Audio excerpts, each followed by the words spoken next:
Good morning, ladies and gentlemen. A very warm welcome to all our dignitaries, senior officers, from the Government of India and state government, representative from industry, academia, and civil society, our esteemed partners from the AI ecosystem, and our representatives from ATI and CTI. On behalf of Karam Yogi Bharat and Capacity Building Commission, in partnership with India AI Mission, it is my privilege to welcome you to the side event on AI for Capacity Building Transforming Governance, organized in the run-up to the India AI Mission AI Impact Summit 2026. It is my In this pivotal movement where AI is reshaping governance and skilling, it is my privilege to warm welcome Dr. Jitendra Singh, Honorable Minister of States for Personal, Public Grievance and Pension. I request Srimati Rachna Shah, Secretary DOPT, to kindly felicitate.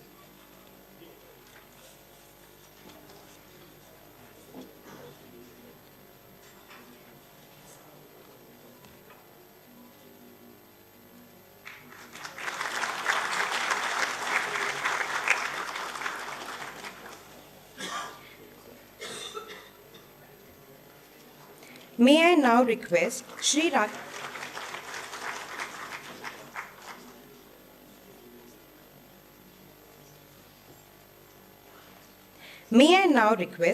Rakesh Verma, Chief Operating Officer, Karam Yogi Bharat, to kindly felicitate with a token of our respect and gratitude.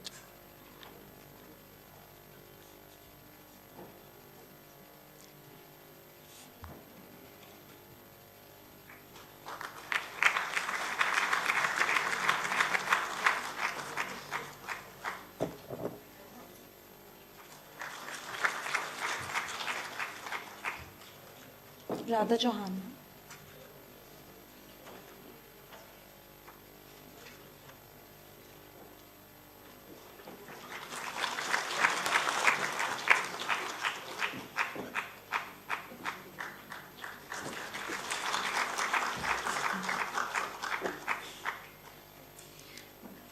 Shri Subramaniam Ramaduraisa.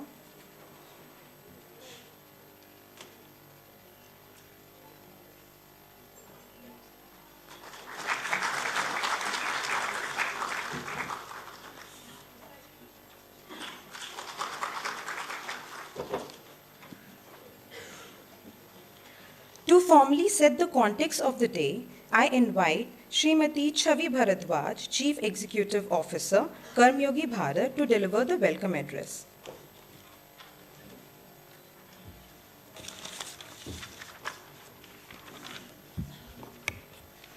A very good morning to all.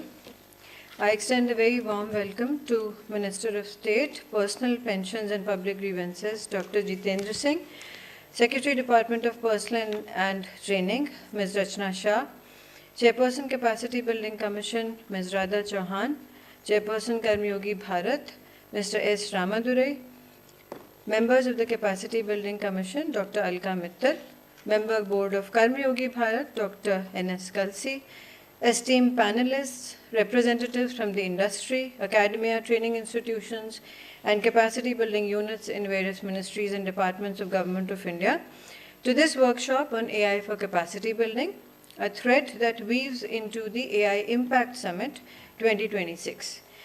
To set the context, let me begin by invoking the one goal that inspired the conception, design, and rollout of Mission Karmyogi more than 5 years back. The goal to make role-focused learning on relevant domain, behavioral, and functional competencies available anytime, anywhere to the over 2 crore government employees of India.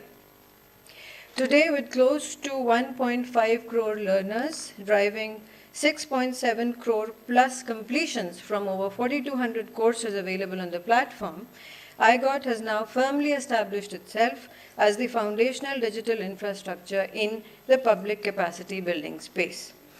It is therefore only apposite now that we take the next logical steps to scale up this product in a manner that it consistently meets the highly dynamic capacity building demands presented by the VUCA environment that we live in today.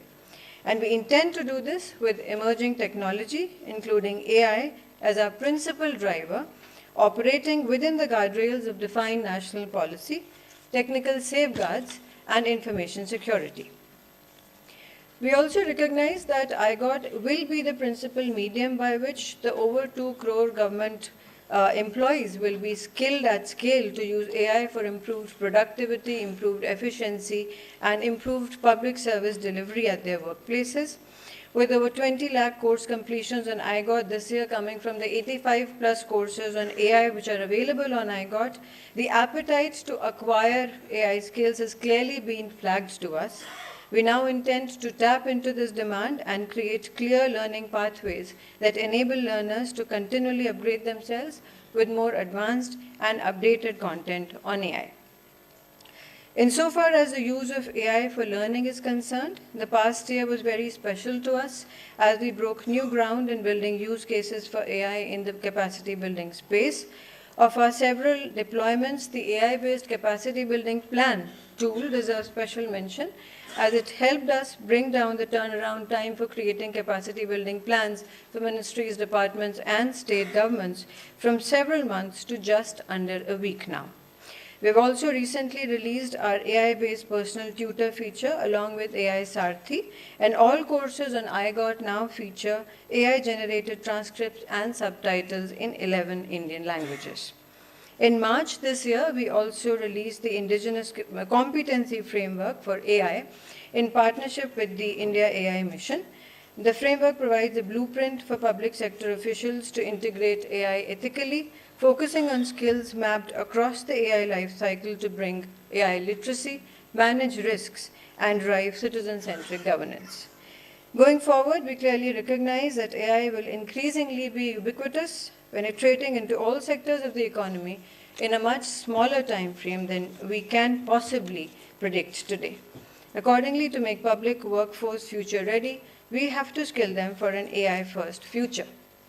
On the design board, we already see a plethora of use cases with us, from AI-driven course curation with significantly reduced turnaround times and on-the-fly assessment generation to AI-assisted content summarization and analysis. The potential is indeed huge, and the team at Karmayogi Bharat and Capacity Building Commission are extremely excited to learn and build along the way. Today's workshop is an effort to bring together ecosystem leaders, trailblazers, and AI champions who are redefining the capacity building space with their ideas and execution. We hope to learn a lot, as much from the demos that are lined up today as from the stellar team of panelists who I'm sure will inspire us with their novel and deep insights. We hope to take back a lot of these ideas and translate at least some of them into deliverables this new year. I'm very thankful to the panelists, heads of startups, industry experts, and AI leaders for taking out today to be here with us. We look forward to fruitful engagement with all of you through the day. I will now leave you with this video that encapsulates some of the work that we have done with the use of AI on IGOT. And needless to say, AI is the one that has created this video as well. Thank you. Under Mission Karmayogi, the IGOT Karmayogi platform is taking a significant leap forward by introducing 4 AI-enabled features that reimagine how government officials learn, grow, and perform. Tool 1. AI-Driven Capacity Building Plan, AICBP. Using artificial intelligence, the tool analyzes official documents such as role descriptions, scheme guidelines, job charts, and operational manuals to understand what different roles actually require. It maps roles to competencies, identifies gaps, recommends role-specific learning pathways, and enables departments to track progress over time. To access the tool, the MDO needs to go to this portal. Then, enter the login credentials provided by the Karmayogi Bharat to the MDO. Once logged in, select your MDO name from the predefined drop-down.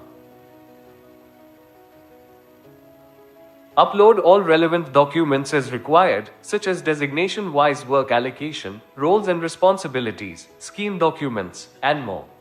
Once ACBP is generated, the MDO can view the competency mapping against each designation mentioned in the documents. The MDO can further refine role descriptions, responsibilities, and competencies based on need. Next, course recommendations can be generated, providing a list of relevant courses based on the role, responsibilities, and competency mapping for each designation. These course recommendations are sourced from iGOT as well as leading online course platforms. Also, MDO can download the gap analysis to view competencies with no matching courses and identify areas needing new learning content. The MDO can save selected courses as part of the CBP and download the final plan separately. With AI CBP generation, capacity building becomes faster, more precise, data-driven, and human-validated, supporting informed decisions at scale. iGOT Sarthi. As the iGOT Karmayogi learning ecosystem expands, officials are often faced with a practical challenge. When a specific need arises, how does one quickly identify the most relevant learning resource? iGOT Sarthi addresses this challenge by acting as a smart, conversational learning guide. Officials can go to this toolbar on the right side after logging into iGOT. They can ask questions in simple language based on their role, responsibilities, or immediate work requirements. iGOT Sarthi understands the intent behind the query and searches deep within the iGOT platform to recommend the most relevant courses and learning resources. By improving discoverability and relevance, iGOT Sarthi ensures that learning is targeted, contextual, and purpose-driven, helping officials focus on what truly matters. AI Tutor. Learning is most effective when guidance is available at the moment of need. The AI tutor on iGOT is embedded directly within courses, supporting officials as they learn. As an officer progresses through a module, the AI tutor simplifies complex concepts, summaries key ideas, and responds to course-specific queries in real time. This ensures that learning remains uninterrupted and easier to apply in real-work situations. With the AI tutor, courses evolve from static content into interactive, learner-centric experiences. AI-enabled transcription and multilingual subtitles. iGOT now uses artificial intelligence to automatically generate transcripts and subtitles for course videos across 10 Indian languages, including English. While in the course, users can refer the transcript or can select from the list of available subtitle languages. This allows officials to engage with learning content in the language they are most comfortable with, improving comprehension and confidence. Going forward, Karmayogi Bharat plans to introduce more relevant AI features on iGOT platform, further strengthening capacity building and governance.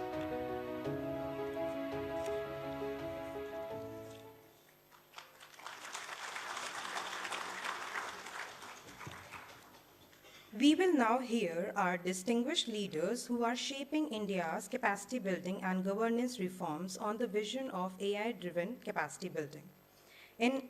It is my honor to invite Shri Subramaniam Ramadurai, Chairperson Capacity Building, a distinguished Indian business leader and former CEO and Managing Director of TCS, under whose leadership the company emerged as a global IT powerhouse. He has also served the Government of India as advisor to the Prime Minister on the National Council on Skill Development, playing a pivotal role in shaping India's skill development ecosystem to kindly address the gathering.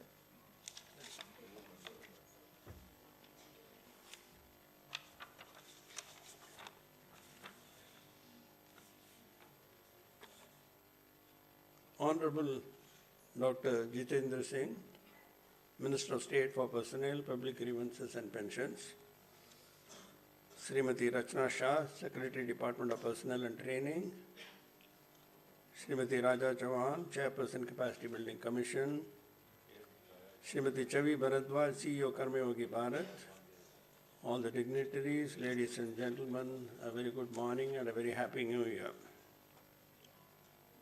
It's absolutely a privilege to be here at a moment when India is not just adopting new technologies, but shaping how technology can serve society at scale. Over the last 5 decades in industry, I have seen many cycles of change. Technologies evolve, business models shift, and global equations are redrawn. But one truth has remained constant: that the strength of institutions depends on how well their people learn, adapt, and grow. That belief lies at the heart of Mission Karmayogi. From the very beginning, Mission Karmayogi has never been about training in the conventional sense. It has been about building a living learning ecosystem, an ecosystem that grows with the evolving needs of governance, technology, and society. At its core lies a simple but powerful objective to build essentially a future-ready, citizen-centric civil service through continuous learning and, more importantly, collaboration.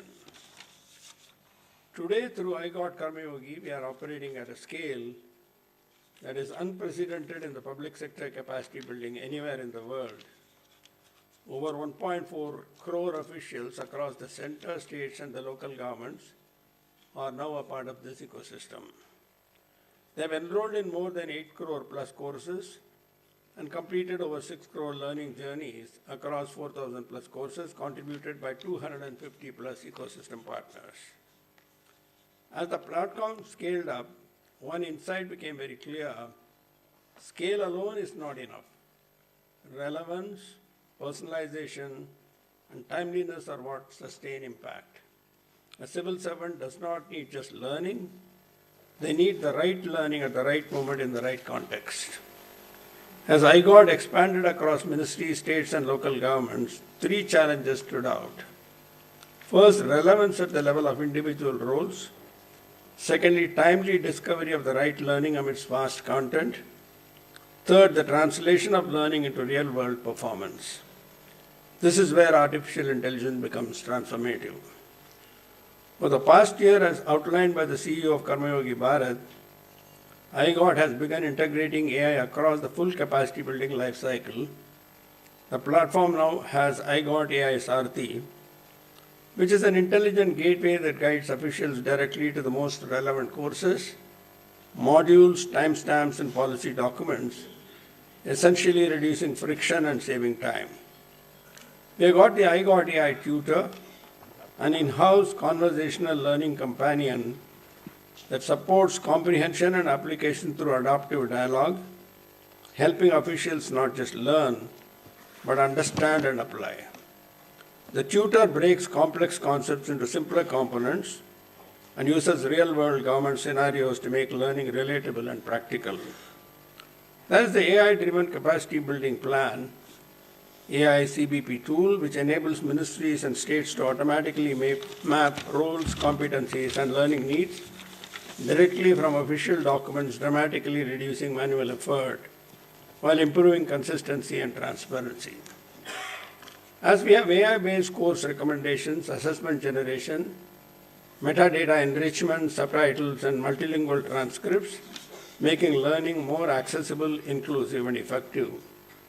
These are practical, applied AI capabilities designed for the day-to-day realities of governance. This journey is also taking place at a time when India's broader AI ecosystem has reached an important inflection point. According to the Stanford University's Global AI Vibrancy Tool 2025, India now ranks as the world's 3rd most AI competitive nation. This reflects not just technological adoption, but growth in talent, research, startups, infrastructure, and policy maturity. India's technology sector today, as you may all know, employs over 6 million professionals, hosts 1,800 plus global capability centers, and supports nearly 1.8 lakh startups, many of which are AI native. On the NASSCOM AI Adoption Index, nearly 87% of enterprises are actively using AI solutions. Equally important is India's inclusive vision for AI.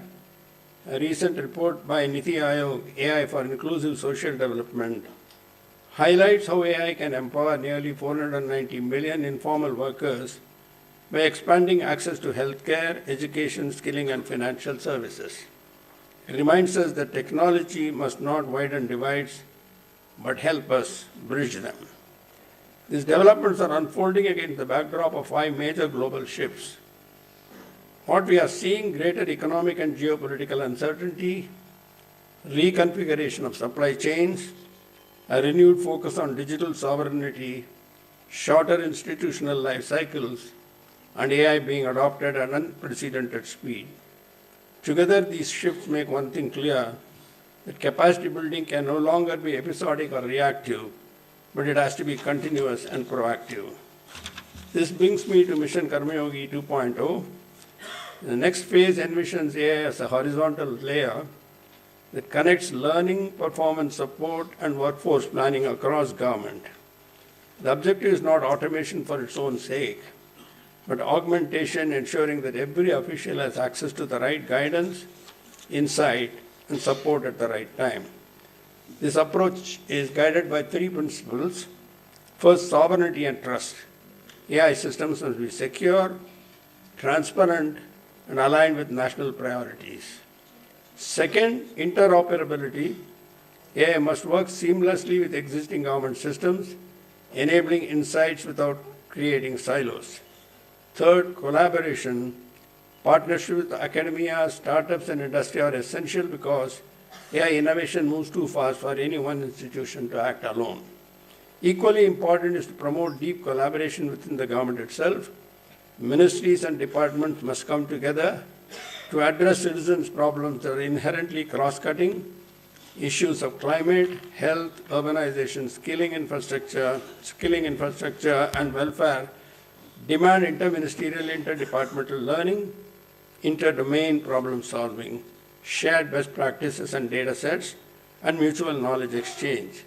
Mission Karmayogi offers a unique platform to institutionalize this, capture interdisciplinary perspectives, and overcome administrative boundaries. This event that is happening today, therefore, is not a conventional technology showcase. It's a strategic dialogue on how AI can reshape the way governments learn, adapt, and deliver outcomes responsibly and essentially at scale. As we move forward, this side event under the India AI mission is intended to identify the right partners, pilot use cases, and collaborative research pathways so that we move towards systemic, governance-ready AI solutions deployed through IGOT for officials across ministries, states, and local bodies.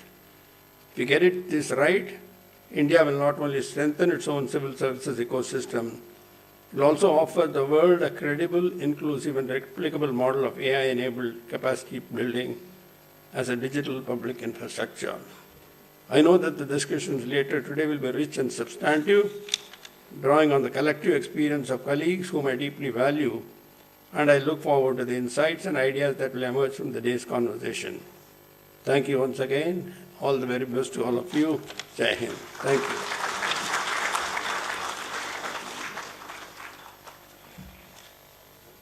Thank you, sir, for your inciting and forward-looking address. I now invite Srimati Rachna Shah, Secretary, Department of Personnel and Training. It is my privilege to invite Srimati Rachna Shah, 1991 batch IAS officer of a Kerala cadre, who currently serve as a Secretary of Government of India for the Department of Personnel and Training as well as Department of Administrative Reforms and Public Grievances, to kindly address the gathering and share her insights on AI-enabled capacity building.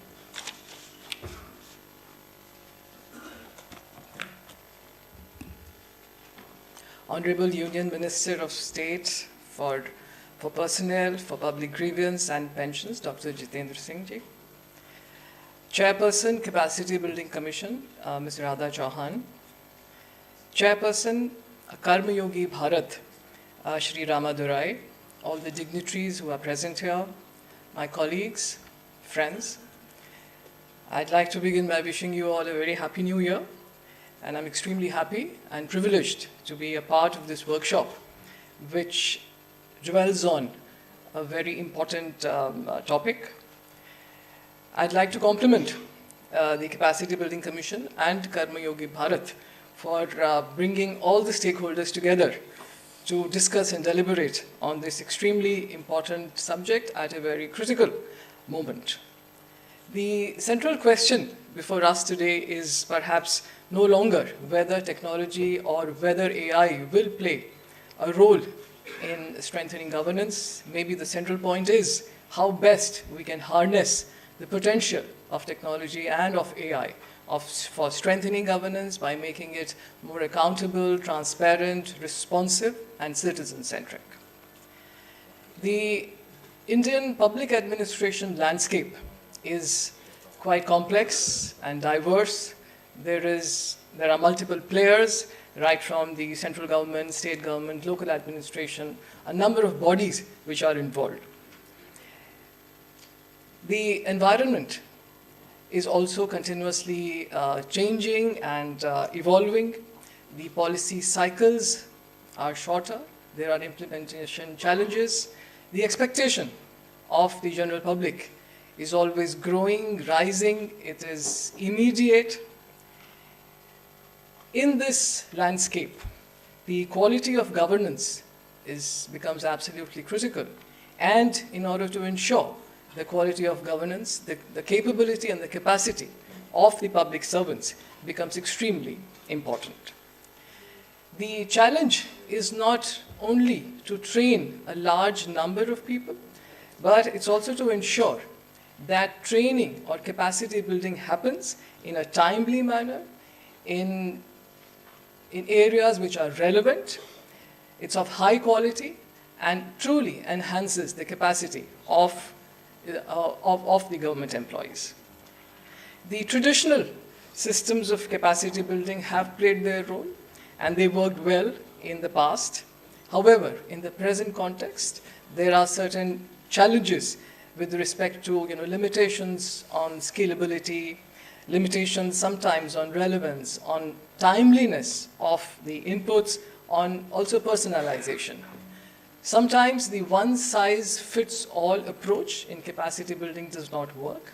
And therefore, when Mission Karmayogi was launched, it was as a response to some of these challenges. It's been a very transformative initiative by the government, which focuses on moving away from episodic training to a continuous, competencies-driven process, which focuses on the entire life cycle of the government employee. Over the years since it's launched, it has matured, it has evolved, it continuously keeps focusing on structured learning pathways, on competency linking with HR, on continuous development and career progression planning as well. The government has recently also brought in mandatory course consumption and comprehensive assessment as a part of performance appraisal by linking the two. And this is, in a way, a first step towards a competency-linked career progression. Coming to the role of AI, I would imagine that AI should be an enabler of modern, capable, citizen-centric governance. And AI applications, when applied carefully, can help in streamlining administrative processes, in improving standardization, and allowing for learning and support. Just like to mention some of the AI applications which have been applied or which have been made use of. One of them in personnel management has been the AI tool for recruitment rules generator. We all know that for each and every position in the government, there is a recruitment rule, basis which the post is filled. And the formulation of recruitment rules sometimes can be a very time-consuming exercise. And of course, there is also a whole sort of diverse recruitment rules which have emerged and which have come up over a period of time. So the AI tool on recruitment rules generators has helped in reducing, of course, the processing time and also improving the consistency across ministries, departments, and helping in bringing standardization.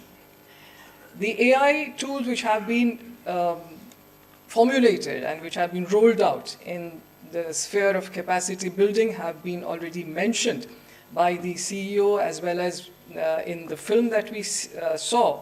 The AI Sarthi and the AI tool to generate also the capacity building plans, and also to enable translation of the course which is already there on the iGOT platform.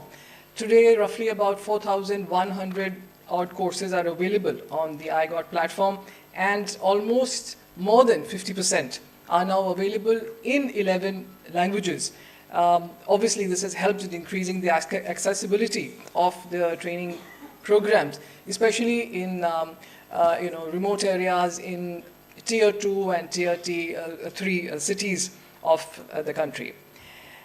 Another usage of AI, which we envisage and which we are looking at, is in the public grievance redressal. Now, using AI-enabled chatbots or voice systems, citizens can submit their grievances directly at any time in multiple languages as per their convenience through very simple interface. This makes the system much more accessible. AI, in fact, can also help in predicting potential grievances based on data relating to the service delivery. This entire use of AI in the public grievance system can make it much more faster, fairer, the redressal, and also reinforce the trust between the citizens and the government. Let me say that we've only probably just started scratching the surface in terms of using some of these AI applications. The possibilities are immense, huge, and perhaps we are still discovering what transformative impact AI can have on the entire system of governance and on capacity building. When we look at the future, I would think that the priority would be to build AI literacy across all levels of the government, whether it is functional heads, decision makers, everybody down the line. Also, the governance frameworks will have to be much more robust and should focus on areas and cover concerns relating to data protection, on accountability, on ethical usage of AI. We should also perhaps look at identifying problem areas or to which we can find solutions through AI and encourage experimental sort of learning with, of course, due safeguards and balances and checks and balances, and help develop some pilot areas where we can test the use of AI. The equity and inclusion will have to be, I think, extremely critical factors in it. We want AI-enabled capacity building. We must ensure that benefits reach officers in remote parts of the country and empower them and strengthen them. Today, this workshop is indeed extremely timely, and it brings together policymakers, practitioners, the best minds in this domain, the experts, and all stakeholders to dwell and to deliberate on how AI can strengthen governance, how AI can help in building the capacity of government employees and make them ready for the future. My best wishes to all of you. I look forward to some very valuable insights which will come from today's deliberation. Thank you.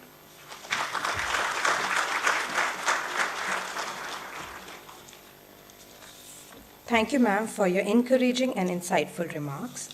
In our effort to make learning more adaptive and interactive for learners, today we are launching first Karmyogi classroom course on Digital Personal Data Protection Act. May I request Honorable Minister to kindly launch the I Got AI feature.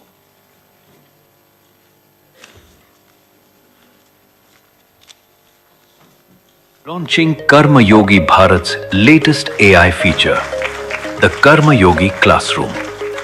Mission Karma Yogi's iGot platform, transforming civil service learning across India. Karma Yogi Classroom with AI trainer powered by Sparkle. Passive content becomes active conversation. Learners engage and ask questions in real time. The Karma Yogi Classroom makes learning engaging and practical. The iGot AI trainer is learner-driven, multilingual and adaptive, enabling officers to pause, resume and get a recap. Learning dynamically aligns to each officer's pace and context, driving higher engagement and retention. Launch training in days, not weeks. Upload any document or video. AI creates competency-led content as per Karma Yogi guidelines, empowering Karma Yogis to continuously build role-critical competencies. The Karma Yogi Classroom, from content delivery to capability creation. Mission Karma Yogi, empowering governance, empowering India.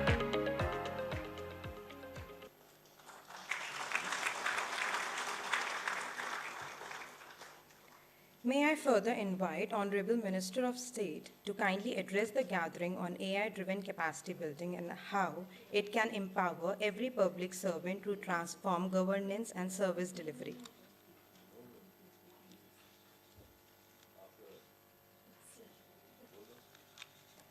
I will request Radha ma'am to come on the dais.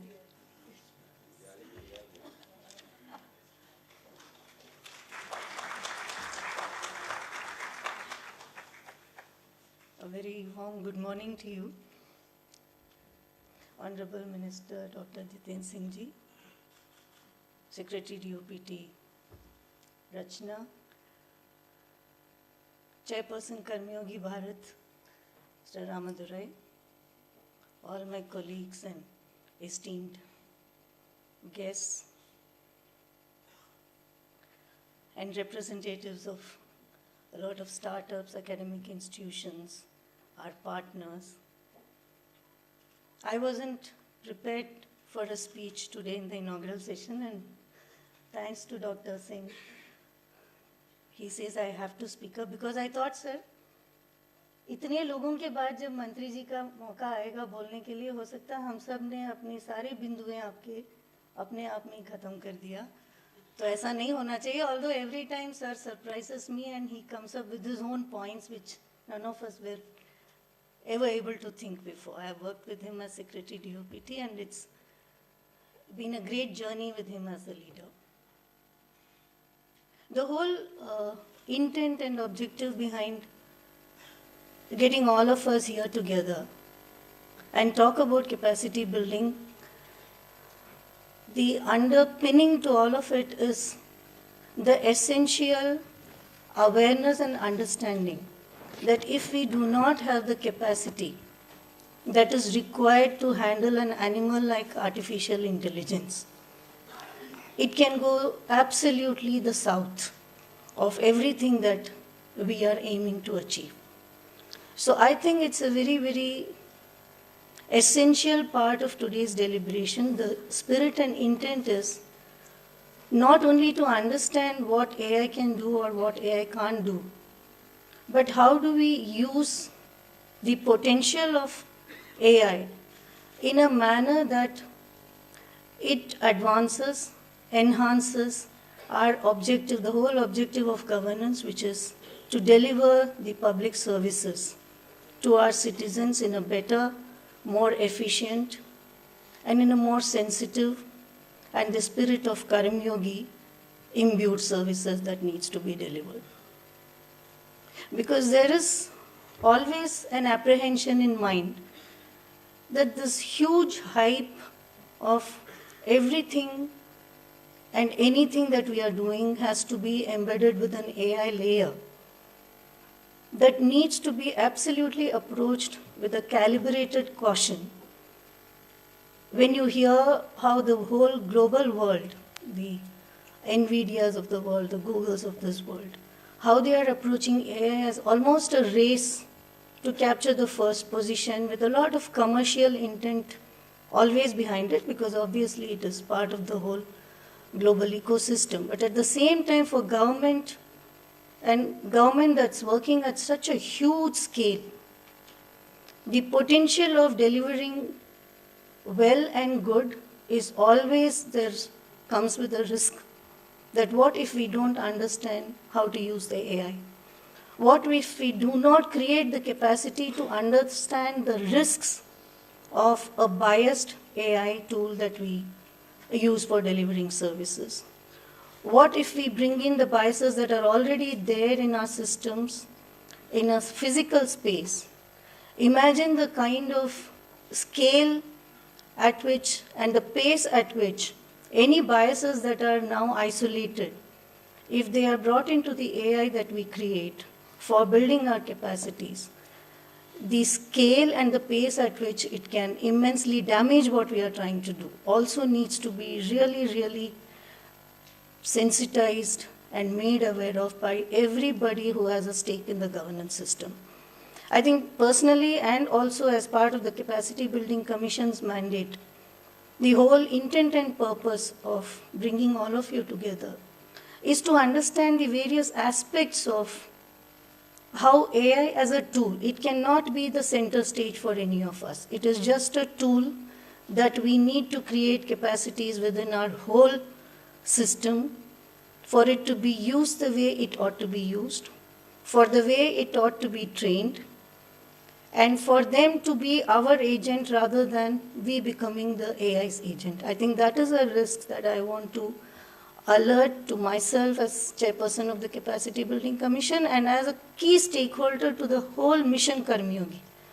The whole mission is to humanize public services.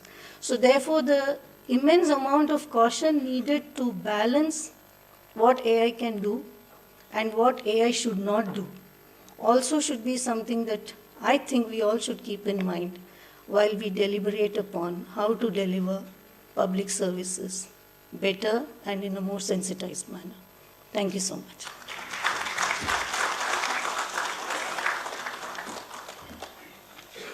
Thank you, ma'am, for your inciting and forward-looking address. May I further invite Honorable Minister of State to kindly address the gathering.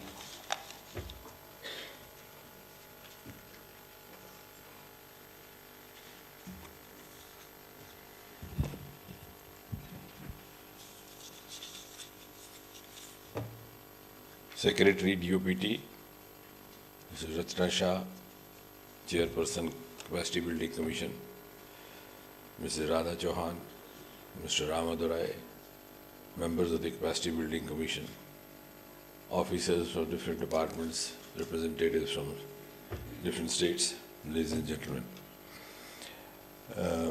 At the outset, I have to reciprocate the kind words said by Radha Chauhan. But when you are in a program like this, which is dedicated to learning, I think it's important to have the urge to learn, the curiosity to learn. So unless you have the receptor cells, nothing works. Whatever the means of communication, artificial or natural. And therefore, when she was saying that it was a good journey, I don't know how far she actually meant it, but thanks for being polite. But for me, of course, it's been a great experience having worked with 6-7 DOPT secretaries, equal number of ARPG secretaries. When I came into the department, I didn't even know what DOPT stood for. So, and that is a very honest confession. But one has to be a very curious learner, and I always look forward to learn from the other person. The only thing I wanted to learn from Radha Chauhan I couldn't was to speak as chaste a Hindi as she speaks. Being a Tamilian though. So I had once the cheek to tell her, ma'am, I want to say something to you, which normally a South Indian should be telling a North Indian. But it's the other way around. Please try to talk to me in English, because I don't understand your Hindi. So I wish you hear her speak, and that's an exemplary case for all of us. Nevertheless, I have also had the privilege of seeing the Capacity Building Commission from the day of its inception, in fact, right from the moment it was being conceived by Prime Minister Modi, which was a very novel idea, quite an out-of-the-box idea. Usually, the political leaderships are conditioned to work in a status quo mode. They do not wish to deviate from the track for several reasons, because the civil servants have a secure job of 30-35 years, but we have to return back after 5 years, so we don't want to take unnecessary risks. But since we had a Prime Minister who was used to taking out-of-box decisions and then leaving it to the public opinion to judge, it was his decision. We moved on very cautiously. To begin with, many of the ministries and departments didn't even know what was the actual mandate of Capacity Building Commission. Baluji is there, Adil Bhai was there. You could have seen those early phase of the CBC. And yes, many of them came from a non-government sector, and it is amazing the manner in which they adjusted to all the, niceties and so-called, what you call, protocol, because you hardly address boss as a sir, you just refer to him by his initials. Because I have worked in all these sectors, government, private, and as a private person also. So there was, it must have been a tremendous capacity building for the members of the Capacity Building Commission to address a minister as a sir. So, but I must appreciate the manner they adjusted in a very short while, and they were a great asset. In fact, I told Adil Bhai when he came, I said, now you should take upon yourself the responsibility of introducing, instead of trying to be like us, you try to make us somewhat of yours. So try to introduce a flavor of the private sector. Now that it's now a global world, and if we have to move on, we have to move on together. And the Prime Minister is very open to a wider integration between all the sectors. And therefore, we have to learn both the good practices of each other and also try to unlearn what is not good in the other. And I'm glad that to a great extent that has happened. Since Prime Minister is himself quite tech savvy, and that is obvious from the fact that within 1 year of taking over in 2014, he announced the Digital India mission, and by the time COVID happened, we were already 80% online. That's the reason not even a single day of working was wasted, at least in the Department of DOPT or in the Ministry of Personnel. And since I used to daily interact virtually during those COVID days, one of the under-secretaries, he said, sir, I have a new dictum: maximum work, maximum output and minimum attendance. The more attendance is asked for, the minimum is the output. And rightly so, because many of our colleagues were working even on the weekends and on the holidays. And that is how also to an extent the corporate sector works. And then of course this experiment with the Mission Karmyogi, of course it was again a unique initiative, but it's kind of a novel concept, as is often summed up with a single sentence: the shift from rule to role, so that a government functionary does not become prisoner of the rule book, which often happens. As I said, to be status quoist is a safe course. And also because when we came in 2014, there was no structure in place, no institutionalized structure to learn. So as I said, I have a curiosity to learn something new each day. And I try to learn from the person who is the best resource, regardless of the hierarchy, because then you get bound by those niceties. And sometimes even today, when I learn about the new tools, I have a youngest member in my team whom I seek to learn from, regardless of the stature or the hierarchy boundaries. And therefore, when we came in, we didn't have a structure in place. And I'm glad Prime Minister gave this idea. And then they came out with this Mission Karmyogi. Now, very often we don't realize that we don't know. Only when you are made to learn, you realize, oh, you didn't know this, you had to learn this. Because the point is, because we also don't know that we don't know. And that's the worst plight. And for a civil servant, since in Mussoorie, because I am also associated with the academy, he is taught, rightly so, to impose the writ of authority, which of course as a head of governance in a department or a body, he is expected to do so and must do. But then subconsciously what happens is that overnight, when for example from agriculture he is shifted over to health and becomes health secretary, something inside prompts him to write a prescription better than a doctor, to prove that he knows all. Now this tool actually would give him the confidence to do so. I'm not denying the right to do so, because he has been trained to do so. But it will give him confidence because overnight he can train himself for the new assignment, whether it's empanelment, transfer. Next day he's moved over to agriculture,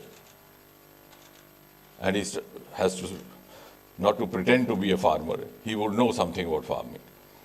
So in practical terms, this is the utility of this tool. And that's applicable to everybody, including the political functionaries, more so possibly.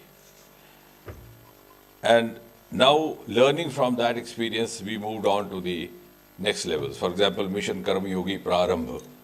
Earlier on, it was mostly confined to the civil servants. Now also the new recruits, to prepare themselves for the assignment they're going to take, because much of what has been learned gives you qualification enough to appear for the entrance exam and get selected, but doesn't train you for the job that you're going to take over.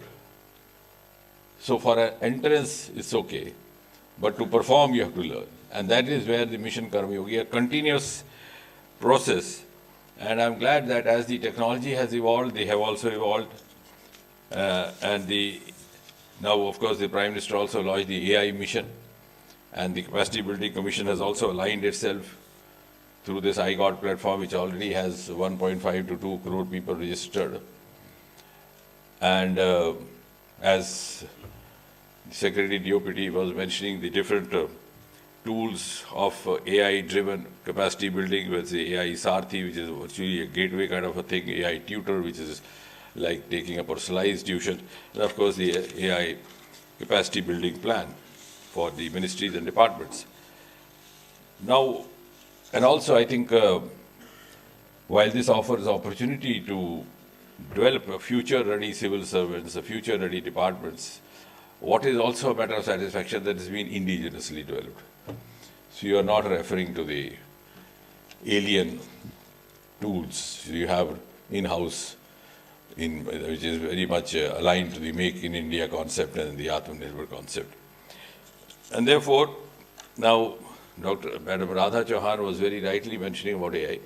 I think to sum up all that she said, in a single sentence, we must always keep in mind, and that's what I was telling the other day in a college also, because 2 or 3 education institutions I keep visiting every month, that one has to be intelligent enough to handle artificial intelligence. If you are not, then don't. Then you run the risk of your intelligence being hijacked by artificial intelligence. So, na khuda hi mila na gusale sanam. Is that kind of a situation. So if you can handle khuda, then you venture into this. And finally, also that nowadays, as she tried to hint, it's also because anything that happens newly to us, we get fancied. It sounds very romantic.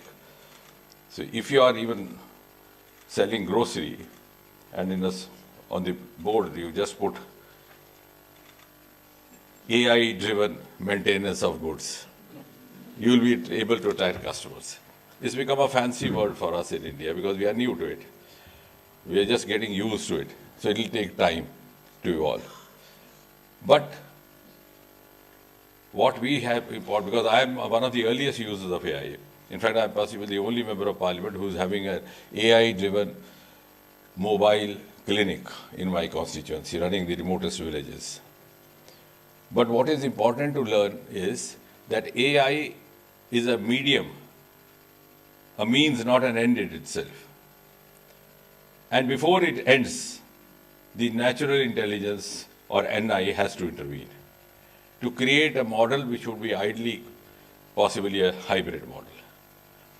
Now I tell you, for example, I am running this clinic for the last about 7-8 years, and this has become a lucrative vocation even for the young health startups.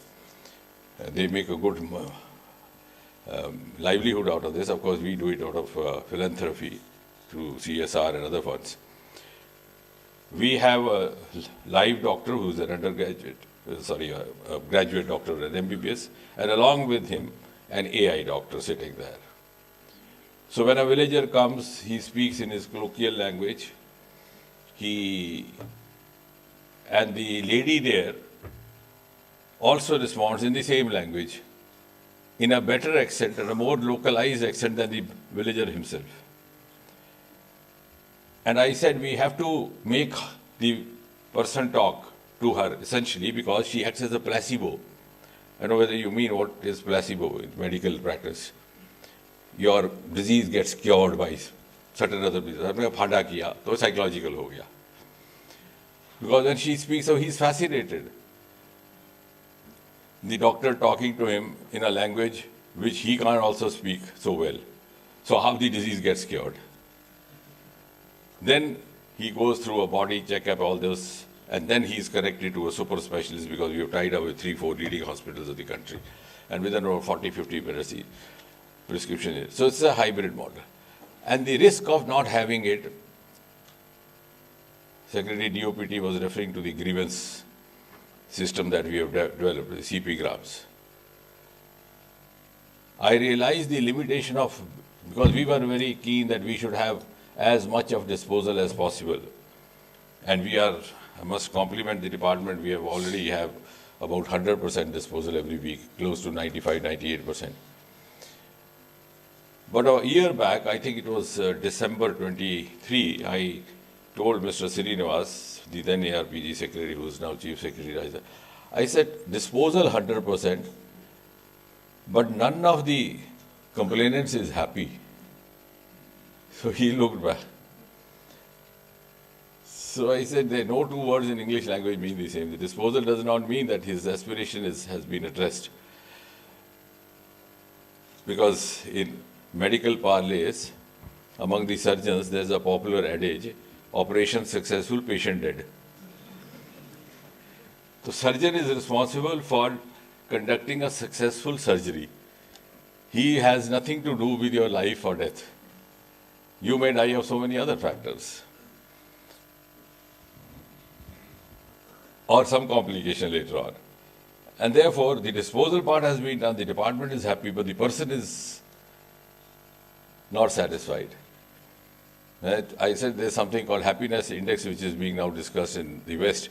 So actually, last year, or about a year or so back, we set up, and I'm glad that the department is always gracious enough to listen to my these idiosyncrasies. We actually set up a human desk. We didn't have a place here set up in Noida, where a boy or a girl speaks to each of the complainants. And I told them, see, when you talk, don't try to be very communicative in the beginning, because the first response would be when you ask, "Kya aapka complaint ho gaya? Aapko jawab milega?" The first complaint invariably would be, because that's our mindset. अरे साहब क्या मिला, हर जगह वही चोरी वही गड़बड़ सारा पता था पहले ही, पता था ये जवाब मिल रहा है, होना थोड़ा था कुछ, हमने कहा चलिए ये भी देख लेते. तो मैंने कहा don't get agitated and try to interrupt the person, let him get exhausted for 10 minutes and then you start off counseling. And it's been very successful. Like for example, when I came first time, the first secretary in the ARPG was Mr. Kothari, and that side was Mr. Sarkar. So Mr. Kothari said कि हर साल एक meeting करनी होती है स्कोवा की, pensioners की. तो ये बहुत बड़ी जहमत है क्योंकि सभी शिकायत करेंगे. And I was new, I didn't know what it's all about. तो फिर क्या करना है? बोले आप बताएं कैसे करना. मैं नहीं करना, अगर मैंडेटरी तो करना ही होगा. तो बोले it'll be little embarrassing. I said okay, then what we do is we just listen. Then he said फिर समापन आप कर देना. Because so we sat from 10 to 5. All of them had bundle full of complaints against government. Ye nahi hota, wo nahi hota time. And at 5 o'clock, then he said, "Now sum up." I said at the outset, I have to thank you for giving such valuable sessions, and at the same time I have to congratulate you, because India has seen those times when a pensioner didn't live long enough to get a farewell party, because he would never become a pensioner. The lifespan was just about 50 years. At that time, the retirement age was 50. So the entire mood got changed. I never responded to their grievances, nor complained about their grievance. I complimented them. So like that, if you do, that's what we are now practicing for the success of this CP-GRAM model. And therefore, and I think for a wider integration, as was being mentioned by Mr. Ramadurai also,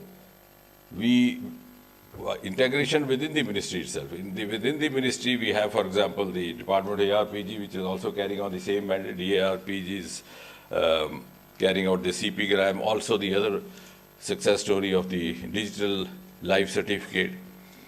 Similarly, the IIPA is also mandated with similar kind of tasks. In fact, I'm glad that they have been housing these capacity building programs also for quite a while. They have all the infrastructure, the different kinds of boardrooms, etc., and a communication cell as well. And then, of course, involvement of the states, the UTs, and even the private sector. Because as I said, when we learn from them, they also ought to learn, because ultimately we have to move on together. And since the programs are online, like in science we say interdisciplinary, so it has to be intersectorial, if I may use that phrase. So, how to then propagate? Because in the times that we live in, we don't have to always be meeting physically. We could develop small modules and reach out to especially the new recruits in the language they understand the best. Through the medium they access the most. It's a small reel, because nobody has time to listen to. In fact, nowadays when I go to colleges, I refuse to give a lecture. I said I speak for 5 minutes and then interact. So the other day in one of the leading colleges, the student leader who was anchoring, she said, "Sir, why don't you want to speak?" I said, "Because I don't want to be the subject of your dining table jokes." When you go and tell your parents, sunna pada unka, I said, "You talk and accordingly I talk." So in small, those visuals where you have the beneficiaries of the capacity building speaking themselves instead of secretary or minister talking. And that can be spread across, because that will motivate others also to join this beautiful initiative that you have undertaken. And similarly, we have also started using artificial intelligence in some RTIs to cut out the spams, etc. So finally, I think it's the hybrid model which would work.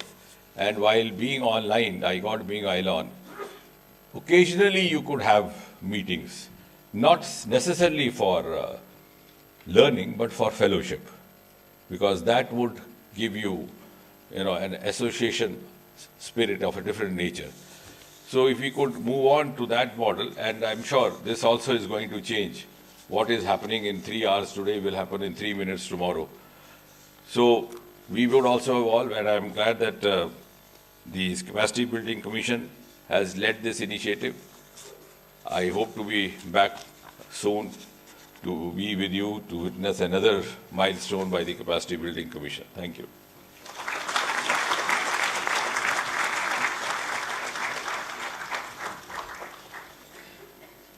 Thank you, Honorable Minister, for your guidance and reinforcing the Government of India's commitment to AI-enabled governance and capacity building. We will now take a short tea break. May I request all participants to kindly assemble in the hall by 2:25 sharp for the next session. 12:25.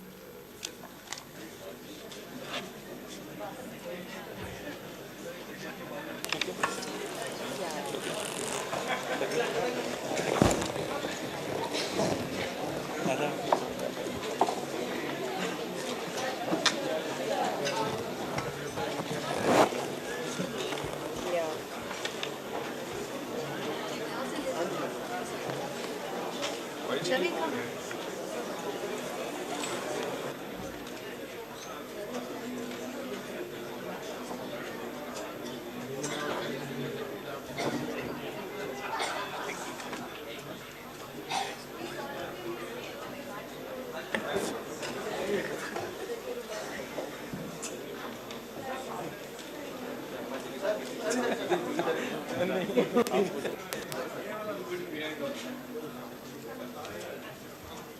I will request everyone to stay here. We will take one group picture.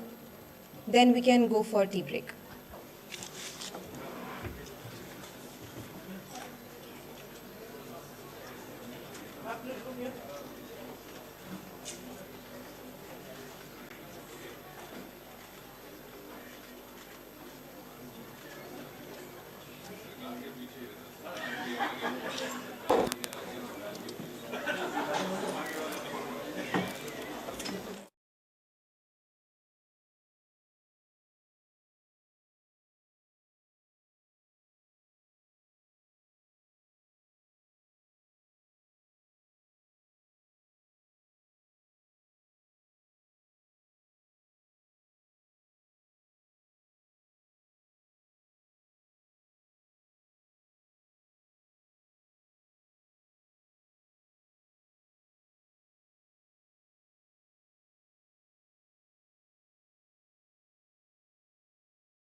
My I got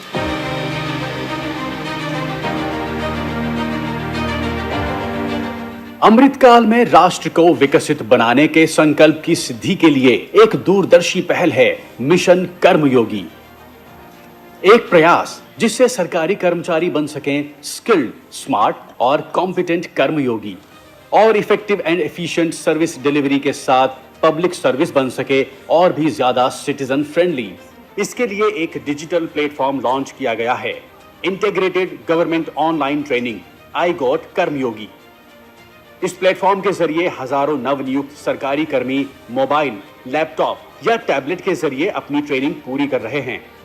रोजगार मेला के माध्यम से नवनियुक्त कर्मयोगियों को विभागीय नीतियों और नियमों से प्रशिक्षित करने का काम करेगा एक अनोखा ओरिएंटेशन कार्यक्रम, जिसका नाम है कर्मयोगी प्रारंभ module. As of now, like we started from October 2023 and till date we have completed around 5,400 plus courses on the iGot platform. Our staff of 13,000 plus employees has completed like 1 lakh plus courses, and we believe that there is a lot of traction in this, and this is the direction in which the learning and development scenario is moving. Learning is not a goal, it's a journey. Karmayogi Bharat helps us to undertake this journey successfully.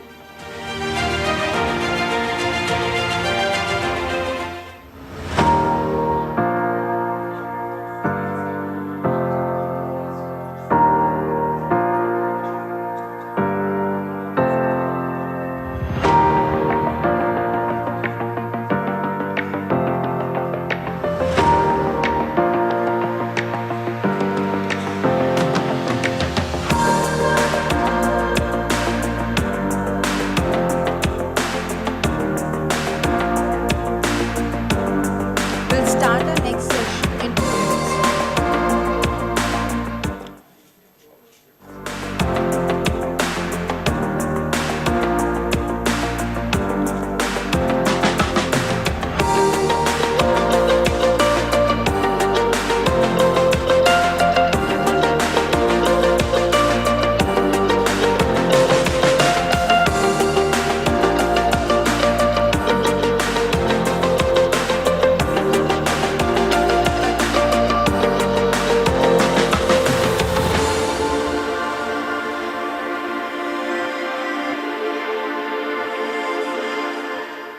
iGot platform अधिकारियों और कर्मचारियों के कौशल विकास का एक बहुत अच्छा साधन है। We have requested all our employees to register and to devote at least 4 hours for improving their knowledge, registering with several of these courses. Today's session was on AI and especially generative AI, and I really commend the team for having picked up such a timely and relevant topic.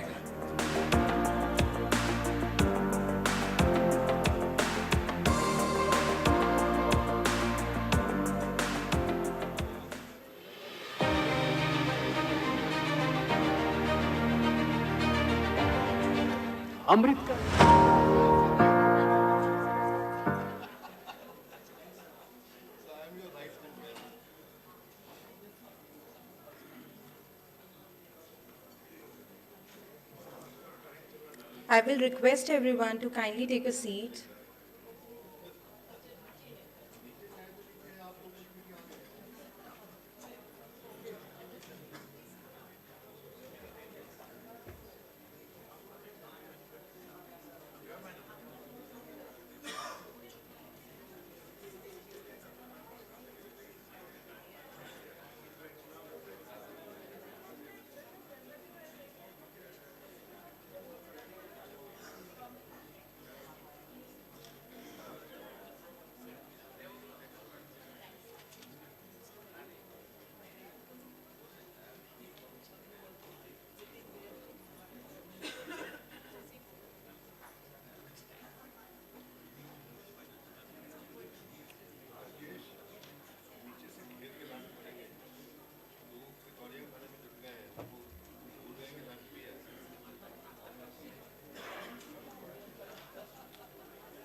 We will now begin our next session featuring live demonstration and insights from leading ecosystem partners who are driving innovation in artificial intelligence and its application in public governance and capacity building.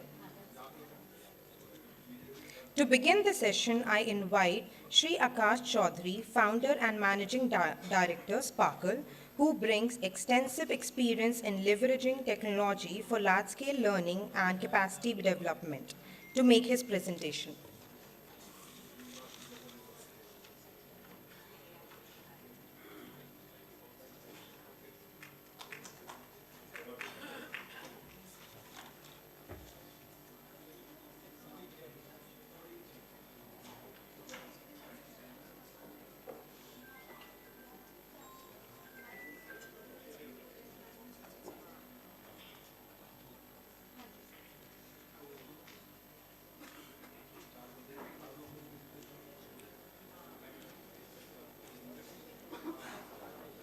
Hey Astha, how are you today?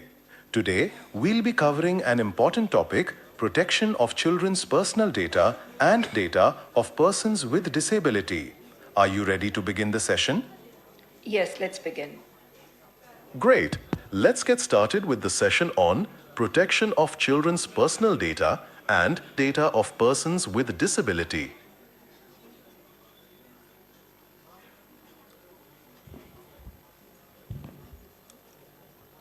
A very good afternoon to all. Today what we are showing here is a demonstration of how AI can play a very, very important role in providing a conversational or an interactive training on any subject that the user wants. So here what we have done is we have taken the document of DPDP and use that single 40-page document and process the document in our system, and that document actually converted the presentation, slides, graphics, question answers, and activities to engage the user. So this is a very, very, I would say, an autopilot without human intervention content creation platform that creates widgets and content with which you can start interacting with the content, and the content will, or the AI will take you through the journey and will ask you questions at the right moment. So what you see on the screen was an interaction that started for a DPDP document in which there is a user that started that session similar to the way we have all these video sessions on the iGot platform. This is an interactive session. So if we can start that session again, I think everybody will get the full view of what are we trying to demonstrate here. Hey Astha, how are you today? Today, we'll be covering an important topic, protection of children's personal data and data of persons with disability. Are you ready to begin the session? Yes, let's begin. Great. Let's get started with the session on protection of children's personal data and data of persons with disability. So as you can see, they are summarizing what is this topic. Are you ready to get into the session? When the user says, yes, I'm ready to get into the session, the AI takes you into a session, and that is where the real content starts. Can we go on to the next one? सबसे पहले, children under 18. Section 9 और rules 10 and 12 specifically इनके लिए हैं. बच्चों का data बहुत sensitive होता है. क्या आप कोई ऐसा एग्जाम्पल दे सकते हैं अपने एक्सपीरियंस के बेसिस पर जहां बच्चों का डेटा कलेक्ट हो रहा हो और ये रूल्स एप्लीकेबल होंगे? गेमिंग साइट्स पर बच्चों का डेटा कलेक्ट होता है और ये रूल्स वहां एप्लीकेबल हो सकते हैं. बिल्कुल ठीक जवाब आस्था. गेमिंग साइट्स पर अक्सर बच्चों का पर्सनल डेटा जैसे नाम, उम्र या बड़े सेंसिटिव डिटेल्स कलेक्ट किए जाते हैं और ऐसे में digital personal data protection act 2023 के रूल्स पूरी तरह से लागू होते हैं. इन्हें पेरेंटल कंसेंट लेना होता है और डेटा मिसयूज से बचना जरूरी है. अच्छा एग्जाम्पल दिया आपने. Okay, now let's look at the next special category. दूसरा, पर्सन्स विद डिसेबिलिटी। रूल 11 में इनके लिए स्पेशल प्रोविजंस हैं जो हमें समझने होंगे ताकि उनके राइट्स प्रोटेक्ट हो सकें। तो जैसा आपने देखा, बहुत ही सरल भाषा में जिस भाषा को आप सेलेक्ट करें, हिंदी हो, गुजराती हो, मराठी हो, उसी भाषा में ये सिस्टम आपसे कॉन्वर्सेशनल करेगा और आपकी कॉन्वर्सेशन को समझेगा और उसके हिसाब से जो भी कंटेंट है, the system will explain that content in a very, very simple language and will probe you in case you have any question. You can ask in whatever language you want to ask that question. So here, the user asked the question and the system also prompted them कि इस situation में क्या होगा. So जो एक objective हमें दिया गया था कि कैसे इस system को use करके गवर्नमेंट ऑफिसर्स अपना काम अच्छे से फील्ड पे कर पाएँ, तो अगर वो इस तरह के यूज़ केसेस, सिनेरियोज उनको दिखाए जाएं, उनसे उनका जवाब लिया जाए, ये सारी चीज़ें वो बिल्कुल कॉन्वर्सेशनल मेथड में इस सिस्टम के साथ कर सकते हैं। Which this is an advance version over a typical video version, जहाँ पे वीडियो प्ले होता है और आपको पॉज करना पड़ता है, सोचना पड़ता है, समझना पड़ता है, और लेकिन आप उससे बात नहीं कर सकते। लेकिन यहाँ पे you are able to conversate with the system in the language that you are comfortable and it will reply back. So इसके बाद अगर आप बात कर रहे हैं इस सिस्टम से, हो सकता है कि आपको समझ ना आए, हो सकता है कि आप वो दोबारा पूछना चाहें, तो इसमें उस तरह के प्रोविजंस हैं कि आप हैंड रेज कर सकते हैं, तो system understand that you have not understood it और you want to have a query around this particular topic. So you will see that in the next video. चलो एक इंटरैक्टिव एक्सरसाइज करते हैं. Screen पर देखिए, यहां आप अलग अलग एज और डिसेबिलिटी स्टेटस सिलेक्ट कर सकते हैं. ट्राई टू फाइंड आउट कि किस कॉम्बिनेशन में पेरेंटल कंसेंट की जरूरत नहीं पड़ती. ये समझना जरूरी है ताकि आप फील्ड पर सही डिसीजन ले सकें. तो ना केवल क्वेश्चन पूछे जा रहे हैं, उनको एक्टिविटी भी एआई बना के दे रहा है ताकि उसके साथ वो प्ले करके रियल एग्जाम्पल्स के साथ खेल सकें और देख सकें उनके रिस्पॉन्स कैसे होंगे. ओके आस्था, चलो इसे साथ में रिव्यू करते हैं. तुमने 12 ईयर ओल्ड अरब के लिए सेल्फ कंसेंट चूज किया, लेकिन डीपीडीपी एक्ट के अंडर माइनर्स अपना कंसेंट खुद नहीं दे सकते. उसके लिए वेरीफाइबल पेरेंटल या गार्डियन कंसेंट रिक्वायर्ड होता है. तुमने ट्रैकिंग वाला पार्ट तो सही किया क्योंकि बच्चों के लिए ये प्रोहिबिटेड होना चाहिए, पर तुमने कंसेंट वाली डिटेल मिस कर दी जो कंप्लायंस के लिए बहुत इंपॉर्टेंट है. तो जैसा आपने यहाँ देखा कि ना केवल एक conversational but activity engagement scenario भी यहाँ पे हम प्ले कर सकते हैं. तो यहाँ पे एक sample activity we have shown you, but there are innumerous kinds and types of activities that the system is capable of generating depending on the document, depending on the requirement of the department, and that gets fed into in the sequence of your session. So these sessions can be from 15 minutes to 45 minutes to whatever duration the user wants, and this will continue with its conversation in a very, very interactive way. You can raise a hand to ask questions or even take a break, as you will see in the next section. Section 2F कहता है anyone under 18 years. अगर 18 से एक दिन भी कम है तो वो बच्चा है. सिंपल. आप अब अपना सवाल पूछ सकते हैं. Please go ahead. हमें पेरेंट और चाइल्ड के लिए या एडल्ट और चाइल्ड के लिए अलग अलग रूल्स क्यों चाहिए? अच्छा सवाल है आस्था. आप पूछ रहे हैं कि बच्चों और बड़ों के लिए अलग अलग नियम क्यों हैं. इसका मुख्य कारण यह है कि बच्चों को डेटा के इस्तेमाल से होने वाले नुकसान से बचाने के लिए उन्हें अधिक सुरक्षा की जरूरत होती है. उनकी समझ सीमित होती है, इसलिए वे अपने डेटा के बारे में सही निर्णय नहीं ले पाते. क्या आपको यह स्पष्ट हुआ या आप और जानना चाहेंगी? स्पष्ट हो गया, थैंक यू. बहुत अच्छे आस्था, मुझे खुशी है कि ये स्पष्ट हो गया. अब हम अगले पॉइंट पर बढ़ते हैं. तो जैसा आपने देखा कि अगर आपको कोई क्वेश्चन आप उसमें पूछ रहे हैं तो ज़रूरी नहीं है कि जो उसका जवाब है वो सिस्टम केवल उसी लैंग्वेज या उसी कंटेंट को रख के देगा. You can allow the system to go outside in the global web and also seek answers, और you can bound it. This is the document. Please generate your answers, your responses in this boundary itself. So the system is capable of conversating not only regarding the document, but also the global web, or just the document, or in the combination of both. So this is to enable a very, very simple and a conversational discussion with the user. And you see the ability of the system to convert the voice of the user immediately into text and then go in and find the query and create a new answer and come back with a voice. So that is the power of the solution that we have stitched together. It does so seamlessly that any level of content, whether it is on DPDP or any other government scenario or situation, this system is capable to understand, processes, create a script, create a story write, and create a full content end to end.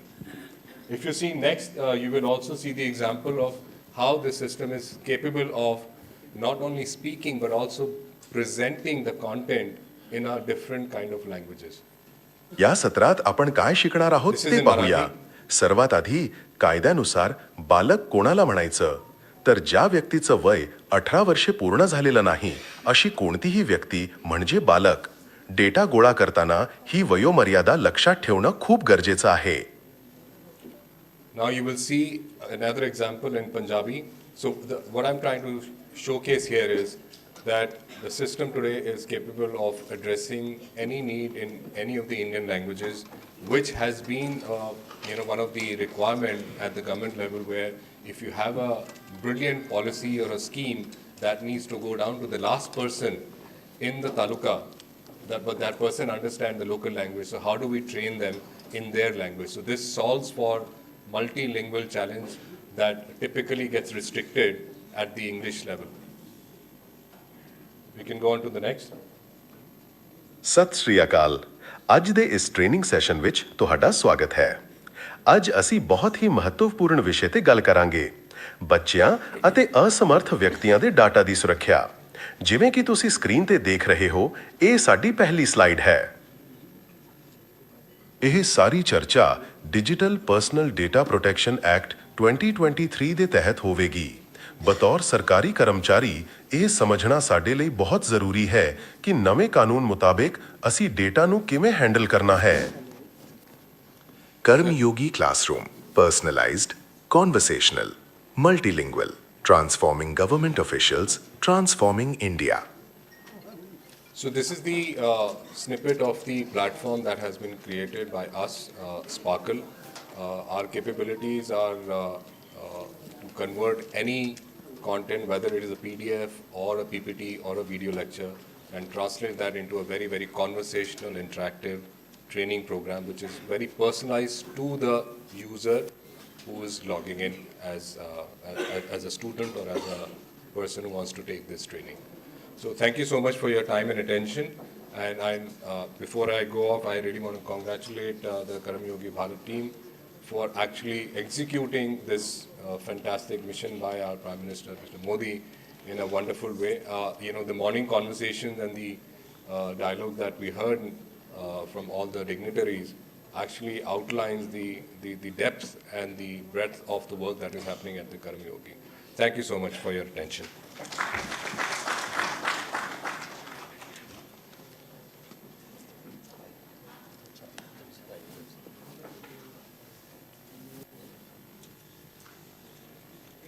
Thank you, sir, for demonstrating how innovative learning technologies can enhance skill development at scale.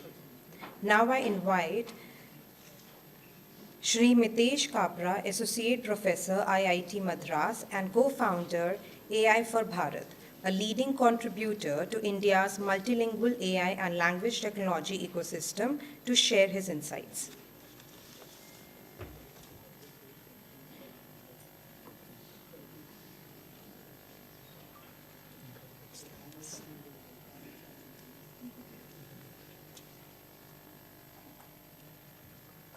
Yeah, hi everyone. While the slides are coming up, I'll start with a disclaimer. I'm a bit of an odd one out here because I'm not going to show you a demo, but I'll show you the next best thing, which is the technology which powers many of these demos. How do you build AI technology for Indian languages so that conversational systems, speech recognition systems, etc. can be built for these languages, right? So I head the AI for Bharat Research Lab at IIT Madras. I am a faculty there. And as a part of this initiative, over the past 4 years, we have been trying to build the foundation of Indian language technology, right? And when we started off 4 years back, now almost 5 years, our mission was very simple to state, right? That for all the 22 Indian languages, AI should be at par with English. Right? That's the simply stated mission. Very easy to state, but very hard to do that. And the question then was that if you want Indian language technology to be at par with English, then why is it already not the case? Right? When we started, say 4.5, 5 years back, why was it not the case? And the answer was very simple. It was a no-brainer. We do not have enough data for Indian languages, right? And then many of the models which get built do not have a good representation of Indian languages because data does not exist.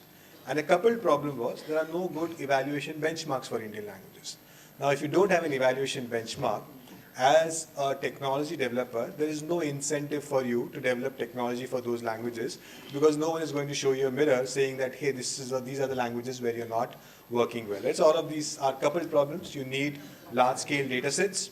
You also need models which focus on these languages and then evaluation benchmarks and frameworks which help us assess where these models are, right? How well do they do, right? And often these don't get addressed in the deep tech industry, where I often say that they get lost between two extremes. On one side, there is profiteering, where most of the politically rich or commercially rich languages get more attention, English, other languages. And on the other side, there is post sharing, which says that we'll build technology for 1,000 languages. Between these two extremes, our set of 22 languages, which are recognized in the 8th schedule, get lost, right? So we need a focused effort on these 22 languages. And that's what we have been doing for the past 5 years, trying to build these large-scale data sets for these languages. But of course, technology development in isolation is almost of no use. It has to be working on the ground. And in that context, we have also been working with partners, Ekstep Foundation, Bhashini, and others, to make sure that the foundational work that we do gets deployed into usable technology on the ground, right? And a few things that I'll talk about. One is the assisted language learning, where what we have been able to do in partnership with the Ekstep Foundation is that we are focusing on the foundational literacy problem. So the ASER report, Annual State of Education report, gets published every year for the past 20 years or so, I see. And it says that in India, at grade 5 level, only 23% of the kids read at that level. Right? So they are either not fluent with the vocabulary, they stutter, they don't even know the syllables properly, and so on. Right? Now, can AI help in this case? Now, at the foundational literacy level, if you think about it, the problem boils down to this, right? That you need a lot of practice and you need patient feedback. Right? As a child, when you're reading, you need to constantly keep reading sentences, words, and someone has to give feedback that, okay, this pronunciation seems to be wrong, you need to pronounce it this way, or you're confusing between P and B, this is the confusion that needs to be resolved, right? And this problem has been around for many years, where foundational literacy numbers in India are not very high, right? Now, in AI, today we have a tool which can give you infinite practice and very patient feedback, right? Which is typically missing in our educational ecosystem.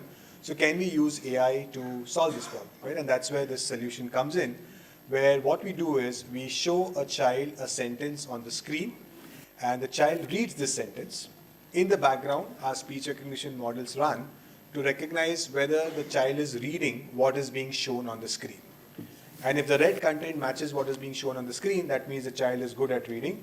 If not, over a period of time, you can imagine a dashboard getting created for the child which says that, okay, this child confuses bh and mh, so more practice is needed there, or per and fur, so more practice is needed there, right? So that is one of the use cases that we are currently piloting or even rolling out in various state sectors, right? The other interesting application that I would talk about is translation, right? In almost all the use cases that you would hear, translation as an important technology, because a lot of content traditionally has got created in English, and now there is a need to take that content and translate it into multiple Indian languages, right? This is true for education, this is true for government information dissemination, any sector that you look at, right? And we have been working on building these translation models for Indian languages in the open source. while ensuring that they compete with the best in the commercial setting. And one of the deployments of this technology is with the Supreme Court of India, where since its inception, Supreme Court has translated around 32,000 judgments, right? And these judgments need to be translated into multiple languages so that if a lawyer in the Sessions Court who may not be very fluent in English wants to refer to some of these judgments or wants to extract a clause from there, this information should be accessible, right? So we have been partnering with the Supreme Court of India, where our translation tools are being used. Of course, this is very sensitive content translation. That means you cannot have any errors. So there is a human in the loop, but the argument there is of efficiency, that if today you can make the translation in 5 days from scratch. A Supreme Court judgment is typically very long. For example, the judgment was 2,000 pages. So if a judge takes, say, 5 days to translate it, a retired judge, with the help of technology, today can we do it in 2 days? And as the technology improves in the next 2 years, can we bring it down to 1 day or half a day, right? So that's the idea, so that you can scale up quickly.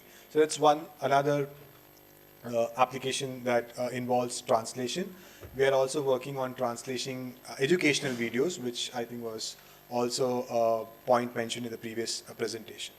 Now I'll just take 2 more minutes to tell you about what goes into building this technology at scale, right? So I'll just go to the next slide. Oh, sorry, okay. Where do I point it? Okay. Yeah.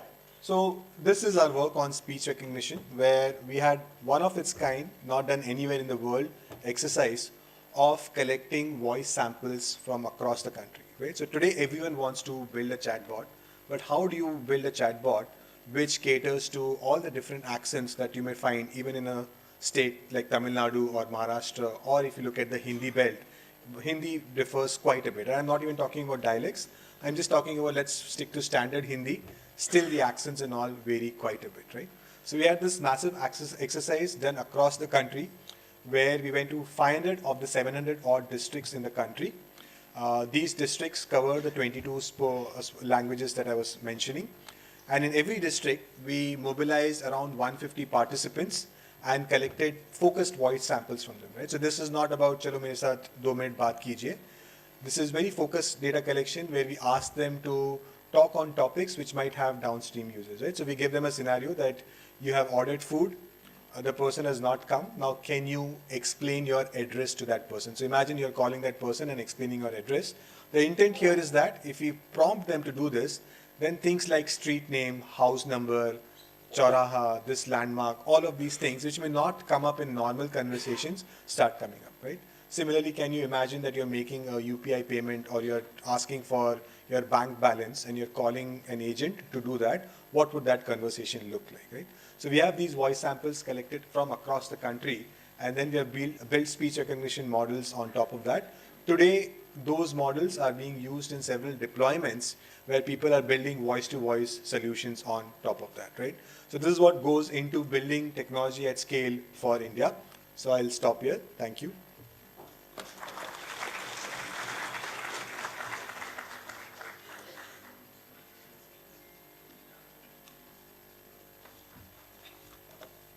Thank you, sir, for your valuable inputs on multilingual AI and its significance for inclusive capacity building. Now I may invite Shri Alkesh Sharan, Head Agentic AI and Public Sector, Building Indigenous Large Language Model for India, to take us through its presentation.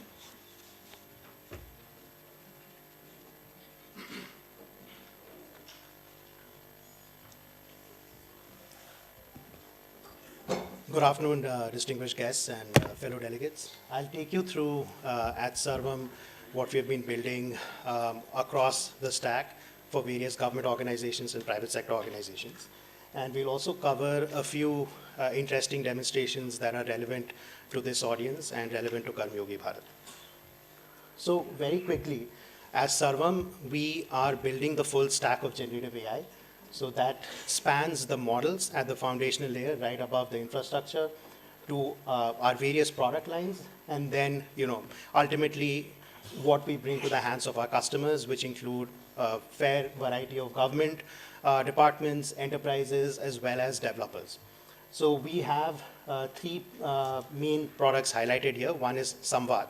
Samvad is our voice agents platform. We've been talking about, my fellow panelists have been talking about, Indic language, how do you reach the people, right? And Sarvam has focused on building Indic language AI and especially voice AI.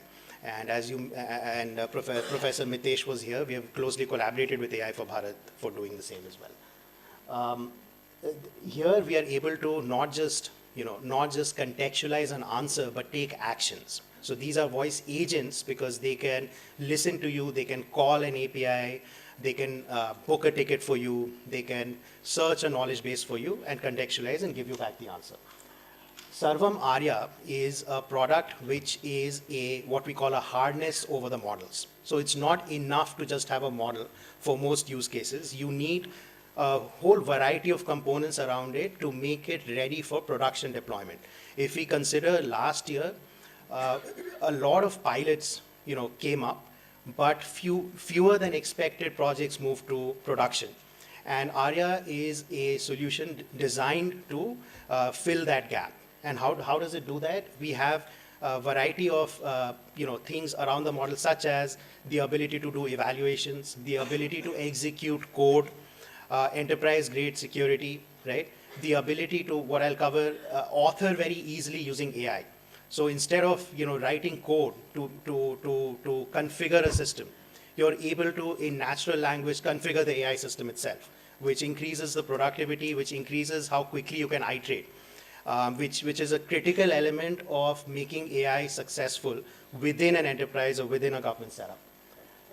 Sarvam Studio is a product offering where we are able to translate as well as dub in Indian languages. We have been doing this for the Honorable Prime Minister's Man Ki Bharat, where we've been able to translate what he's speaking into multiple languages while preserving the prosody, the tone, the tenor of his voice.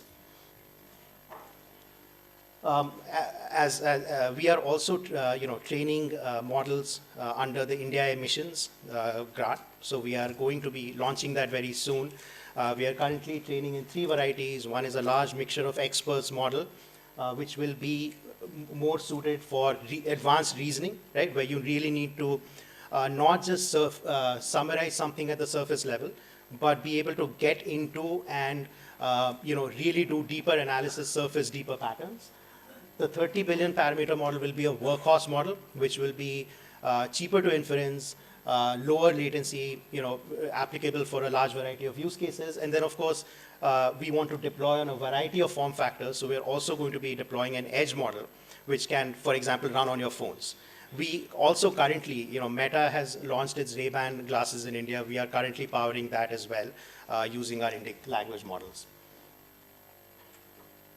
So let me cover our document studio first. This covers the gamut from video translation to document translation, digitization of historical departments or historical documents. So again, we are able to do that using vision language models. And the difference here from traditional OCR is, in OCR, the model just knows the image, right? It's like someone who does not understand language, but just understands the correspondence of a symbol to another symbol. But if a person knows language, you're able to be more accurate because you know the context of a word. So even if you can't read it properly, a human is able to guess. So that's the parallel. And then we are also able to narrate audiobooks, even create content. My colleague Himanshu is there. He worked in Karma Yogi Bharat earlier. He's prepared a few demonstrations utilizing that technology. So I'll quickly play this demonstration. Then we have the remaining 13 bits, in which the 12th bit is called the small a bit. Then the remaining 6 bits are compute bits. These 3 are the destination bit and these are the jump bits. फिर हमारे पास बाकी के 13 bits हैं, जिसमें 12वां bit small ए bit कहलाता है. फिर बाकी के 6 बिट्स कंप्यूट बिट्स हैं. ये 3 डेस्टिनेशन बिट हैं और ये जंप बिट्स हैं. அதன் பிறகு நம் மீதமுள்ள 13 பிட்ஸ் உள்ளன. அதில் 12வது பிட் ஸ்மால் ஏ பிட் என்று அழைக்கப்படுகிறது. அதன் பிறகு மீதமுள்ள 6 பிட்ஸ் கம்ப்யூட் பிட்ஸ். இந்த 3 డెస్టినేషన్ బిట్ மற்றும் ఇవై జంప్ బిట్స్. ఆ తర్వాత మనకు మిగిలిన 13 బిట్స్ ఉన్నాయి. అందులో 12వ బిట్ ని స్మాల్ ఏ బిట్ అంటారు. ఆ తర్వాత మిగిలిన 6 బిట్స్ కంప్యూట్ బిట్స్. ಈ 3 ಡೆಸ್ಟಿನೇಷನ್ ಬಿಟ್ಸ್ ಮತ್ತು ಇವು jump bits. So this is Oswald viscometer. It is called the two-arm viscometer. You fit. I think, so I mean, the importance of this to maintain a connect, right? Maintain the emotional connect that a speaker has with their audience is cannot be understated, because if it's a robotic voice, people will not be engaged, right? And part of the role here as educators is to ensure not just the transfer of content, but to ensure that the content is actually imbibed.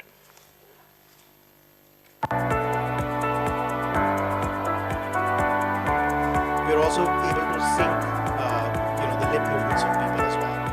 Dear students, I hope that you are all well and excited for today's lesson. So today we are going to discuss Chapter 2 of Science of Class 9, Is Matter Around Us Pure?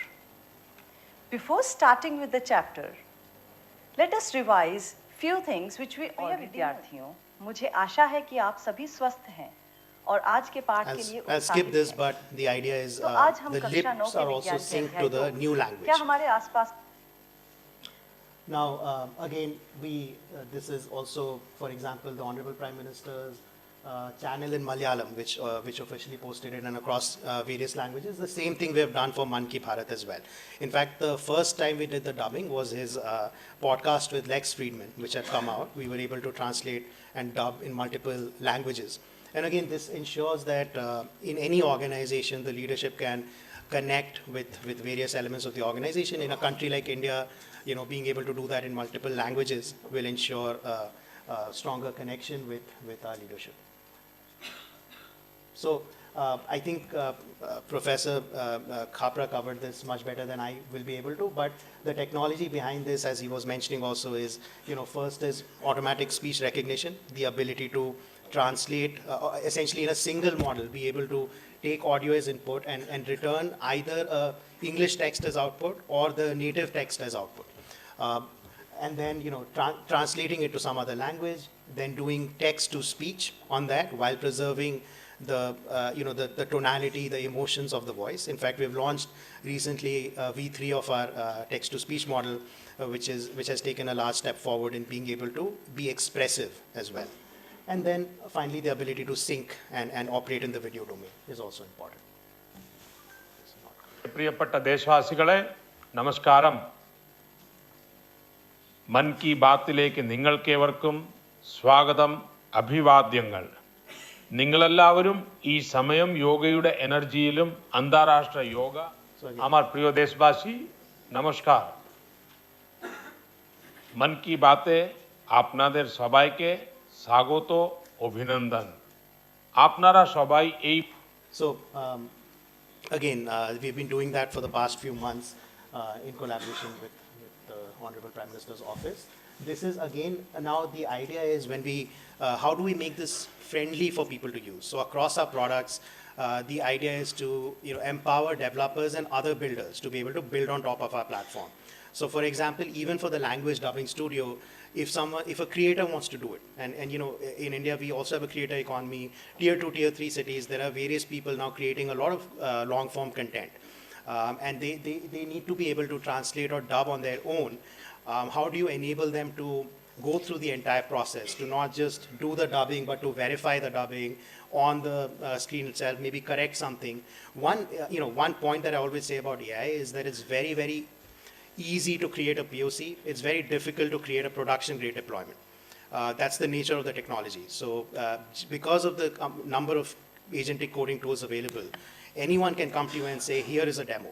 But the moment you try to put it in production, right, there are a lot of messy details that you need to take care of. And so some of the product angles are built around doing that. So this is an example of, how you're translating, being able to, in fact, agentically speak to the translation and change it if you notice something that, you want better translated or something has not been captured by the model that you wanted to capture. Now, coming to the specific points here, within IGOT, okay, so within IGOT, the idea here is, can we do content translation and dubbing? That's a very obvious use case to empower a lot of other people who might need access to this, and how do you do this in a domain and content aware way? So if you're doing a translation, like we saw with Professor Kamakoti, it was a very, very abstruse topic, right? Now, if you translate that naively, you will translate words in a way that people will not understand. So how do you make sure that you're able to do it in a domain and context aware way? Something also that we are focused on. I'll just go through this much more quickly because of the paucity of time. We spoke about the Samvad platform. We have actually recently engaged 4% of India's adult population using for the PMJJBY scheme. So we were able to call up close to 40 million people within 10 days. This is not possible with traditional means, but the ability to connect to citizens, the ability to connect to stakeholders becomes very magnified in AI. I'll just play a couple of these. I don't think, so the other, So the other thing is it can be across multiple channels. So what you're seeing is the same thing on WhatsApp. You're able to communicate to this organization, in this case a bank, through WhatsApp. You can even send a voice note. It can send a brochure back to you. So again, this is, imagine having a single window to your organization that is based on voice that every Indian can have access to. I will move fast here. So here again, two use cases that we focused on, right? One is, can you do a quiz on call with voice? So right after I finish a course, you get a call, right? And then it's like, do you want to take a quiz? Can you answer a few questions? And you do a very quick assessment right there and then using AI. And then the same number can be used for grievance redressal. So you can call that number up and register any grievance you want as well. I'll quickly cover ARIA. I'll skip this, but I think I covered a little bit about how this entire system is designed so that it can work in production in the fastest amount of time possible, right? As an agentic AI system, which essentially means a whole suite of AI agents working in coordination with you to deliver results. We are already deployed in Niti Aayog under the National Data and Analytics Portal. We have deployed this platform. It's currently being used by the Chief Economic Advisor's Office in order to be able to kind of do broader research to augment the economic survey. So that again also works by doing deep research on both structured data, so thousands of data sets, but also unstructured data. So, all of the PIB reports of the government, answers that have been given in Parliament. These constitute official statistics, but they're not all in one place. This system is able to do deep reasoning, cull out these answers, even write code to itself, do statistical tests, and give you an answer to a question as complex as what outcomes did Ayushman Bharat have for health, right? And it's able to cull that out and give you an answer that you can back up and that you can test. I covered this, that model orchestration, application, and implementation layer is important. So models obviously are there, but on top of that, you need the orchestration that I spoke about. On top of that, you will have applications that depend on this orchestration layer, and then you'll have specific implementations, right? Which as I said, you can build very fast because of the way we have structured our system. We call it a declarative authoring platform. We talked about structured and unstructured data sets. This is an example we've built for Rail 1, right? Where you're able to get information and do agentic actions on this new application that the Government of India is coming out with to consolidate every railway service under one umbrella. So if you enter something like, what is season ticket, how can I book, it'll actually connect with the database in real time. So this is not AI just generating an answer. What you're seeing here is the AI orchestrating something called a tool call. So it is thinking to itself that I need to access this database, accessing it in real time, and then giving you the answer. That's a common misconception sometimes we have, is that, hey, it's just generating an answer. That's not the case here. A few other use cases, right, for course and content agents. So if you have, you can have just-in-time assessment as we just discussed. You can have Q&A of courses. You can also, it says, yeah, I'm just going to take a minute. You can also, take care of content. It says profanity, but anything that is inappropriate, right? I mean, if you're generating thousands of courses, how do you quickly flag whether something needs to be, maybe it's inappropriate in a political sense, maybe it is profanity, whatever it is, how are you able to select for that? The following is a demonstration of Sarvam's AI learning assistant. Should I go to the next one? Yeah. This one? नमस्ते, मैं इशिका हूँ।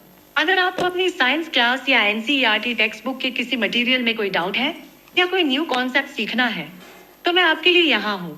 आज आप किस बारे में curious हैं? मुझे जानना है कि वायरस को लिविंग क्यों नहीं माना जाता? ये बहुत अच्छा सवाल है।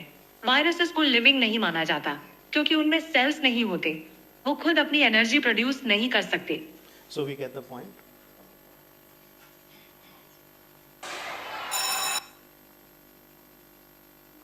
Hi, welcome to the class. Today we will understand charged particles and structure of atom.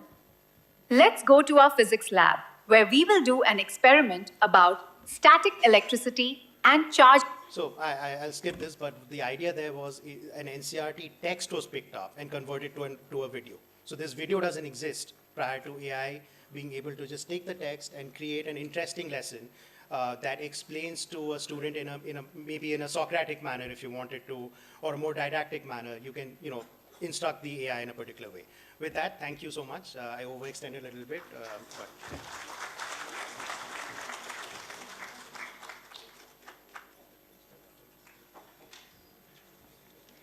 Thank you, sir, for highlighting the role of indigenous AI model in enabling sovereign and inclusive digital public infrastructure. Now I invite Shri Santosh Kilwani, Voice AI Strategist and Advisor for Easter Foundation, Ekstep Foundation and People Plus AI to share his presentation on AI-led innovation.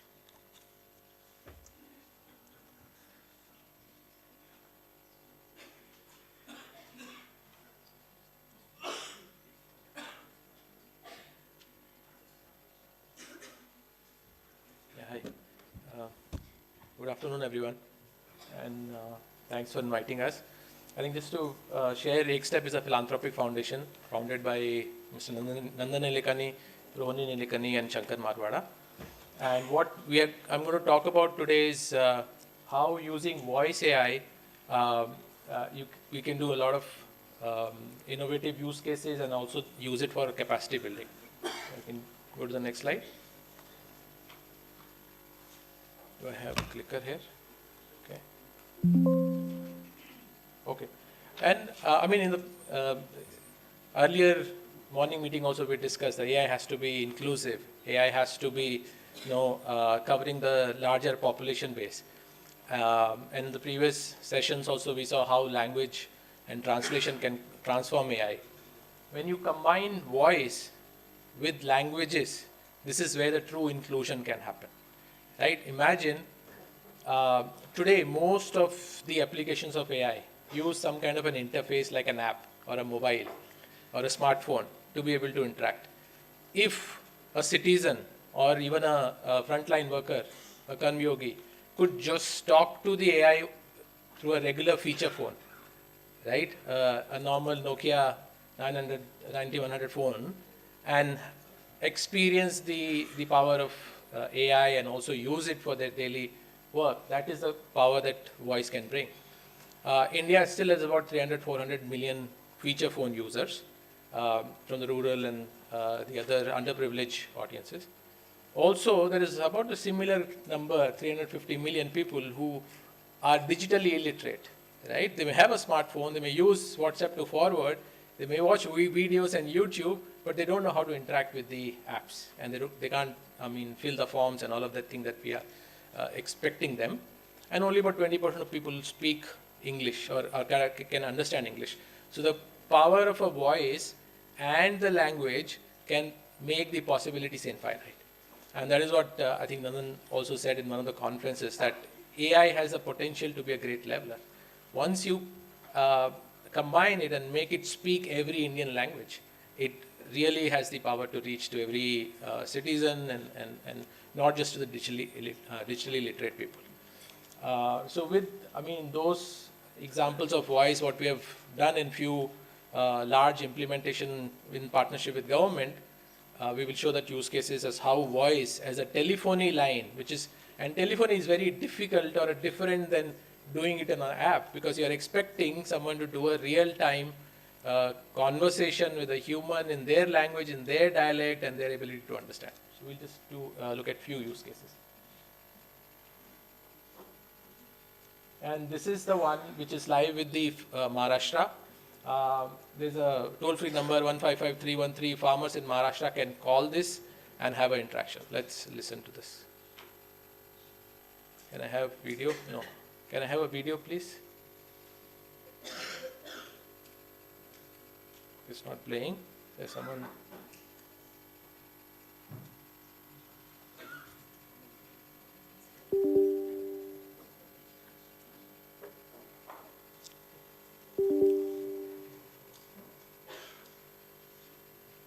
While this is loading up, let me just move on to the next slide and we'll come back as soon as you are ready.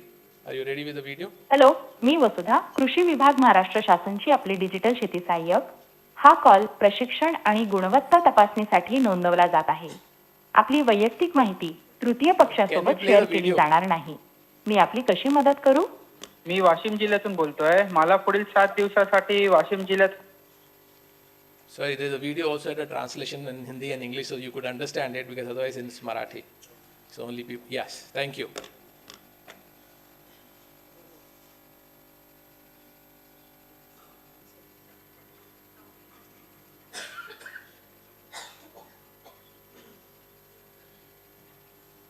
Hello, मी वसुधा, कृषी विभाग महाराष्ट्र शासनची आपली digital शेती सहाय्यक. हा call प्रशिक्षण आणि गुणवत्ता तपासणीसाठी नोंदवला जात आहे. आपली वैयक्तिक माहिती तृतीय पक्षासोबत शेअर केली जाणार नाही. मी आपली कशी मदत करू? मी वाशिम जिल्ह्यातून बोलतोय. मला पुढील 7 दिवसासाठी वाशिम जिल्ह्यात हवामान काय राहील याबद्दल जरा माहिती हवी होती.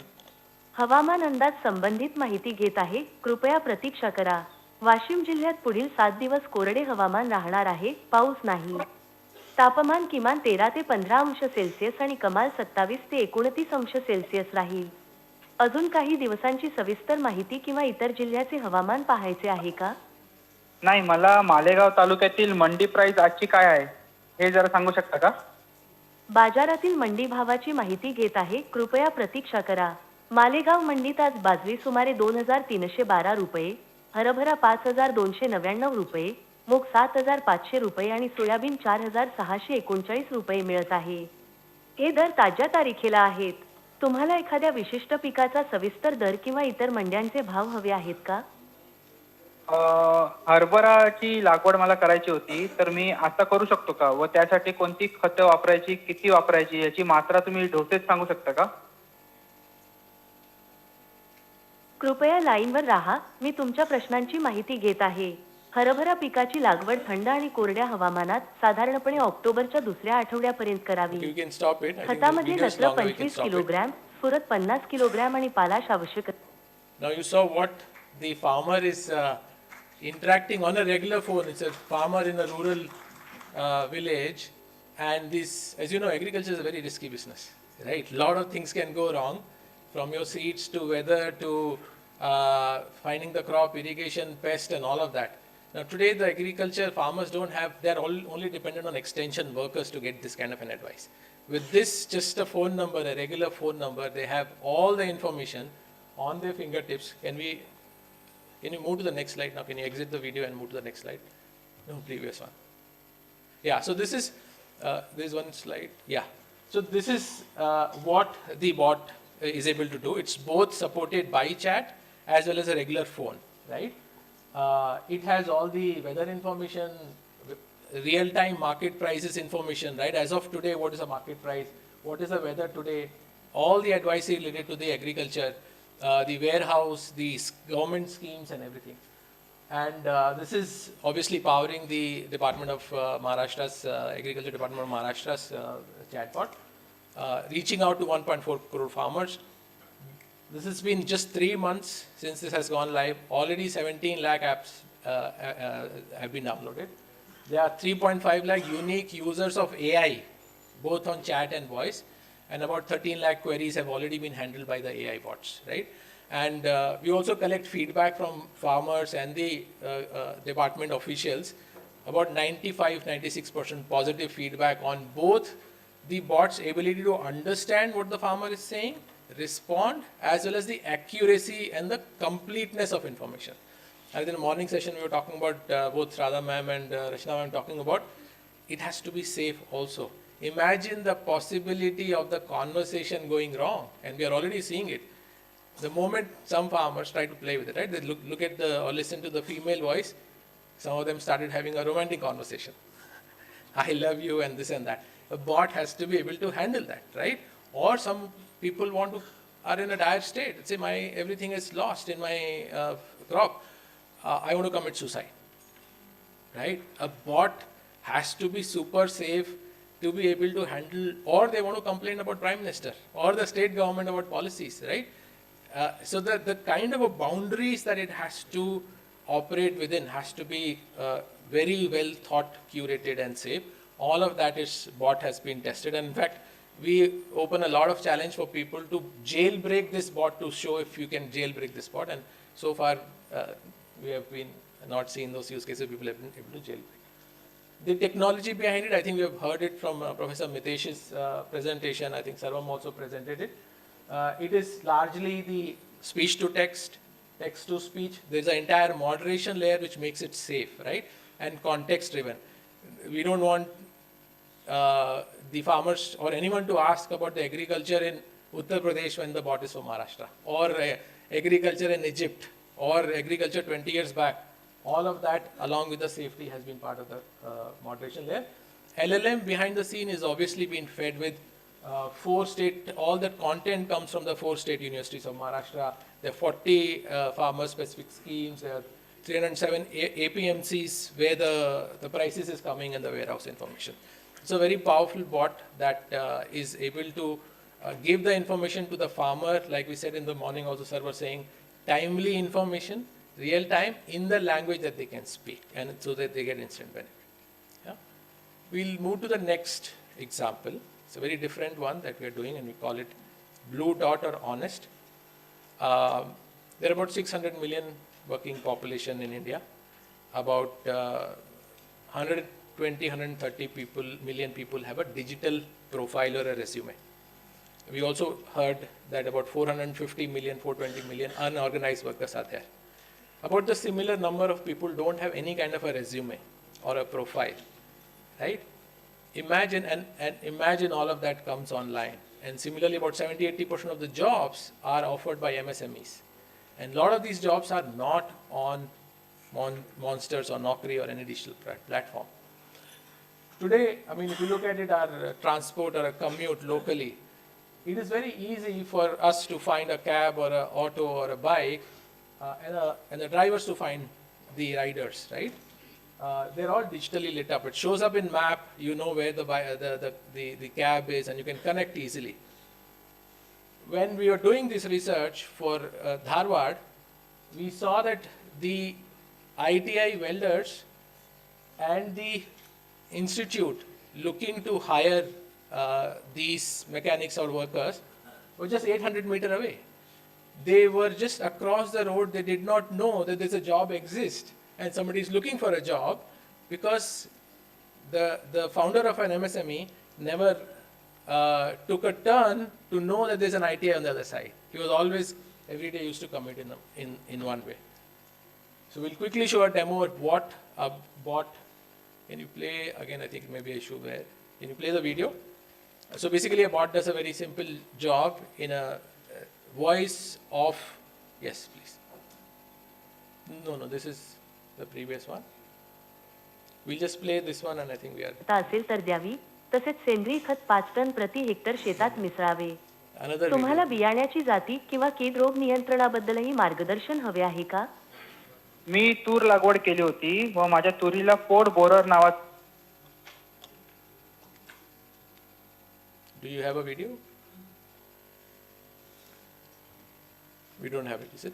Okay, so I'll just explain it. What it does is basically a voice bot, just like the previous one, calls the ITI student, asks a very simple questions of what's your name, where are you from, what courses you have done, and basis a normal human conversation, it creates the digital profile filling all the information, right? For example, in this one, it says, okay, this is the age, this is a ITI institute, and courses, and what is the expected salary, what kind of a job that you have done. And suddenly that, within a 5-minute conversation, that ITI student's profile will become digitally lit. It shows up in the map along with the jobs which are available on the map in the local area. This is how it becomes easy to find for both the job seeker and applicant to get connected in a very geographically co-located area, so they don't have to travel too far also. This is already live in Dharwad and Ghaziabad, and there are at least 3-4 states that we are going to go live with, right? Unfortunately, video is not there. We already saw that the POCs, I mean, most of the POCs don't get to scale, right? Only about 10 to 30% of the POCs reach scale, in AI especially. And there are a lot of challenges. In India especially, the challenges around languages, 22 languages, hundreds of dialects. There is a low connectivity. There is code switching. When we speak, we use 2-3 languages together. And there's a cost, right? The cost of implementing AI could be high. Along with the data quality, the data it remains in silos, and there is a application which may not be useful. While we have solved for some of the cases, I think for the larger ecosystem to solve, what we are saying, let's take the cost factor out of it. Can we help the ecosystem to say, and we are launching this program, and this is with iGot, so let me just finish it, right? Along with Sarvam, as well as AI for Bharat, you heard these two, and Ekstep, 3 of us have come together to offer 10 million minutes as free of cost to the community to use voice AI applications and any applications of voice AI. And we will be seeking, and in partnership with iGot, we are also offering this to this community to apply for this. The last date is only day after tomorrow. The program runs for 1 month. The learnings of this program would be showcased under India AI Summit. And just as some of the examples where we see that iGot frontline workers can get benefited by this voice AI technology.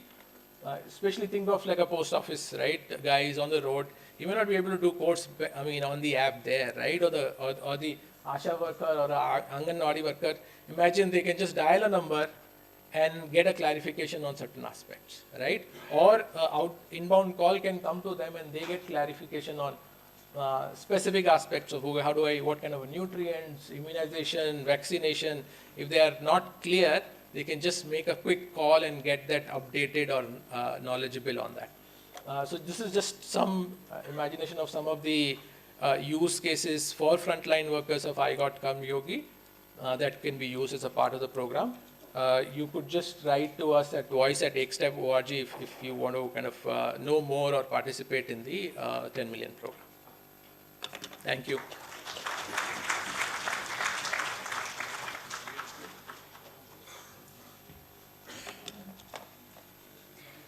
Thank you, sir, for sharing those insightful perspectives and the scalable and people-centric AI solution. We have 2 more demonstrations left. We will do it after our first panel discussion. Now we are breaking for lunch. Lunch will be available in the ground floor. The next session will commence at 2:20 sharp. We request all our participants to kindly be seated on time.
Invite our esteemed panelists to kindly join us on the dais.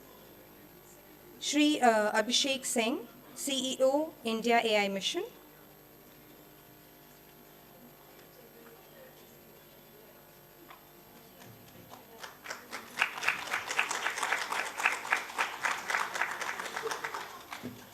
Shri Shankar Maruvada, co-founder and CEO, Ekstep Foundation and People Plus AI.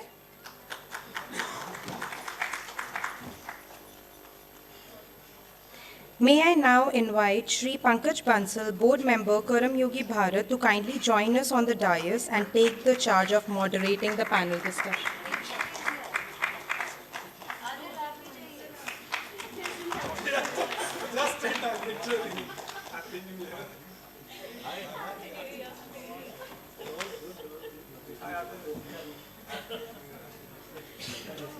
Shri Adil Janal Bhai, formal chairperson, Capacity Building Commission.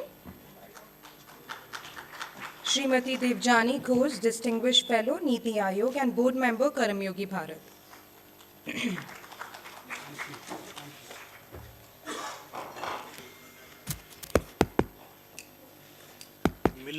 Million trainers, 2 million trainers. That's how we should do testing here. So namaste and thank you, friends. Wonderful being here. Chavi and the whole team of Karmyogi Bharat for putting this wonderful show. I can see CBC chair and my fellow board members, Karmyogi Bharat chair, Mr. Ramadurai, and my fellow panelists. I was thinking that when you have a very high-powered panel, the prerogative and the bias you have and the unfair advantage is that all you can do is just toss balls and they will hit boundaries. So we will make sure that we open the floor also and you will get some chances to throw balls and we will see how our panel is going to do that. Post-lunch sessions are not easy, but as long as we have more participants than the stage in the audience, it's a good sign.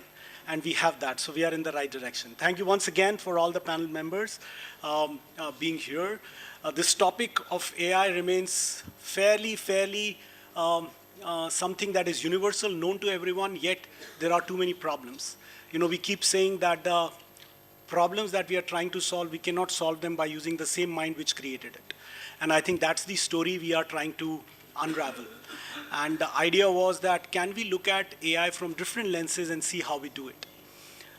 I was talking to each panelist a few days before, each one of them, and while having a conversation, each one gave their perspective. And then I called a young entrepreneur who's the largest gig service provider in India.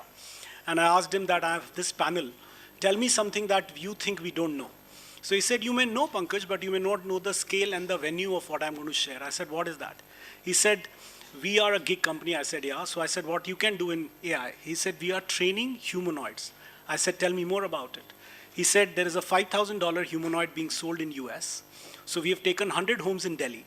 We are putting a camera on the head of the helper, and this helper is being watched by the humanoid. And phase 2, this humanoid will replace and sit in the home and do the work, and this helper will watch on the video.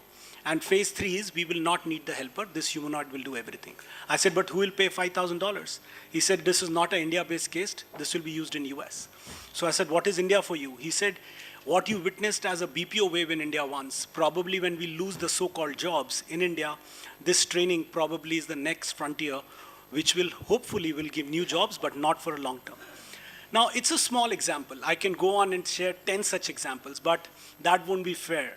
But this thing gave me a segue in realizing how this panel should be conducted. All the 4 panelists are there, they have different time zones of coming in, and everyone has a different timeline to leave. So my decision who will speak first is not based on the lady or an alphabetical order, but who has to leave the first. So that's how we will start the conversation. And Abhishek, good to have you. So Abhishek, as you all know, that is leading the AI mission, which is we all very proud of. But more importantly, Abhishek, you've had the privilege, honor, and we all have had to work with you when you were the founding CEO, if I can use the word, at Karmyogi Bharat. And you know, whatever you see, a large part was Abhishek, that the way he envisaged it.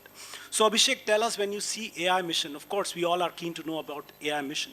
The format that we have thought for this panel is each speaker, we will ask one question and spend 4 or 5 minutes in explaining that, and then we will have shorter questions. So Abhishek, the first question is, you saw Karmyogi Bharat, you know AI mission. what are the synergies you see? If you have to go back and restart Karmayogi Bharat Way AI mission, will you do anything differently? How do you see that happen? Thank you for having me over for this session, and in fact I was looking forward to, that's why I came well in time. I was here like much before, so even though he's like giving me a subtle hint that I should leave the first, but the fact remains that I came much before in time and I leave much beyond the scheduled time. So having said that, and coming to your question with regard to first, how one would have done differently? I don't think one could have done any differently. In fact, every day when I hear about the National Learning Week or about the initiatives of IGOT, Karmayogi and Capacity Building Commission, after I moved on, I feel more proud. I feel proud as somebody would feel with somebody's child doing well in class 10th, class 12th, and I'm seeing, or when the child goes to an Ivy League or does something better. So that way, I got Karmayogi is doing much better again under the steady leadership and the guidance of the board and all the team members. Some of them have had the fortune of working together and learning from them. So if we have to when we look at AI and we look at what we should be doing now, AI is impacting all of us, and when I look at what AI should be done in our day-to-day work or civil service, I try to see in what ways we are already using AI. I'm sure many of you would be using many of the tools which are there, and what do we use it for? We use it for doing more with less. If I have to read a 600-page document, if I have to summarize, if I have to create a document with our own thoughts, if I have to compare multiple financial documents, or doing anything. So doing more with less ultimately means we become more efficient. I'm able to be more productive, I'm able to create more value and reduce the drudgery that we have. So in civil service, what I feel is that most of us, 80% of our time we spend on unproductive tasks. And only 20% of the task actually gives us 80% of the results.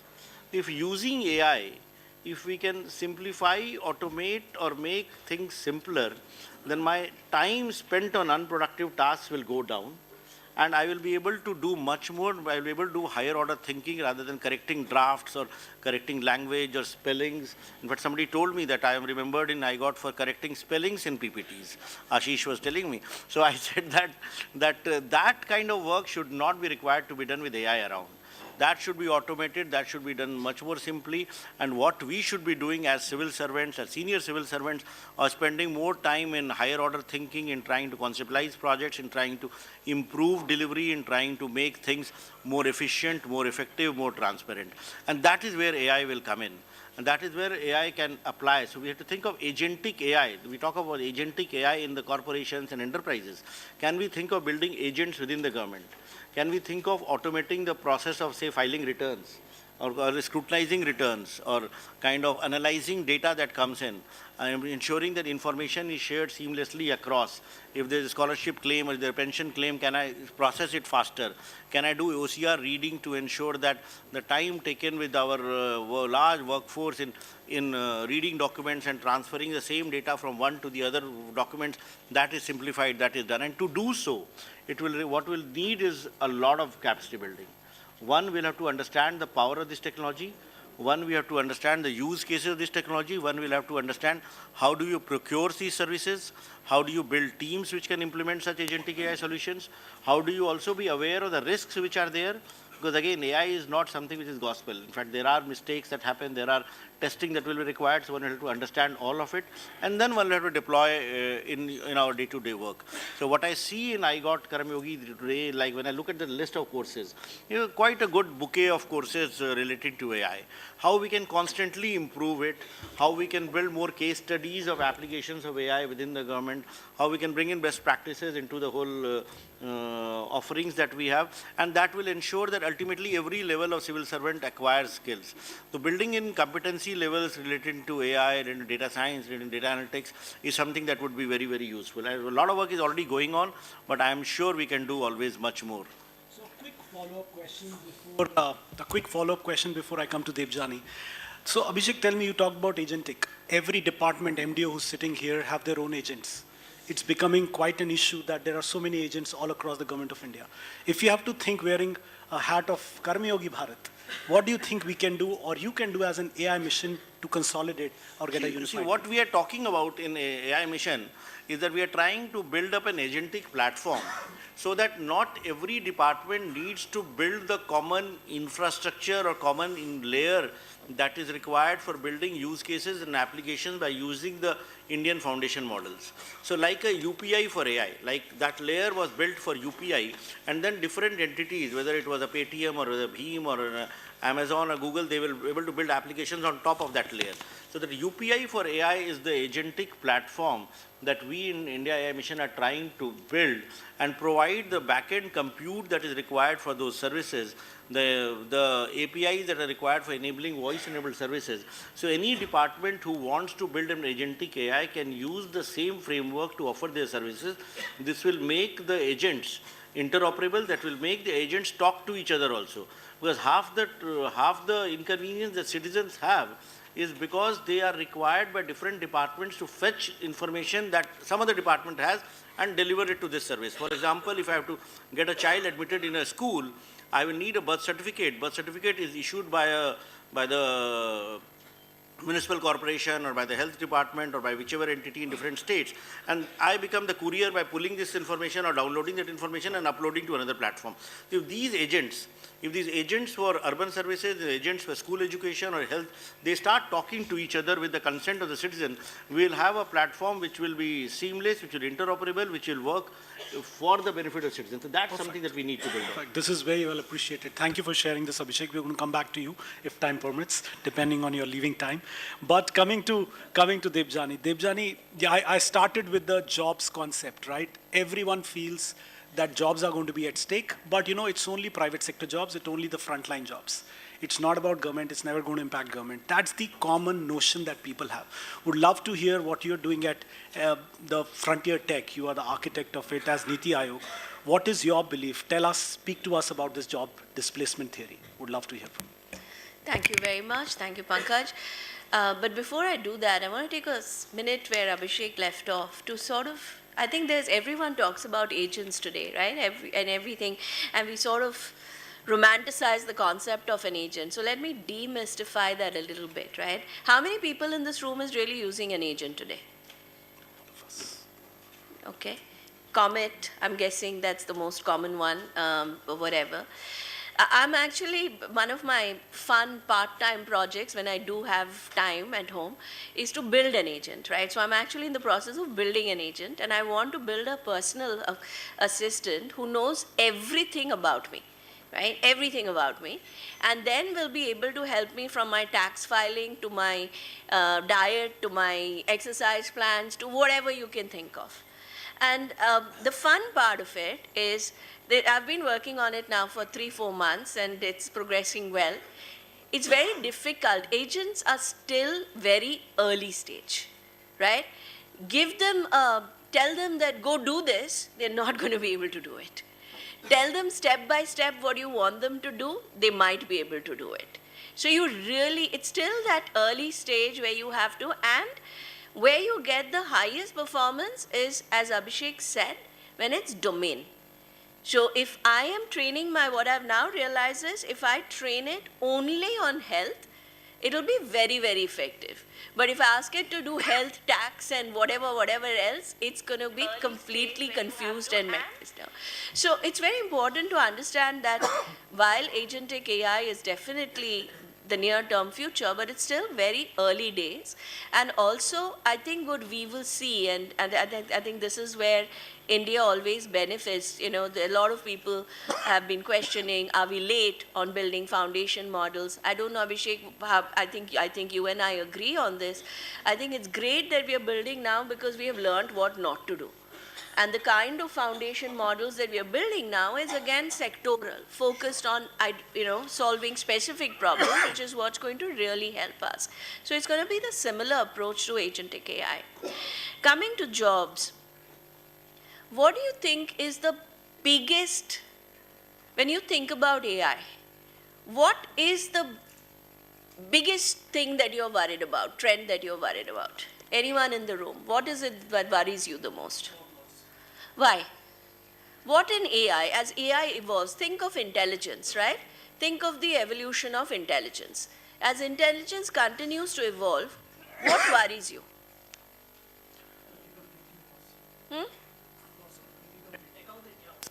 Take out the jobs. Okay, so basically what you're saying is it's going to be as good as humans. Yeah, you're right. I think while the West is very worried about this thing called AGI, right? Artificial General Intelligence, where AI will be as good or even better than humans, and AGI really is not just intelligence, but to intelligence you add emotion. You add the ability to do abstract thinking, which AI cannot do today, absolutely cannot do today, right? So you add all of that and you say it's as good as human thinking. But I think the biggest worry for me when I think about AI in the next 3-4 years is the rise of digital labor. And the rise of digital labor is not just agents doing end-to-end, what Pankaj and Abhishek talked about. It is also taking that intelligence, taking that end-to-end automation intelligence and putting it into a physical form. So if any of you following AI news, CES is happening right now in Las Vegas, which always showcases the latest and the best in the industry. What's CES about this year? It's all about humanoids, right? And they are showing everything from doing your laundry, robots doing your laundry, to your cooking, to dancing, to fighting, to everything, right? But what's amazing is not what they're doing. Well, the one thing that absolutely blew me off in terms of what they're doing, there was a robot that was threading a needle. Now, I personally can't thread a needle. So it's like, it's that. Now think of it. It takes amazing amount of dexterity to do that, right? So the fact that robot has been able to crack that, I mean, that is pretty amazing to me. But what is really, really interesting is where they were just 2 years back, where they were awkward, clumsy, and if you pushed them, and there were so many videos, right? You pushed them, they fell, they would not be able to get up. Today, they're walking maybe better than us. They're dancing. I'm sure if you've seen the rock concert that happened 2 weeks back in China, right, where there were robots dancing on the stage with the singer, and the moves were way better than what I've seen in humans. Riding bicycles. Right? I mean, they're doing everything possible, and that what's the pace at which it's moving is tremendously surprising, right? So that comes to what does it mean for us humans? So one of the things we've studied in Niti is what does this mean in the next 3 to 5 years? Now, forget about all of this. Forget about human robots, humanoids, etc., etc. If you just take basic productivity gains out of AI and you apply that to jobs today, we are already seeing when AI gets applied to jobs in the what we call routine jobs. Already today, you have a 15 to 20% productivity gain, and we expect that to go up to 50% in the next 2 to 3 years. Wow. Now, when it crosses 50%, you don't need a human in the seat. Now, I'm saying this from 2 perspectives. One, not just what it means for you, but what it means for you as government, because I think one of the biggest challenges for government is going to be job displacements. It's going to be one of the biggest social challenges that government will face. Right? So what it means for you is, as per our calculation, in the next 3 years, India will see 2 to 2.5 million people getting displaced by just higher productivity gains because of automation, AI++, right? Now, what's happening? That's one side of the story. The second side of the story is, are there new jobs getting formed? World Economic Forum and everyone talks about new jobs, new jobs. Yes, they are getting formed. But these jobs are very different from what is going away. What is going away? Data entry operators, call center, the L1 software engineers, coding, basic coding, right? Now, in India, these jobs employ millions and millions of people. And our institutes train for these jobs, mass scaling, right? The jobs that are now getting formed are hyper-specialized jobs, which hire maybe 1,000, maybe a few thousand. That's it.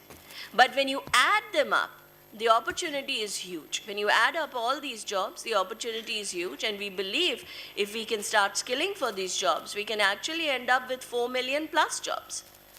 But, there's a big but. Our current education system and skilling system is not going to meet that need. I mean, just a basic difference. These jobs continue to change. The skills continue to change. We compared the refresh rates, curriculum refresh rates of our top institutes versus top institutes in US. There, the curriculum is getting refreshed in months, depending on where the jobs are going. Ours, it's years. And that's the big difference. And I think that's going to be a big worry point for all of us. Thank you for sharing. And as you all know, the world of HR says anything which is beyond 4% productivity is going to hit the jobs. And she's talking of 20.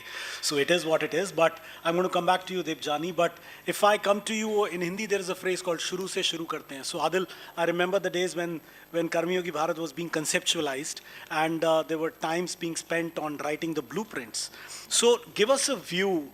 The biggest challenge we had in hand, and AI came later, how are we going to solve what is that government needs? What is that civil servant needs? So how do we look at MDOs? So in the current context and that context, what has changed according to you? Would love to hear your perspective.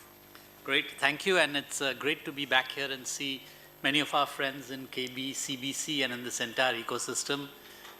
Namaskar to all of you, and to see my friends here on the stage. So I want to start out with the first capacity building plan that was put together. Required a team of 8 to 10 people, right. And it took 12 months. And I think this was, I forget which ministry it was done for. Maybe it was commerce or maybe it was something else. I think today using AI, as I understand it in the States, rather you were saying that this takes a week. So I think the very first use of AI, and we've been trying to do this for several years, and I think the effort put in by everyone who put this together is phenomenal, because now in 1 week's time, we can tell any government civil servant, starting from Safai Karmacharis to cabinet secretaries, what are the competencies they need for their job and for their role. And then secondly, what kind of training would help them get those competencies? So one big thing, which is I don't know what I need to know, you've taken away. And that has gone from a year to a month. I think that's more than 15% productivity gain. Wouldn't you say? Yeah. All right, so we are ahead of the curve. That's good. Yeah. That's wonderful. That's what we want CBC to do. Right. So that, I think that's been a huge productivity gain. I'll come back to it. Second thing is, right from the very beginning, Abhishek, I think when you were here, the very first course on AI was put on, right? Both physical and digitally. Today, I think, and Chavi, you will correct me if I'm wrong, more than 1.5 million courses have been taken on AI by the Indian government civil servants. There is no country in the world that has embarked on a training program of every civil servant on AI at the scale that which India has done. So I think a big hand for each one of us who's sitting here, right? Make this work. I think Abhishek, I have to be very careful, because at this point Abhishek will say, that is all very good, but I have taken 18 courses on AI. And I think that's the goal. So I think before the end of the year, I would hope that every single civil servant in India has been trained on the basics of AI. And I want to tell you that very early on, at least 1.5 years ago, maybe even a little bit more, the entire cabinet secretariat, including the cabinet secretary, all the ASs, the JSs, the directors, and every single person in cabinet secretariat sat in a room like this and did a course on AI. Okay?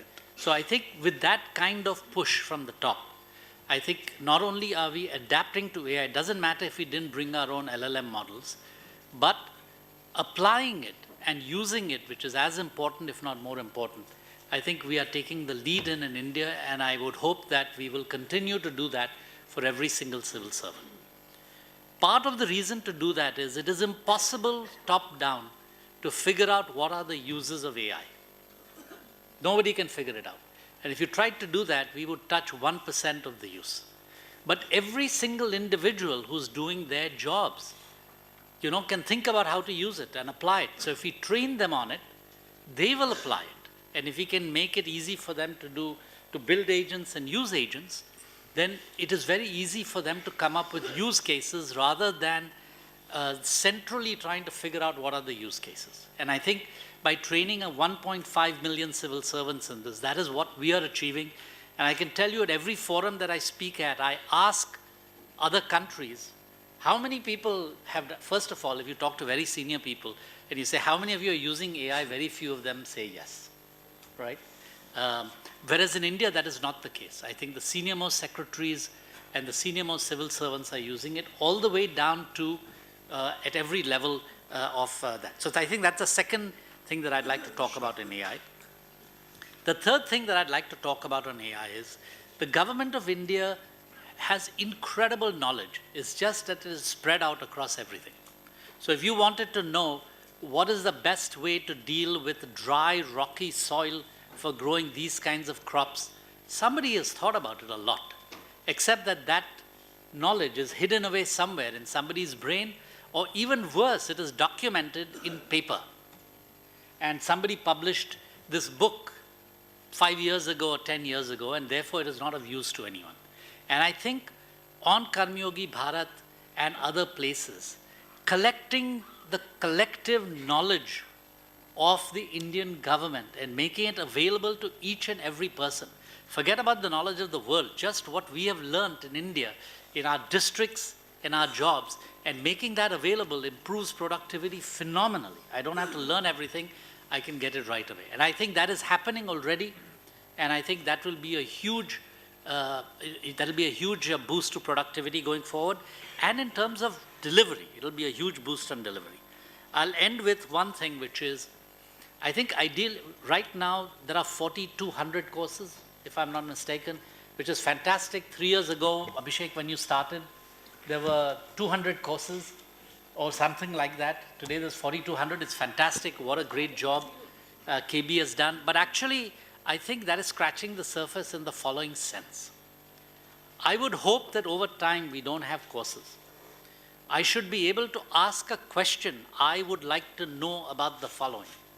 And that the AI agents would on the fly create the knowledge that I need, whether I want it in a 7-minute bite, a 30-minute bite, a 1-hour course, or a 16-hour course, right? So I don't have to fix something. And then Devjani, then our courses will not change in months. Yeah. They will change in minutes. Yeah. Absolutely. And I think that is, we need to be ahead of everybody else in the world. We're already ahead of everyone else in the world in terms of number of people using it, how we are using it to figure out what everyone needs. And we should be ahead of the world in this, which is I can give you the knowledge you want on the fly. When we first started, we talked to many people, including Harvard, which has Harvard Online. And the person who's heading Harvard Online, a wonderful guy, he said, we are thinking about how to do this. I'm very happy that today we are ahead of them in doing this. They haven't yet done their first course like this, whereas I think we've done our first courses like this. So I think the potential is huge, but as importantly, we have already moved down this path. And I would just use AI to accelerate all of this so that when we sit in a room like this with the rest of the world, our usage case studies should be better than anybody else's. Thank you. Thank you, Adil. Thank you so much. Hope this on-demand thing that Adil spoke about becomes reality sooner than soon. But this brings us to you, Shankar, the India Skill projects. There is a little bit of you in every government project. That's what I say. You're like salt. So tell us, Shankar, I read the latest papers in Forbes and Nandan's paper in Economist. You guys are talking about adoption and innovation. Are they at loggerheads? Are they complementary? One start after another? So throw us some light on this reality that you're seeing. Yeah. India did not invent biometrics, but we are the digital identity capital of the world. Yes. We did not invent the idea of protocols and HTML, but because of UPI protocols, we are the world's largest in terms of digital payments. Inventing and innovating a technology which is making it commercial grade is very important. But it's not the same as diffusing it. It's not the same as the whole society adopting it. Imagine this. In the 1890s, you were able to produce electricity, the equivalent of models, right? And then you're waiting for people to use it. That will not work because somebody has to distribute that electricity, transform it, and somebody else is thinking of a whole bunch of appliances, use cases, as Abhishek ji talked about, as Adil talked about. It's only when you think of use cases that you are solving some real pains of people, whether it be of officials or citizens. And they will demand that that thing is not reaching me, do something. Now, when this happens, this pull, what it does is it starts to create two kinds of forces.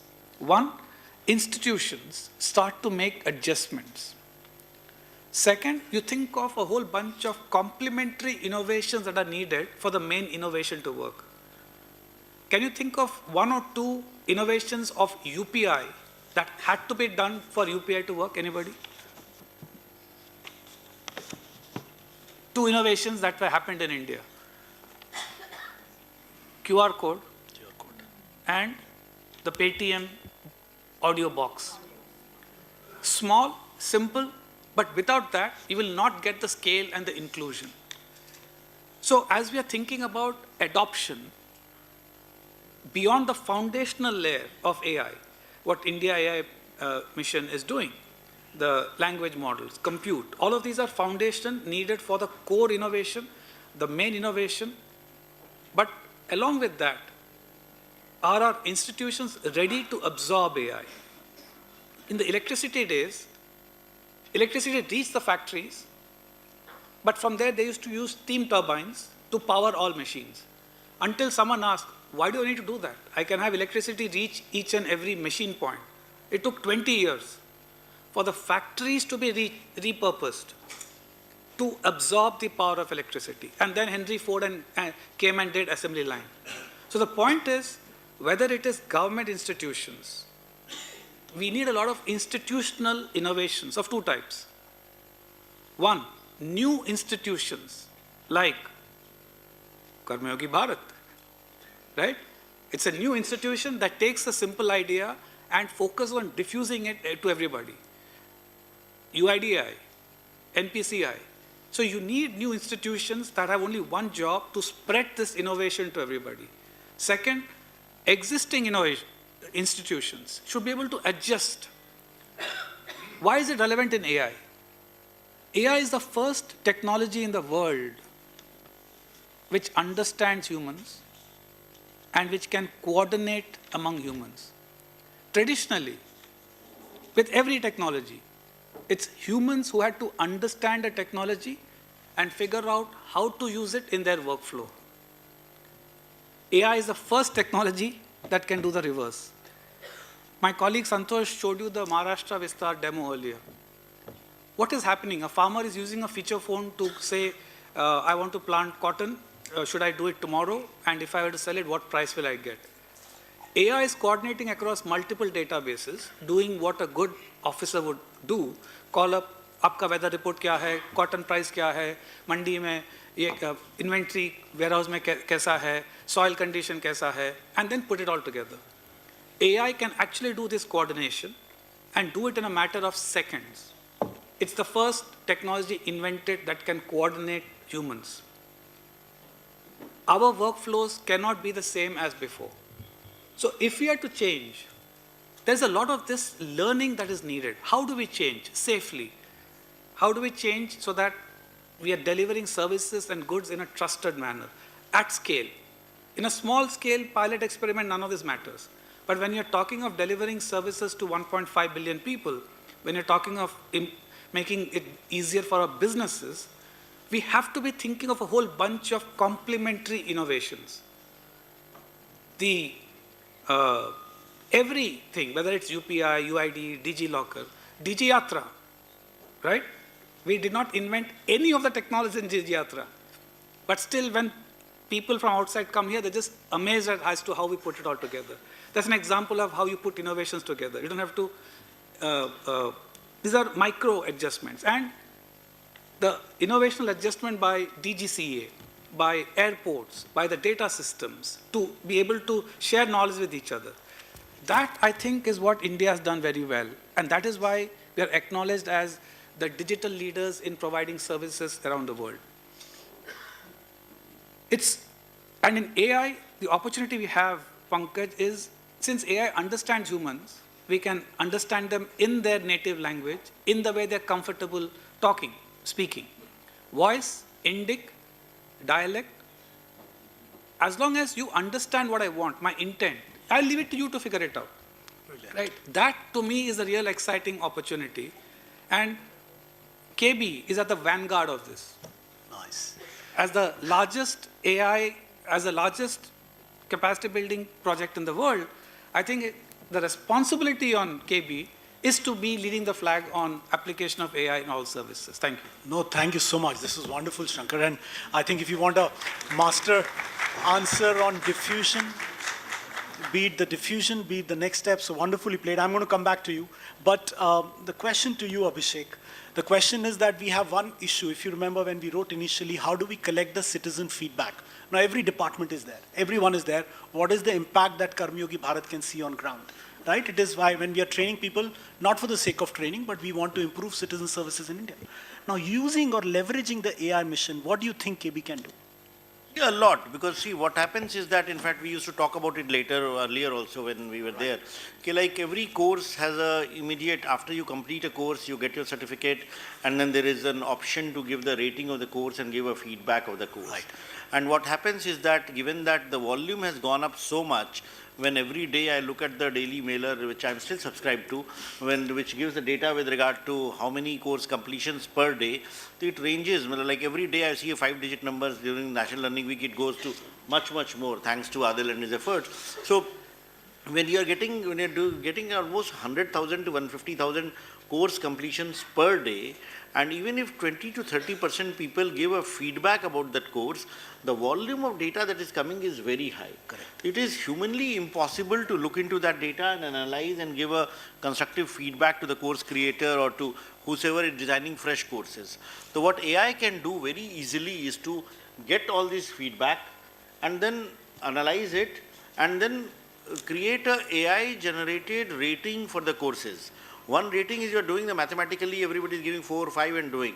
But based on the textual input that has come in with regard to a course, with regard to improving something in the assessment, because very courses, what I feel is that sometimes the course is very good, but the assessments, we don't spend time on it, because assessments where the course creator just gives some basic questions and does that.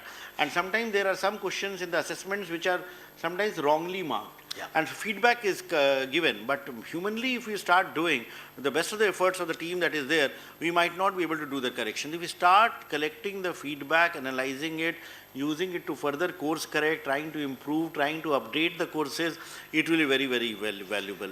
In addition, what happens is that now, of course, platforms like Coursera and all, they also look into the pattern of how the user is interacting when the course is doing.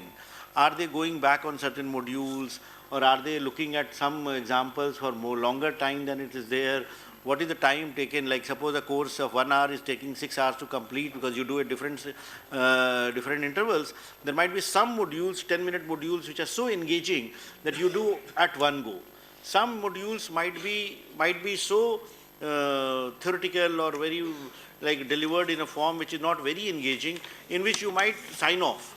So data with regard to where you are signing off in a course and where you are stopping to engage in a course can be very, very useful if analyzed by use of AI. And that can help in further improving the course quality, course content. In fact, these days there are many platforms, especially OTT platforms and other channels, media, entertainment. They, in fact, even their cameras look at where your eyes are pointing. Yeah. Like Instagram and all are doing so. Like, and that's how they decide where do they place the ads. So that if you're looking at the top left corner or the right bottom corner or wherever. So that kind of granular data is available today. which decides on how to use the real estate of a screen size of a where do you place the pixels.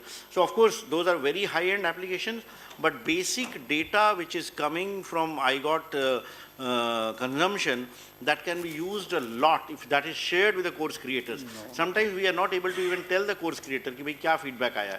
So if that starts happening with AI, it can lead to a lot of improvement in quality. This is very interesting insight, and I'm going to come back later to Shankar again on this, how to reach out to citizens for feedback. But Devjani, a quick one to you, that when you look at the whole, what mechanisms you think, not the whole, but mechanisms that you think we can deploy for civil services, for civil servants to adopt the frontier tech? What mechanisms? What will push people sitting here and those who are not sitting here? People sitting here are enabling millions of civil servants. So what mechanisms we can use? So, today the technology exists. It's there, it's democratized, it's available to all of us. I think the only thing that stops us from making the best use of it is skills, the know-how. Do we know how to use it? Do we know how to use it right? And also two is a little bit of how we think, attitude, right? And I think it's more of a mindset issue than a technology issue today. If you have the right mindset, the technology is there, you can do whatever you want with it. I think that's the reality, right? Now within the know-how we talked about, I think it's important to know how to not just use AI, but for example, everyone, we're all talking about data. How much of data does each of your departments collect? Tons. And we've done a ground level study, even a district level, to see like every ASHA worker has to juggle with 13 dashboards just to fill the dashboards, because it's being asked by different departments, right? And in some district, it goes up to 70 dashboards, right? So everyone is collecting so much data. Nobody knows what's happening to the data. Nobody knows what's next, what do you do? And I think that's the most important skill that civil servants have to learn. And Abhishek also talked about it, which is, what do you do with the data? You have to make your data work. Now, I keep saying this, I think we've killed the AI story by saying that data is like oil. There two things cannot be more different. Oil's value goes up when you store it. Unfortunately, we all believe data is like oil, so we are all storing it. But we are not using it. Data's value when you store it is zero. It doesn't matter how much data you have. Yes, the foreign companies will care and they'll come and take the data and turn it into intelligence and then sell you intelligence, right? But we have to learn how to start converting the data into insights and actionable insights. For example, if you're a secretary or chief secretary or joint secretary or whatever, do you start the morning instead of the files with your personal dashboard, which will not just tell you what's happening in your area of focus, but also what can happen? Imagine a chief secretary looking at his dashboard or her dashboard and realizing that because of rainfall pattern, there are 4 districts that are likely to be flooded, and having the time to respond. Right? So it's very important. We have to learn how to make data work for us in policy development, and I think that's the biggest, if there's one skill you must all invest in, it's data analytics. In order for data analytics, insights, etc., in order for us to make AI work for us. I think that's I think the most important thing. So, Ghalib said, दर्द का हद से बढ़ जाना दवा हो जाता है. So if we don't do what she's saying, it will become a pain that we can't avoid. So we better do it on a front footing. But coming to you, Adil, if we look at, there is a big question mark on always continuous performance management in government. People say it's APAR driven, this happens, that happens. You've handled that topic. Tell us, what role can AI play in few bullets? I'm going to answer that question after I do the following. Sure. So imagine you're taking this course, it's going on in the background, and suddenly an avatar appears and says, Radha, did you follow Devjani's question on data? Did you understand what data should be used for? And can you answer the following question? I'm not asking you. I'm just saying, imagine. So one of the things we learned about adult learning is that one of the great values of a personal interaction in the classroom with the teacher as well as with everybody else makes a huge difference. Today, using AI, we can get to the point where I can have an interaction with the professor, and that will happen at random times. Okay, so I don't know it'll happen at 2 minutes, 4 minutes, 8 minutes, but it will call me out, and it will allow me to ask questions that they will solve right away based on all the information they have. So what it does is it changes your learning completely. And we couldn't do that before because it was just one way. But now you can do this synchronously and can do that, and that will change the learning pattern. And once again, as you apply it in KB, India will be among the very first people to be able to do this. I mean, you can do this today, but you'd have to pay $50,000 to Harvard Business School, right, to use their course. Whereas we are going to do it, you are going to do it and offer it free to all civil servants. So I think that is another wonderful, wonderful use of AI. Now to come to performance management. This is also performance management. Have you learned anything, right? I can test right at the time you're taking the course, not just as a series of questions that you have to answer. But on the job but in the performance also. interaction. So I'm coming to that, right? So you try and do performance management in micro ways as well as in macro ways, right? And, you know, we have to be careful about performance management. Many people have done this for years. Companies have been doing it for years. And there is no such thing as a perfect performance management system. Correct. Those people who were doing it very rigorously and tight are now throwing it away, right? Including at Google and other places. Those people who are not doing it at all are trying to do some more.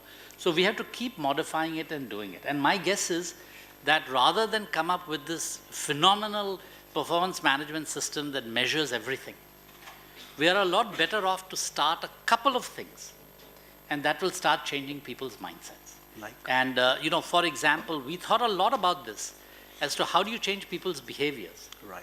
And at least in the Indian government system, you don't need a perfect performance management system which will then be subject to the Supreme Court, which will then be subject to gaming. You can start out by doing something very basic, which CABSEC did last year. He said in a meeting, and we were very nervous about being able to do this. He said, you know what, don't complicate life. Just say, have you taken the 7 courses that made sense for you, for your position? At the end of the year, we'll write that in the APA. We're not going to say that that will be 3% of your weightage or whatever. But the very fact that it is mentioned is an incredibly powerful performance management system for that person, right?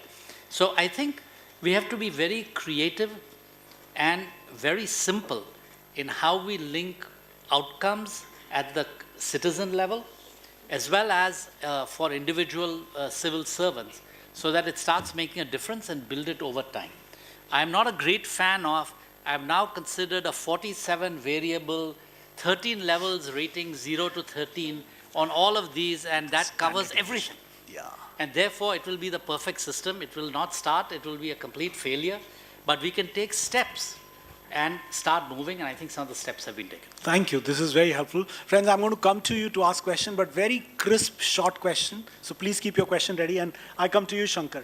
And Shankar, the question for you is the same question that I asked on citizen. I haven't found my answer, especially for people sitting in the audience may also feel. So that how do we go to that India scale, where you can go to probably a person who's poor and seek feedback for us? How, like UPI reached to that point, right? How can we make sure using AI, we have now Abhishek leading AI mission, we have her at Niti Aayog, we have Adil, we have all of us. So what can we do? Yeah. Give you an example. Government spends a lot of money to do a survey among farmers to figure out what they're growing, right? Because it's a human going, you have to go there. If you're going there, you will ask a lot of questions. And there's no way to verify whether what the farmer has said is what is captured, so you will put one more layer. Here you can directly call up a farmer, 15-second call. Is season mein aap kya bol rahe hain? Right. Whatever language, Santhali, Hindi, whatever, right? And I'm capturing that. Right. At the scale of 200 million farmers, this can change how we estimate things. Right. So the essence of changing things at scale is keep it very simple. Otherwise, citizens can't absorb technology. And if we think of technology, AI as a faster horse, we will have a 10 question form and ask everything about their income and who are you, etc. I don't need to know that. From India Stack and Agri Stack, I already have a bunch of things. So Adil gave the example of, I just need to check one thing, right? So we have to, that's what I meant by institutional adjustment, to reimagine how we'll do this. Suppose we are facing with an important thing. Theoretically, under India AI mission, we can make a call to 100 crore people. What do you think about this, yes or no? The answer may be dangerous, right? So it's a very powerful technology. It has to, institutional oversight has to be seen. But because it's a machine doing it, in their language, I can call you 10 times a day and ask you 10 questions, that point of micro things, right? It unbundles, and that is how the cost will come down. I can call every mother who's expecting to say, are you getting the service you've got? Yes or no, right?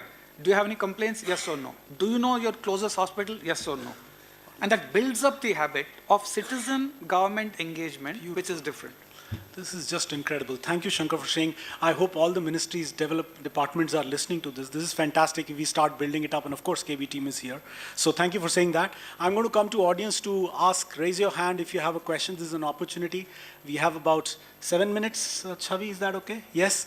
Yes, sir, you can ask. But before you ask, so just to conclude on the performance management, one expert I remember was saying that if you have to check out if there is a painting expo happening, 20 paintings, which painting was visited the most? How will you track? So exactly what Adil mentioned. They created a diagram, how many times the person was standing and checking. Then one wise man came and said that check out the spot where the carpet is rubbed the most. That's the place. So we'll have to find, but it's very hard in public services, so it's not easy. Yes, sir. Thank you very much, sir. This is a really great day for us, and we are learning a lot. One thing that I want to ask is, currently the decisions are still made on files, and currently we are using e-office for that. And till HI comes, we are still going to use e-office. So is there any mission going on or any model being built which takes the data from, say, constitution, acts, rules, all OMs of departments, judgments of courts, and give a co-pilot-like features in e-office style, so that it lowers our time to scrutinize all the files.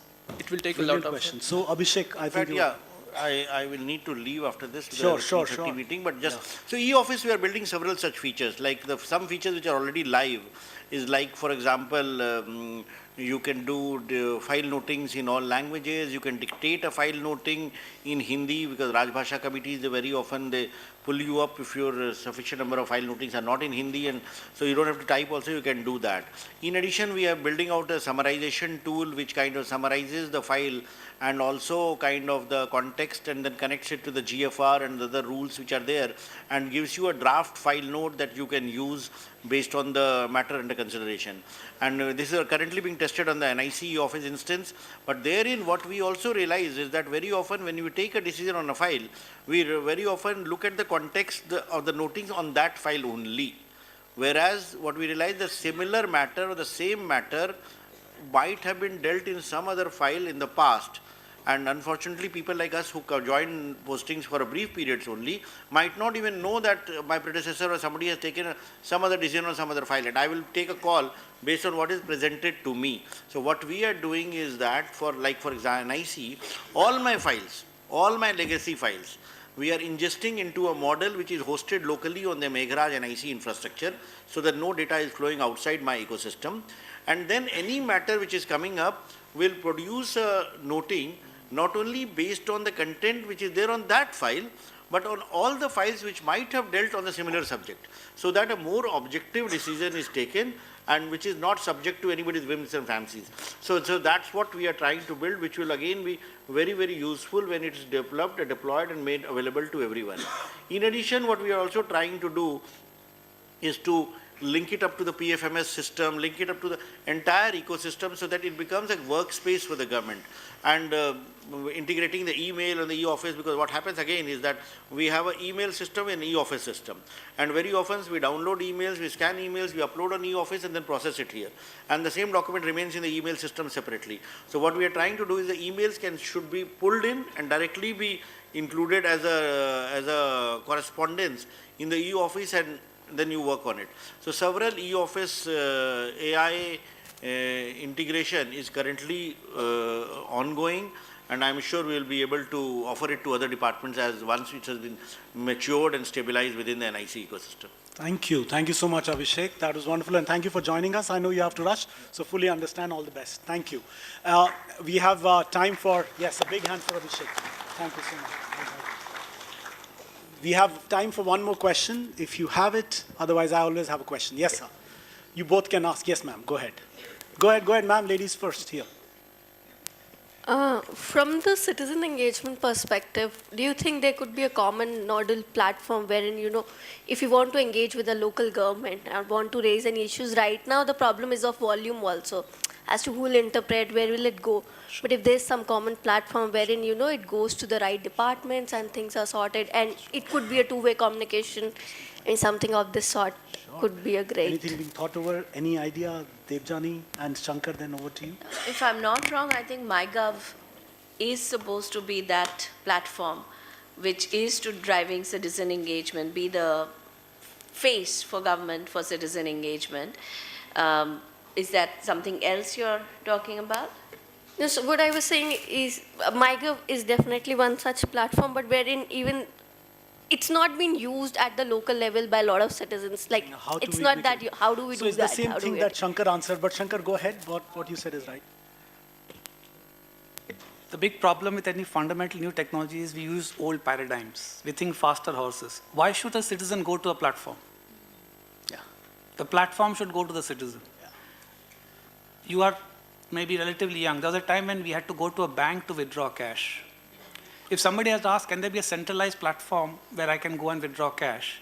Now, you can go to an ATM if you're lazy. Otherwise, if you're lazier, you'll use UPI. Why should I go to cash? Cash should come to me, right? So if we can flip the model and saying wherever the citizen is, brilliant, we should reach there. That is what AI is capable of. All the complex coordination, AI should do. Thank you. Last question from that gentleman, and then go ahead. The biggest challenge that I see forthcoming is data poisoning, especially data poisoning systems where you are feeding the systems with much more wronger data, and the systems respond in a very different way. I think recently Grok got into a controversy because of that. So in future, if we plan to integrate citizens' grievances with capacity building, so for suppose if there are grievances in CPgrams and state portals and other things, how do you think we can tackle this problem of data poisoning that maybe the social media trends would not define on the genuine issues? How can we tackle that? Thank you. The first step is we have to build our foundation models where the data is under our control in terms of where it's coming from, how's it being used, etc. That it doesn't solve the problem, but it minimizes the risks to a certain extent, definitely, right? So I think that's the first step, and that's what Abhishek under the India AI mission is driving. And one of the big outcome of that will be ensuring that the data is in our control. I think that's the first step. The second step is, and honestly, I don't think anyone knows the answer, including the people building Grok and ChatGPT, etc. today, as to how to stop this for sure. But it's really about figuring out the guardrails. And this is, again, where you have to use technology to fight technology, right? And in today's world, I don't think, and this is where our thinking about cybersecurity has to change. You're never going to have a foolproof system where you're not going to get attacked or, impacted. The question is, you have to now move towards digital resilience. So if it happens, how soon do you recover? And how do you minimize the damage, right? That's the thinking that we have to now start moving towards, and which is where you have to constantly follow the threats, you have to constantly track, ensure that you're be able to react very quickly as and when they happen. Of course, build your guardrails, but again, we have to take control of, when I say control, I mean we have to have our foundation models, where we are using our data, we are able to create the right quality of data. Cleaning of data becomes very, very important. Having the right, tags and labeling, annotation becomes very important, and guardrails for these become very important. So it's going to be a learning process for all of us. Thank you. Thank you. I was thinking that with the permission of Adil Shankar and Debjani, that I'm going to sum up the session, but then I thought if I'll do that, what AI will do. So let AI do it with the help of Karmayogi Bharat team. They can convert this and share the learnings with you. But all I can say is thank you, Adil, for taking the flight and being with us for today. Really appreciate. And Shankar, who flew in from Bangalore, I consider Bangalore means 2 flights, one from home to airport and then airport to here. So thank you for coming here. And Debjani, we both are from Gurgaon, so practically we have also taken a flight. So thank you for being patient listeners post-lunch session. I just want to close on a saying that, I'm a great fan of that book, which is on the battlefield, and I kept reading the chapter 2 before I come here. And it constantly is reminding, the charioteer is telling the prince that, you're doing wrong, wrong, wrong. And he keeps saying 3 words. He says, take whatever it takes to be dedicated on what you're doing. Second, do your duty. And third, remain detached. So I hope this session, this AI will remind us that we can do all the 3 things in our job and for Bharat Sarkar and each citizen of India, and make a great place like India. We are anyway proud. It's such an optimist view that the panel gave you. So all the best. Have a great day. Thank you once again, Team Karmayogi Bharat. Thank you. Bye-bye. At the conclusion of the session, may I request Additional Chief Executive Officer, Karmayogi Bharat, Shri Vijay S., to kindly join us on the dais for the felicitation.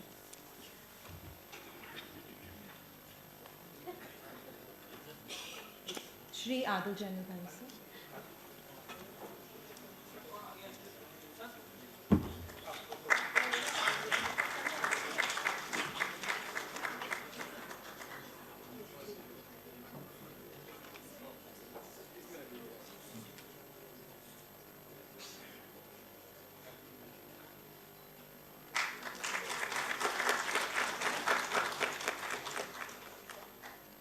Srimati Devjani, ma'am.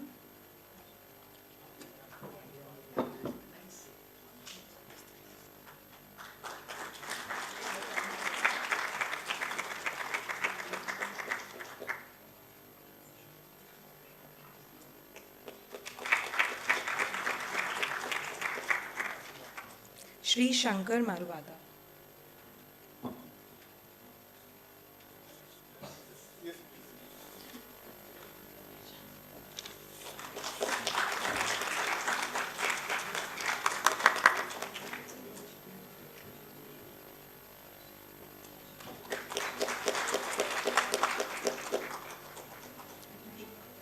Shri Pankaj Bansal, sir.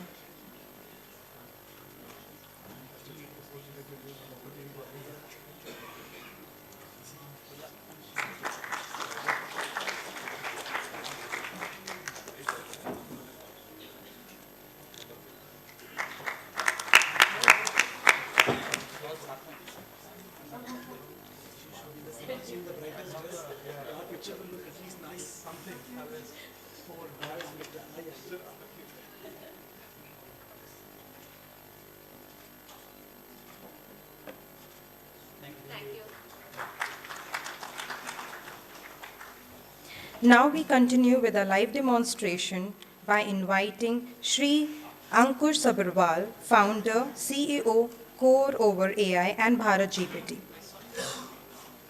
who has been at the front runner of deploying conversational AI solution to scale across public and private sector.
settle.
Let me show you now how easy it is to create an AI assistant. Yeah. Good afternoon, everyone. Thank you so much for your patience. You're still around. I was thinking difficult to be here, and I could see a lot of overlaps in many sessions, and I think that's how it is.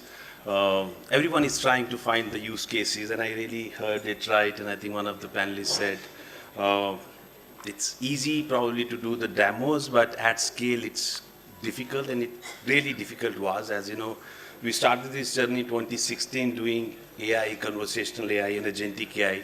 So whatever I'm going to show you, I think most of that would be deployed at scale. To give you scale of one of our agents, we do 1 million calls every day, even on feature phone and AI on feature phone. So a lot of exciting stuff. So still we have not found the moat where the use cases are, but we are going where the problem is. We are not coming up with the ideas to implement AI. We are going searching, spending a lot of time finding problems which are large enough problems to solve.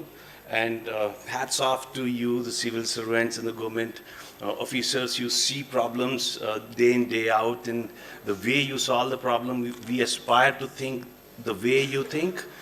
We more think in the technology terms, finding the real problem and finding the ideas to solve. We get to know from you, and then we go back to our lab and try to solve.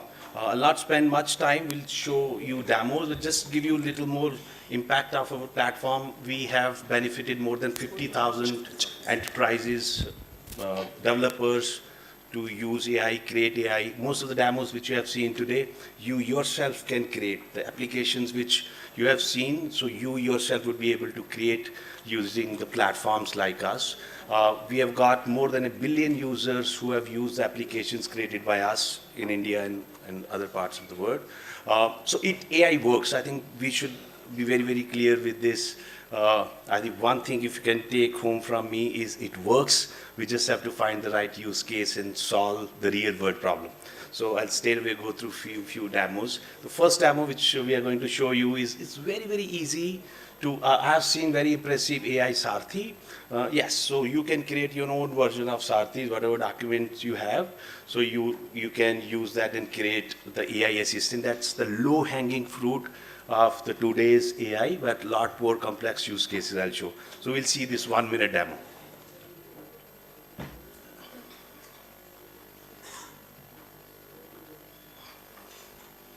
Let me show you now how easy it is to create an AI assistant by just speaking in the language of your choice.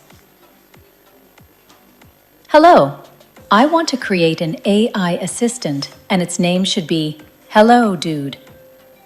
What is your bot's purpose? The AI assistant should give answers related to fashion. The context is fashion. The bot has been successfully created with the following details: bot name, hello dude, bot context. The AI assistant should provide answers related. You can see it's created, and we can of course go and configure it, add more languages, and add documents. Connect with any of your websites. Add conversational flows, add API integration, but the generic information is available. Now let's test it. I want to attend one formal meeting, so what should I wear? Tell me. For a formal meeting, it is important to dress professionally and appropriately. You can consider wearing a well-fitted suit or a formal business attire. For men, a suit with a tie and dress shoes would be suitable. Hit work. Yeah, if you can pause, you see, I just wanted to show it's so easy to create. IRCTC का It was so easy, I don't have control, sorry, I think this will happen.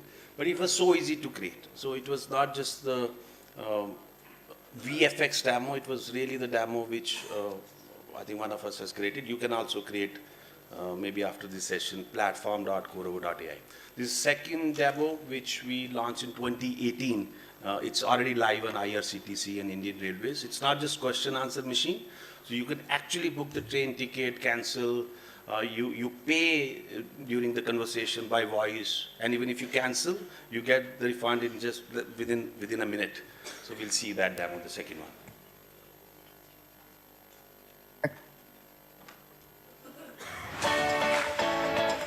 IRCTC का दिशा chatbot अब आपकी train booking को और अधिक सुविधाजनक और आरामदायक बनाता है।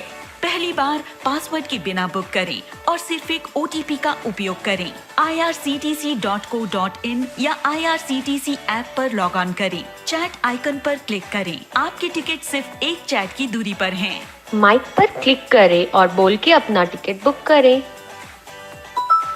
I want to book the general ticket from Delhi to Mumbai for 24th March.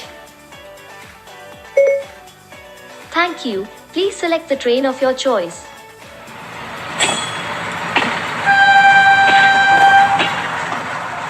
और अपनी पसंद की ट्रेन चुनें। यहाँ अपना यात्री विवरण भरें।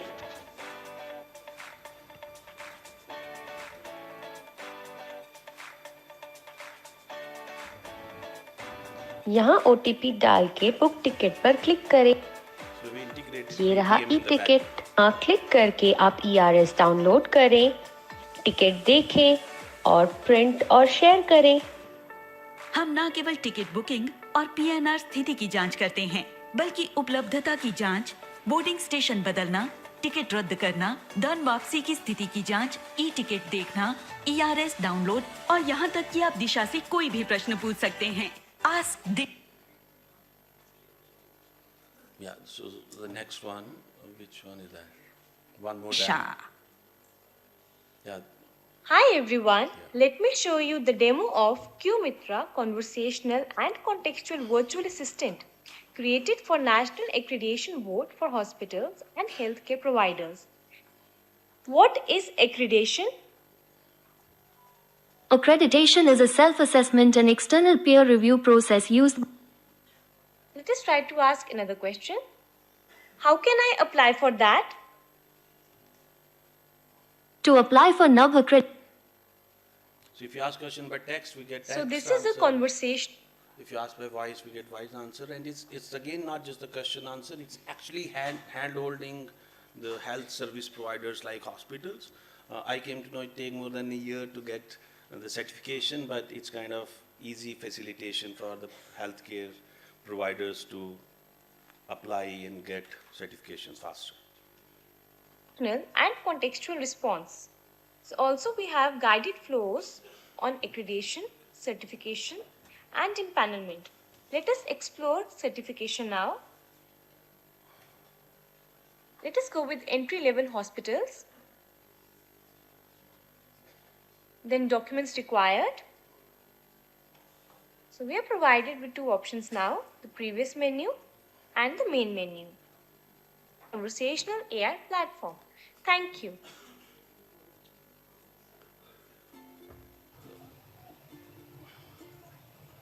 Hi, I am Greater Chennai City Police AI Assistant. I can help you answer your queries. Yeah, you fast forward it, I'll explain. So I think we have seen few video parts demo. So what we make a real person as a digital twin. And I think we did this for Chennai Police in a day's time. We have done for NPCI CEO, Mr. Dilip Aspe and many more. We're making anyone interactive. And you have already seen multiple languages can be spoken, but it was interactive.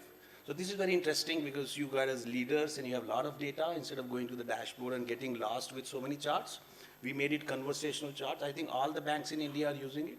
So they come to know if anything is wrong, they can also ask the data. We'll see that quickly. We call it as conversational. Hi, everyone. Let's explore our evolutionary conversational AI analytics dashboard, built on Corover's agentic AI platform. This powerful tool seamlessly connects to any structured database, generating reports with analysis and customizable charts in multiple formats.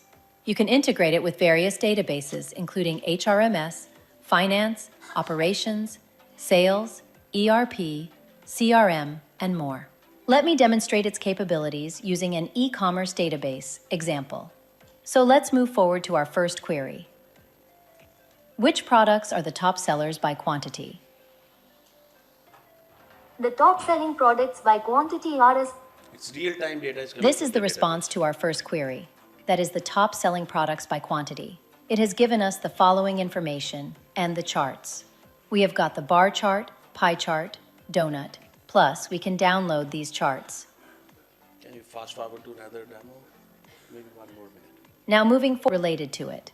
We can also, here you can see. With Bharat GPT Agentic AI Studio, you don't code agents, you speak to them. Create intelligent agents using natural voice conversations. Even the most complex AI workflows are designed the same way, by simply explaining what you need. The platform understands, orchestrates, and builds instantly. Connect to over 1,000 integrations, any LLM, any CRM, any CMS. Your existing systems plug in seamlessly without friction. Deploy fully on-prem on your own cloud. Your data stays yours, your knowledge base, your database. Complete control, zero compromise. From customer support to operations, from internal knowledge assistance to enterprise automation, build one agent or 100, all from a single platform. This is not just AI you use, this is AI you create. Bharat GPT Agentic AI Studio. One platform, infinite agents. Awesome. Thank you so much.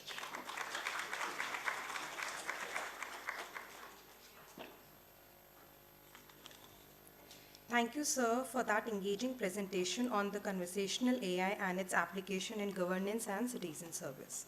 Finally, I invite Shri Harsh Jha and Srimati Tanishi Mukherjee, co-founder Thrifty AI. Thrifty AI built the face of enterprise AI, artificial human. These are AI-powered digital characters that look, talk, behave like real people, bringing human-level interaction to workflow where human effort doesn't scale.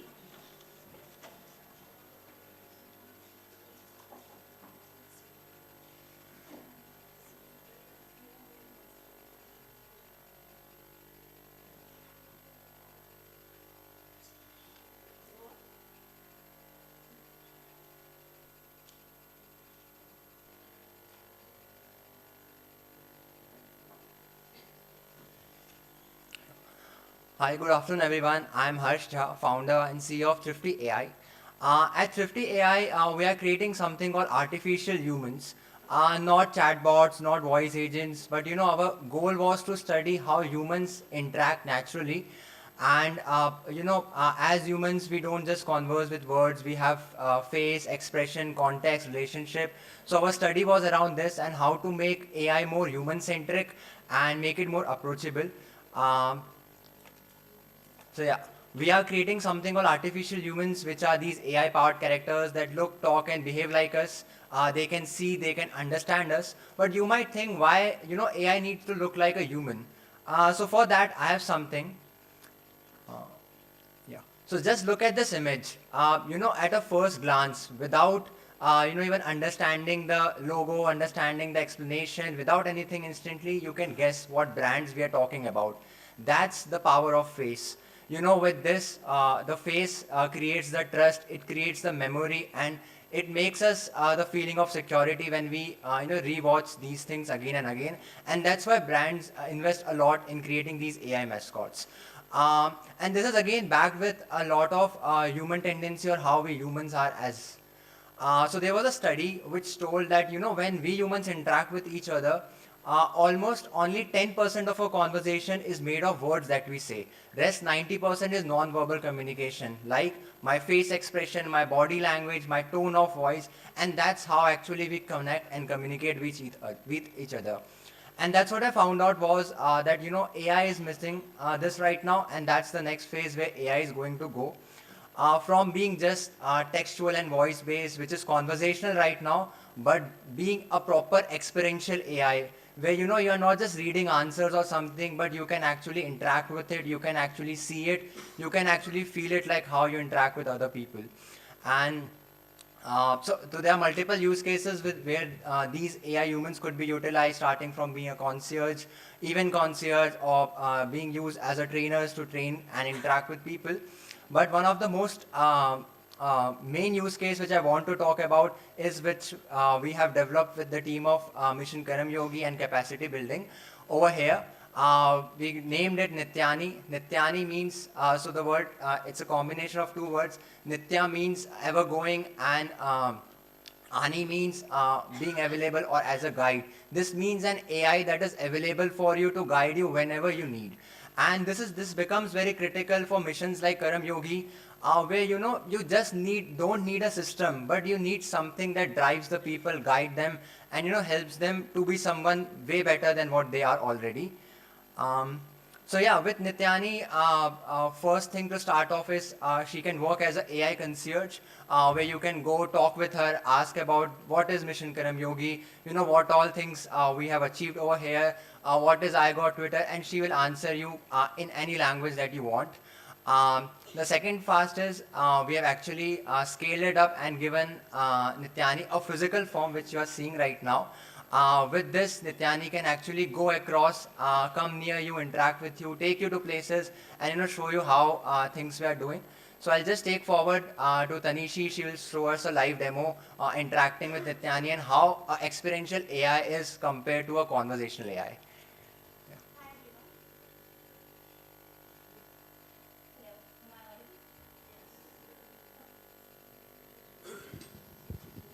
Hello. All right. So let me start the conversation with Nityani.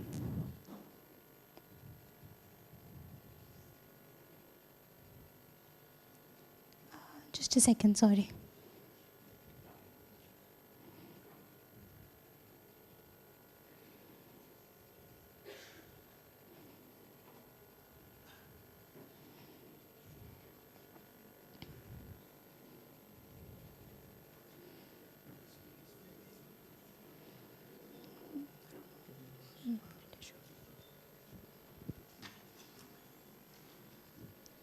There seems to be a slight network issue. My team is fixing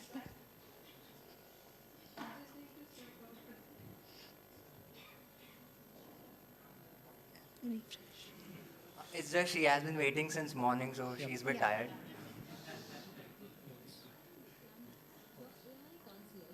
Ready to answer your questions, share insights on Mission Karmyogi, and keep you connected throughout today's event. How may I assist you? Hi, Nityani. Can you tell me more about the iGot platform and the new AI features? Of course. The iGot platform has introduced 3 key AI-driven capabilities. First, there is the AI tutor, which supports learners directly inside courses by explaining concepts and clarifying doubts in real time.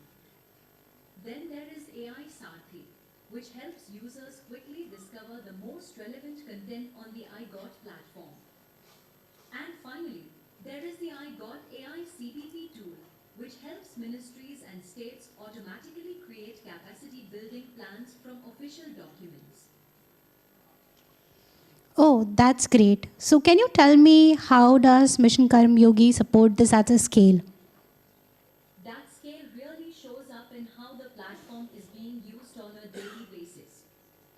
Today, it has over 68 lakh active learners with 9 crore plus enrollments and nearly 6.7 crore course completions, showing strong, sustained engagement across government. As we look ahead, I'd like to know what features do you think would add even more value for learners on iGot? So, like you saw, I think there was some glitch, but basically she understood what I was saying. She was answering my questions, but not only that, because I was talking about the iGot platform, Nityani captured that, and then she asked me more thought-provoking questions about what I would want as a user in the platform. Apart from that, she can also capture feedback, gauge what the user understands, and then accordingly, if you want to take some surveys, if you want to ask what the user actually wants in the platform, we can get all of that.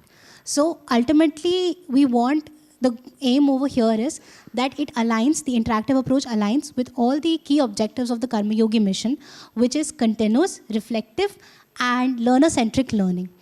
Ultimately, the future of learning is powered by AI, guided by people, but it is ultimately user-centric.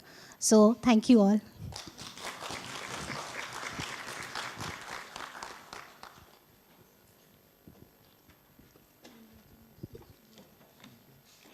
Thank you to all our speakers for showcasing the power of AI-driven innovation. We now move to our final session on strategies for scaling AI in public sector. To take this session forward, may I invite our esteemed panelists to kindly join us on the dais. Shri Shyam Sundar, Director, Central from Learning and Development Excellence, ISB.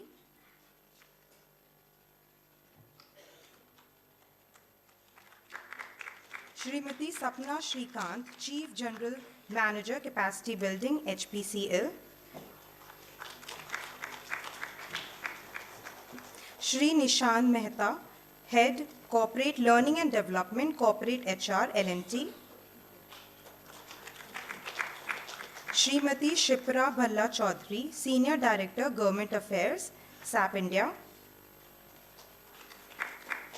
Shri Kishore Balaji, Executive Director, Government Regulatory Affairs, IBM, India and South Asia.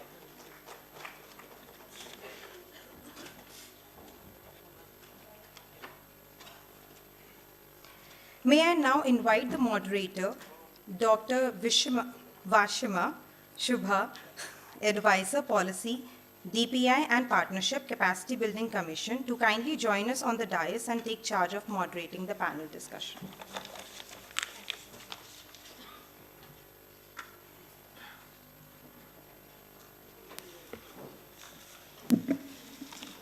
A very good afternoon to all of you, and this is one of the last panel today, and it's the perfect culmination of the entire day. We have learned, we have seen, we have heard from the stalwarts in this area, but to complete this entire ecosystem, we have academia with us, we have the industry leaders with us, and we have a very giant PSU leader with us, who are going to tell us through their experience that how are they using AI in their own context, in their organizations, for learning, for building capacities.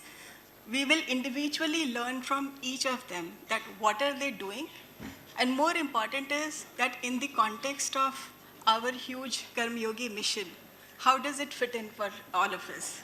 So a very warm welcome to all of you. I think I would cut short on each of your introductions, but I would request you to speak about the AI work that you are doing in your organizations. I'll start with you, Shyam Sundarji. ISB is working in executive learning, and you interact again with the leadership at all levels. How do you think our leaders need to learn, reflect, and take decisions in this AI-enabled world? So, firstly, thanks a lot. Thanks a lot for having me here. I would certainly want to speak on those aspects. One very interesting thing I noticed today, a lot of solutions we looked at, and we are worried about AI taking over jobs and others. But if you think back as to what was one of the common things about most solutions we looked at, most AI solutions were about how to act like human, how to talk like human, how to appear like human, right? And on the other hand, we are worried about AI taking over humans, right? So the point I'm trying to make out here is at ISB, when we talk about AI, while we are talking about AI for capacity building, what we are looking at AI is also about AI as capacity. Meaning the difference there is, while AI definitely has a role to play in terms of how we train people, it's really democratizing learning, it's helping them learn on the go in the way they want, at the time they want, providing the expertise they want at the time they want. But how do we define AI as capacity? And when you define AI as capacity, that's where the change comes on what capacity building you are looking at for humans. Because once you talk about AI delivering capacity such as capturing institutional knowledge, capturing the rules and frameworks which humans have to implement, becoming the real performance enhancement tool. So once we redefine the AI as capacity, provide information on fingertips, provide decision-making matrices on fingertips to humans, what changes next is what humans can do much better than AI. Take decisions under uncertainty, make trade-offs, use contextual decision-making. I think these are things which are becoming paramount when we talk about training. So what we are shifting from is to help humans with AI as a performance enhancement tool, and then build those capabilities in humans, which only humans can probably do much better than AI. And that's where the whole idea of leadership training at ISB is moving towards, where we are focusing on those aspects which only humans can do better. Now, taking on from there, at HPCL, again a huge organization with diverse workforce and the operational workforce that you have. So how have you used digital and AI-enabled learning for skilling and reskilling also? Because as he's saying that you need to reorient your leaders to use data or use AI differently. So, and I believe you have already made significant move in that. So can you tell us about that? Yeah. So thank you, Yashima, and good evening, each one of you. I want to start with the same question which Shyam answered, that how much of human being we know ourselves, how much of human being is known, then where is that, that worry within us that somebody can replace us? AI, as we see, is an enabler, and it is in the area, but yes, we need to know those areas very well, and AI enables us to do those those particular specific job in a much better manner, much faster than what we ourselves can do. But the replacement of a human being, which itself is not known completely, every day surprises are, we come out with new abilities, cannot be replaced. Now coming to your question, Yashima, yes, with digital and with AI only, we have been now able to move training from a regular, same fit for all, to completely individualized kind of learning to our officers. In our organization, if you look at it, at this point of time, we will be having 40 independent verticals, means they are having very, very different kind of work, with almost 500 roles across the organization, and each role getting defined, that which competencies are required by this role. And it is not only the organizational and functional competencies, but the technical, the skills of that role. If you are having this GPS, we have this GPS very well in our data system, and based on this, now with the help of AI, so one requirement of AI which we have understood is that you have to start with a very, very good data. Not only data, if we talk of learning, then your content has to be very, very specific. If I'm talking of a role, say for example, a role of a sales officer, if the competencies are sales, operations, safety, MIS, in each of this, all the context of HPCL, those kind of documents, courses, everything has to be integrated. And if you do this, work well, which we have been doing for over almost 2 years now, you can then deploy, whether it is simple AI, which is just machine learning, or your generative AI, and finally going to agentic AI. In every direction, you can move one step ahead. One more thing which we have looked at is that not to fragment it saying one app. we are bringing it. But to see, let's say, though in HPCL, consumers, refineries are our major areas, but I'll just take learning because here we are discussing learning. So the entire journey of learning, the context, your content, how you are delivering it, how it is getting transferred, how you are measuring it, and then from measuring again to see what we have done after learning that. Because at the end of it, organizations would like to know that the task which we started with, whether they got done through this learning or not. So in each area, making this AI forms, that in each area, how we are moving from, again, how we are taking step, what we were doing earlier, maybe based on some logic, how we have moved it to AI, generative AI, and how now we are giving the control to an agent who, where we are very much sure now of that work, to say that, okay, keep doing this work regularly for us. So we have a learning management system which is now learning on this entire competency map, framework, and which drives each and every individual. They are having their independent dashboard. What we have done is that we have also integrated other areas of learning.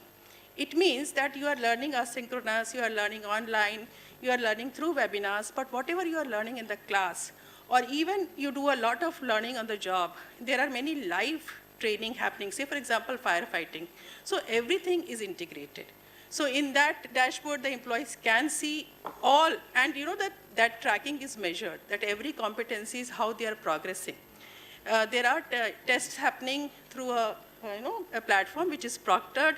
So those data is again getting transferred to see the gaps. And from the gaps, again, our learning journey is getting created.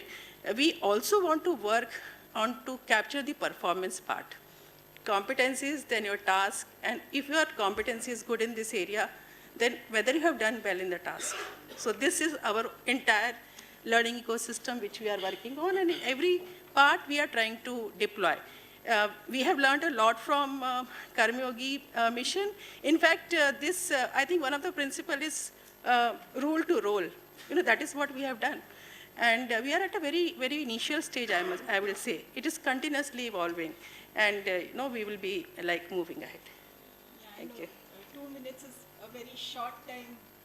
2 minutes is a very short time to capture all that you have done, but you very accurately described all the steps that needs to be done, and the very fact that you are linking it to the performance. And in a feedback loop where you're continuously monitoring, that's one of the key learnings and key areas that we also want to move in.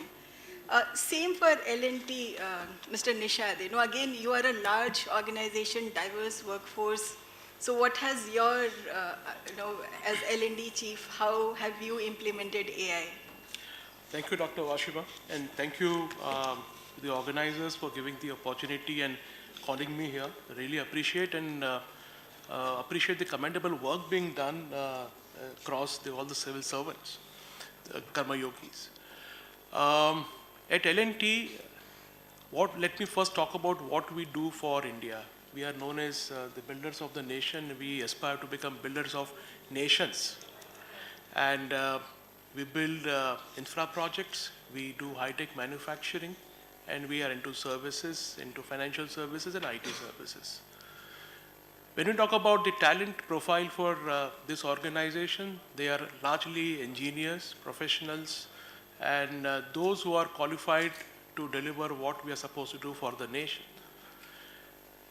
What we do for them to develop them from an engineer to an expert project director who can deliver what they are supposed to do to get the job on time. That is what we have been trying to decode using AI. While our learning and development engine has been in place for several years now, AI has brought distinctively 3 advantages to us. First, speed. Second, scale. And third, personalization. Speed, scale, and personalization. These 3 factors are something which we have leveraged on. How are we using this? So let me give some use cases.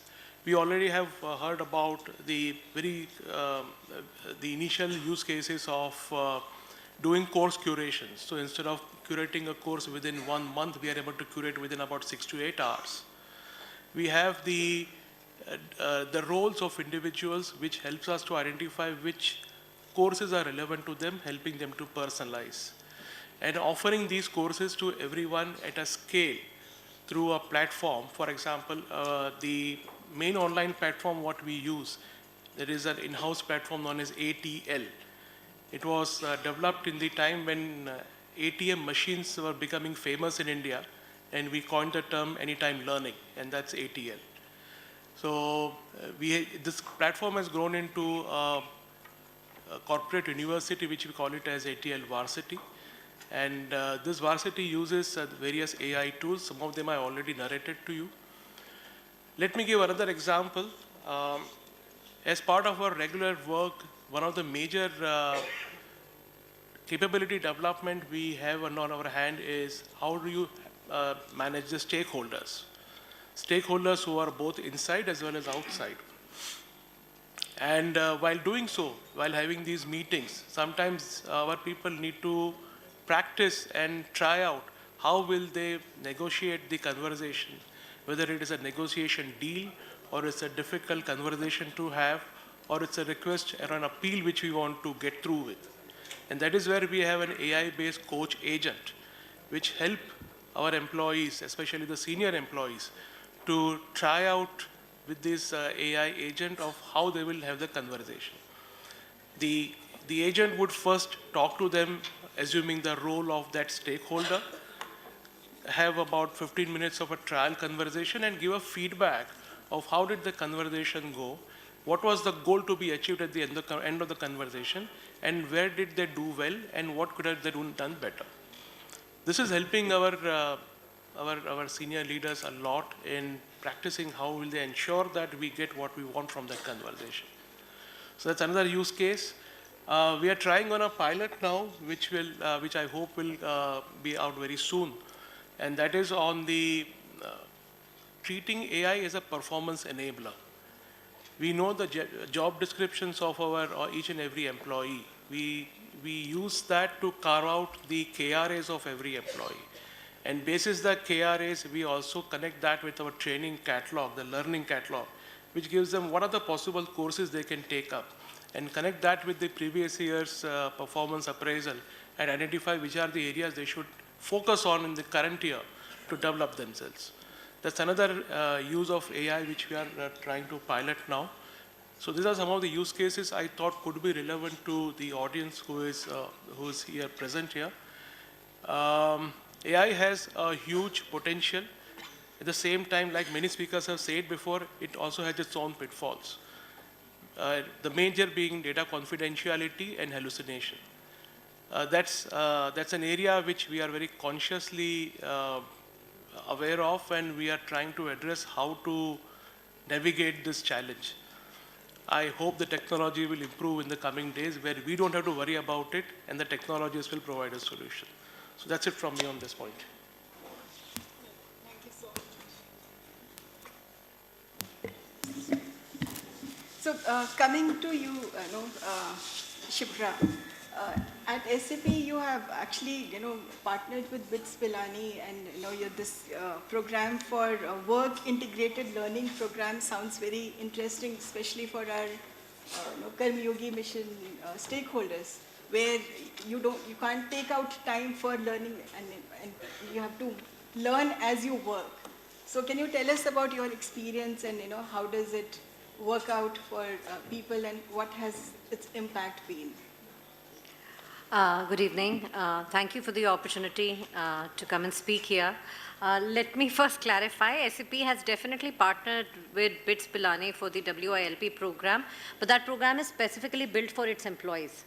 It's actually part of the continuing higher education program, wherein if you were to go for a master's course, in this case an MSc, if our employees want to do MSc, and it's been almost, I think, 20 years. It's 2 decades of this program. Then they have an option to do it with BITS Pilani. And then obviously you commit to working for SAP for about another 2 years, And SAP otherwise, in terms of association with BITS Pilani, hires from the campuses also as part of the early talent program. But that is a very employee-driven program. I understand when we were discussing the question, and you said how would a WILP sort of a program help IGOT per se. So just circling back to that main point, I think from our engagements with governments globally, we see that an AI-enabled work integrated program or learning program is actually a decisive lever to operationalize the vision that Mission Karmyogi already has, which is moving civil service capacity building from episodic training, right, to continuous role-anchored capability development on the platform that we are discussing. This can be done in a couple of ways. One of them is to design around roles and not just courses. You know, a good, effective WIL starts with role clarity and outcome orientation. For IGOT, this would mean structuring learning journeys around real administrative roles. You know, for example, district magistrate, a procurement officer, a mission director, you know, mapped to the functional and behavioral and even leadership competencies required for delivery. So AI will actually enable dynamic role to competency mapping, identifying the current gaps that are there, and the adjacent skills as officer transitions from role to role or, you know, program to program, ensuring learning remains relevant to the job at hand. The second, I would feel, is embedding learning directly into the workflow. AI does enable learning triggers into everyday government systems. You know, it can help in that, such as, you know, drafting a note or running a procurement or even implementing a mission. But the AI nudges or digital prompts, as we say, you know, can surface short and contextual learning modules, insert best practices checklists, or even put ethical guardrails, you know, at the time of action, which helps making learning continuous, invisible, yet highly effective and practical. The third would be use of simulations to build judgment at scale. You know, any kind of public administration demands sound judgment under possible uncertainty at that point in time. AI can allow IGOT to actually deploy scenario-based simulations, be it from crisis response or, you know, interdepartmental coordination, or to running procurement disputes, even policy trade-offs. By adapting scenarios to an officer's experiences, past experiences and choices, you know, AI can help develop decision-making capabilities and not just procedural knowledge. It also helps to create continuous feedback, you know, and coaching loops. AI-driven dashboards can provide insights, officers the insights with personalized feedbacks on skill progressions, you know, peer benchmarks, and even mission-critical gaps, while recommending further assignments based on what they need. This can transform IGOT into a career-long learning companion rather than, you know, a standalone course taker, which sort of aligns with India's evolving governance priorities as well. And lastly, it helps build system-level capability intelligence. You know, at scale, AI-enabled WIL can turn IGOT into a national capability observatory. It can do so by offering policymakers real-time visibility into skill readiness across domains, be it digital readiness or procurement or urbanization. The idea is that AI needs to work at two levels, or this entire concept needs to work at two levels. One is capability building for AI, and then AI for capability building. Yeah? And if done right, this can become a global benchmark for any future-ready public sector skilling. This is working now. No, perfectly fine. You know, in fact, Abhishek Singh sir did mention few of these things already in the making. You know, when he said that note making is, you know, not only looking at what is presented, but also looking at what has been done in that context, and you know, very relevant and pointed point. Kishore Balaji, you know, you've been in this digital transformation space for quite some time. How does this AI Academy concept, you know, that IBM has, and how can it help us again, you know, in our, you know, this rule to role, right? Yeah. Sure. Rule to role based movement. Sure. So firstly, good evening, and thanks for the opportunity for inviting IBM to share our perspective. I represent a 114-year-old company. We've rediscovered ourselves as many times to stay relevant and to stay ahead of curve in enterprise-grade AI, which is the work that we do. We consider ourselves the original AI proponents. When in 2011, the True Blue system beat a human in jeopardy, winning $1 million, which we gave it to charity. We take pride in the fact that we, drive AI with responsibility and precision. That said, I will exercise my right of being the last person to speak on the panel. I find everything that's been said by Sapna and Shipra and other panelists extremely relevant. From IBM's perspective, there are 3 cuts, if I may, that we have to, proliferating AI skills. I'll initially touch upon Skills Build, which is a platform that we use to enable AI skilling among youth, all kinds of youth in school, in the higher education ecosystem, and in the ITI and related ecosystem.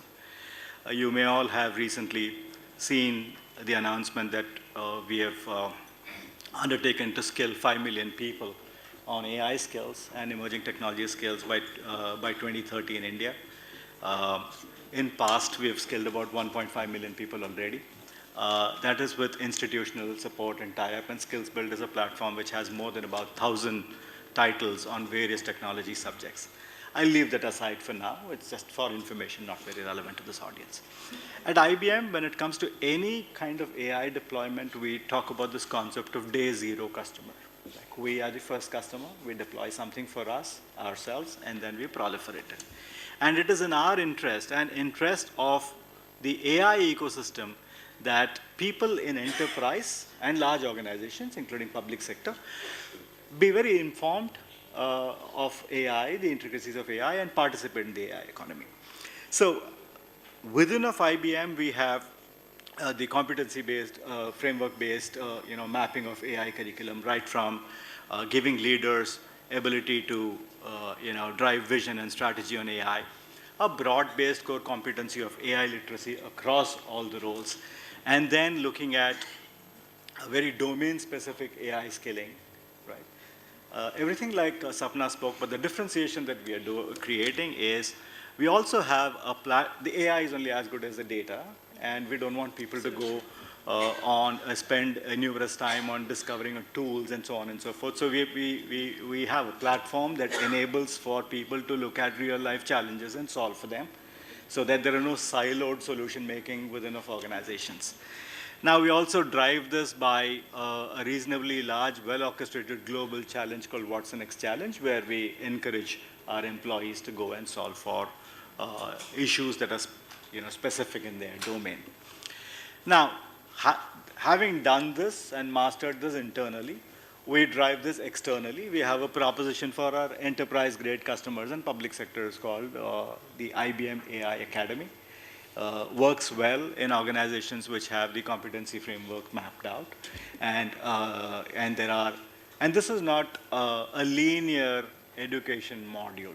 This is a combination of online tutor-led modules, self-paced learning, a repository of case studies, which the AI curates based on your role and your seniority and so on and so forth. And apart from all this, the platform remains critical to the AI academy that I spoke of, where we encourage the organization to curate the data, in this case maybe Government of India, and create repositories of tools and skills required to be able to go and solve for it, so that there are no siloed interventions. Lastly, I think we are very early proponents of responsible AI and governance. So there are modules that cut across all levels of skills for people to understand what responsible AI means, how do they deal with bias, how are they kind of looking at hallucination and addressing it, and so on and so forth. So that's again a common module. So this is how we are enabling the ecosystem, enabling ourselves, while trying to enable the public at large to be able to move the AI movement forward. Sure. Now I'll give you the privilege of being the first one for my rapid fire session. So what is one key recommendation that you will have for us? You've been hearing and listening to us what we do. Obviously, Mission Karma Yogi and I got is very well known today. But you know the scale at which we are working, the complexity at which we are working. So one key recommendation, and why should we do that?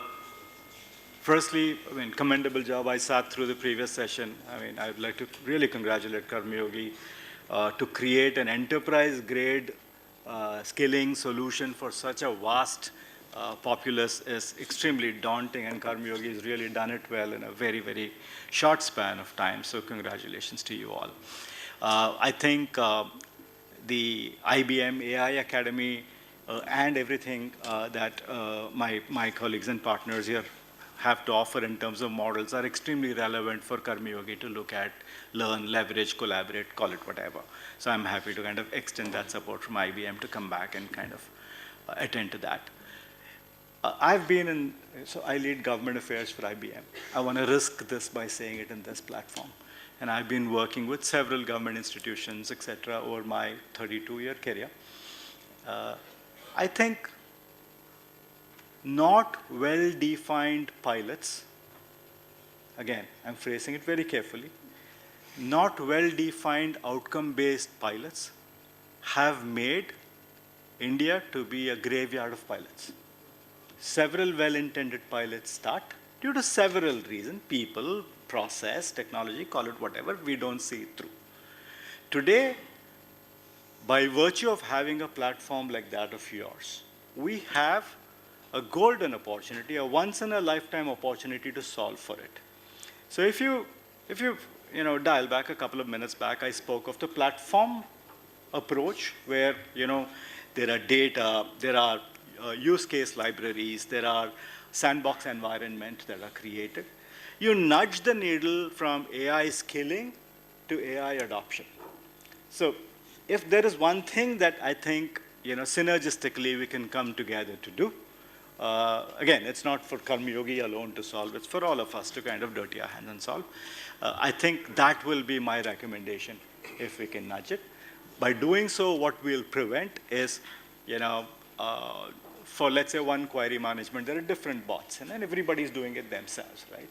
We can unify that, right? Let's say, for example, if there is one solution to talk to one solution issue, one social issue, let's say education. We're not letting people to go on path of self-discovery, dealing with data issues, dealing with, security issues, ethics issues, bias. So bringing it all together, allowing for a sandbox environment, providing necessary enablers apart from skill to transition Karma Yogi from a skilling to a, AI adoption.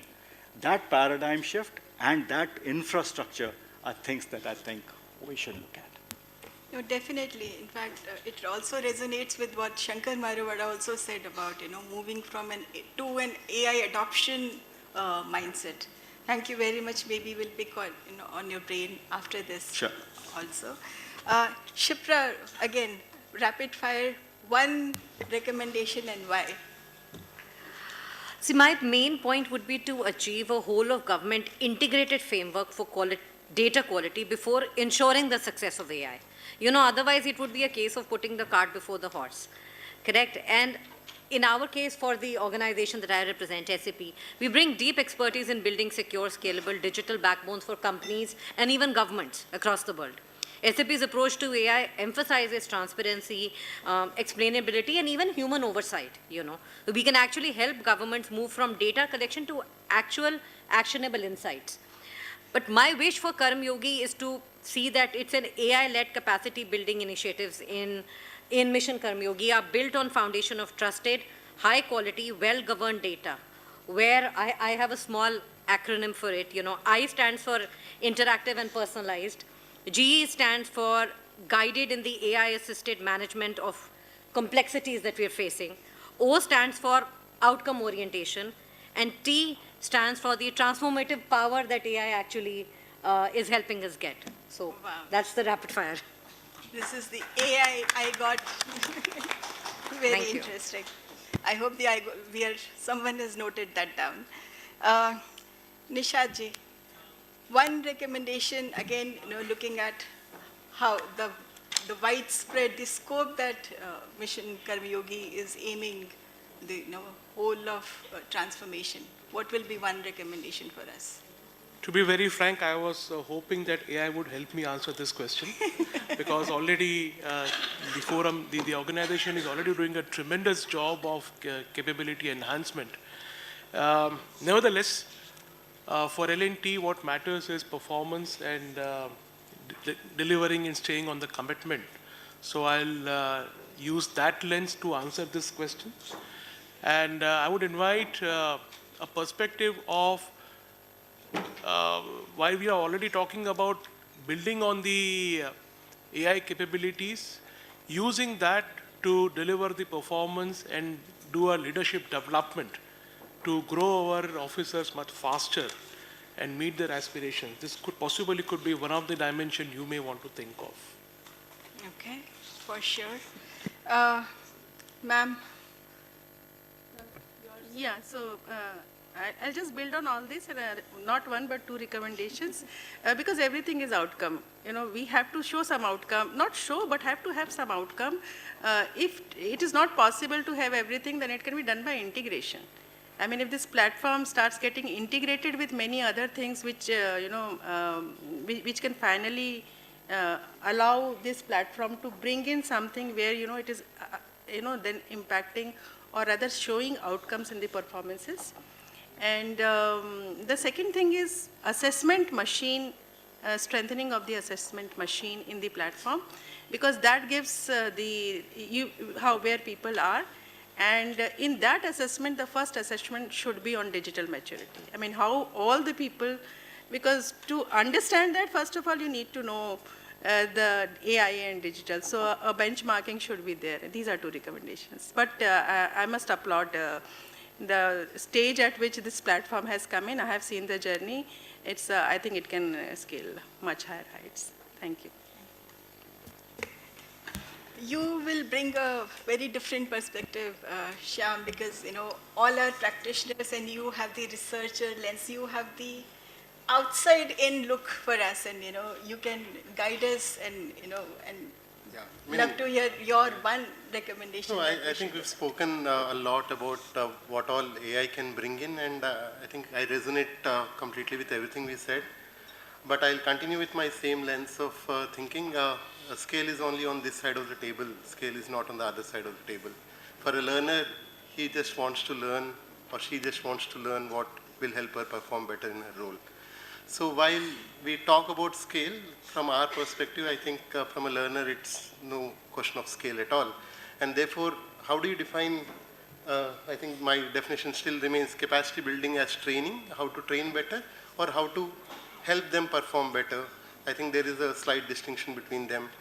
AI can definitely help in bringing in the performance enhancement tools which we talked about. So are we relooking at the capacity that we want to build by itself is the more important question.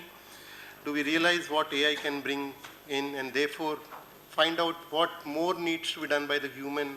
How do they use AI? How do they not use AI? And I think the other aspect which I want to stay with is the whole idea of, I think, the decentralization, right, in terms of how we look at governance being decentralized to achieve better outcomes, while Karma Yogi and IGOT talks about centralization to some extent in terms of how learning is designed and implemented. How do we involve the people on the ground to design the right learning using AI, capture the tacit knowledge and bring it back? So that level of decentralization would also make a lot of difference in terms of how learning creates an impact. I think these are the two lenses which I would want to say. Meaning it's become very cliched to say that AI will not replace humans, but it is humans who use AI will replace humans. But I think what is at risk is about not AI taking over the human judgment, but it is what is at risk is our inability to train people to exercise their judgment is what will be the risk. So I believe I just wanted to say that if these things are taken care of, we'll be in a much better place. Thank you so much. Thanks all of you, each one of you, for the perspective that you bring in. I think our anchor was not expecting that we'll conclude so fast. So So she is missing in action, but again,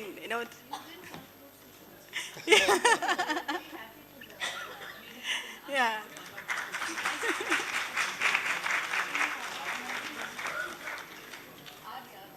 Okay. No, but if there are any questions, maybe we can spend 5 minutes on that. Or until the anchor decides that our time is up. At the conclusion of the session, may I request Dr. Vashima to felicitate.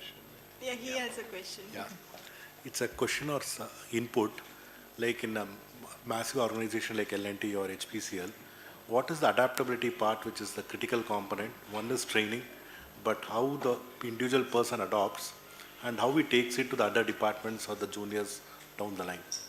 Like one is implementation, but adaptability is a important criteria in this. Absolutely.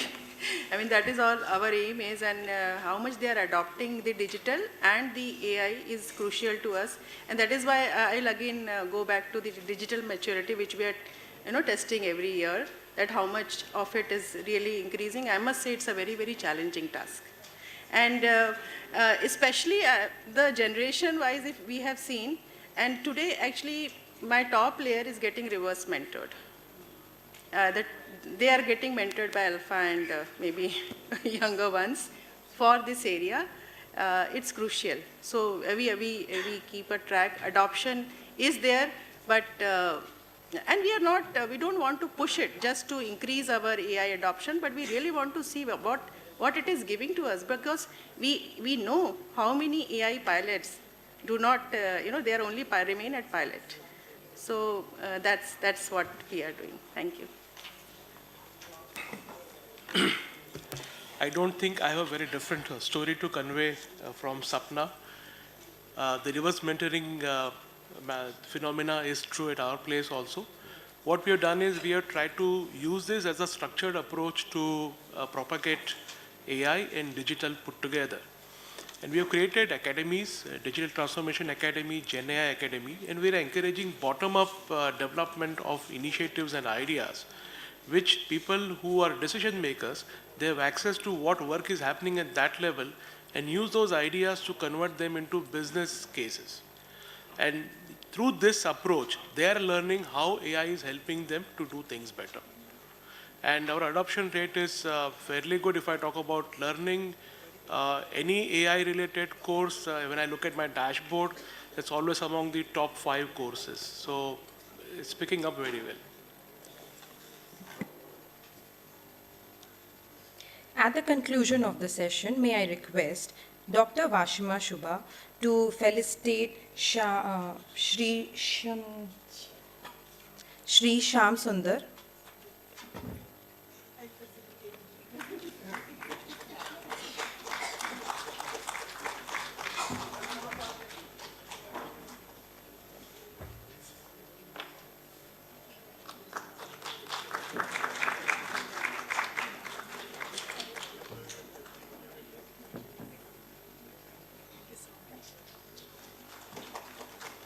Srimati Sapna Shrikant.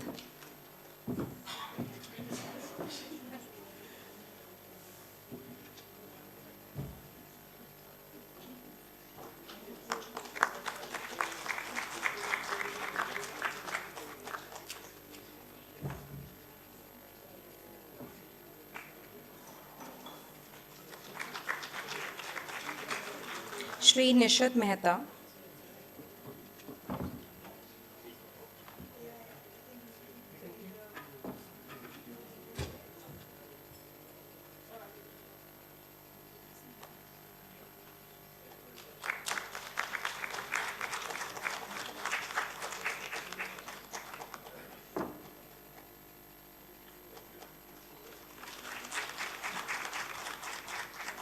Srimati Shipra Bhalla.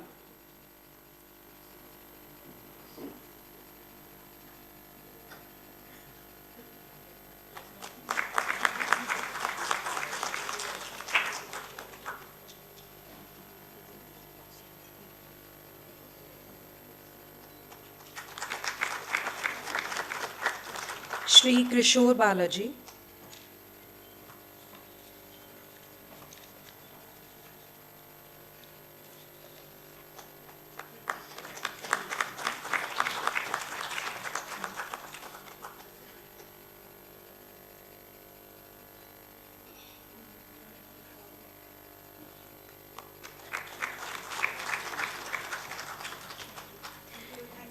Thank you, esteemed panelist and moderator, for sharing practical strategies and cross-section insights on scaling AI adoption in public sector organization.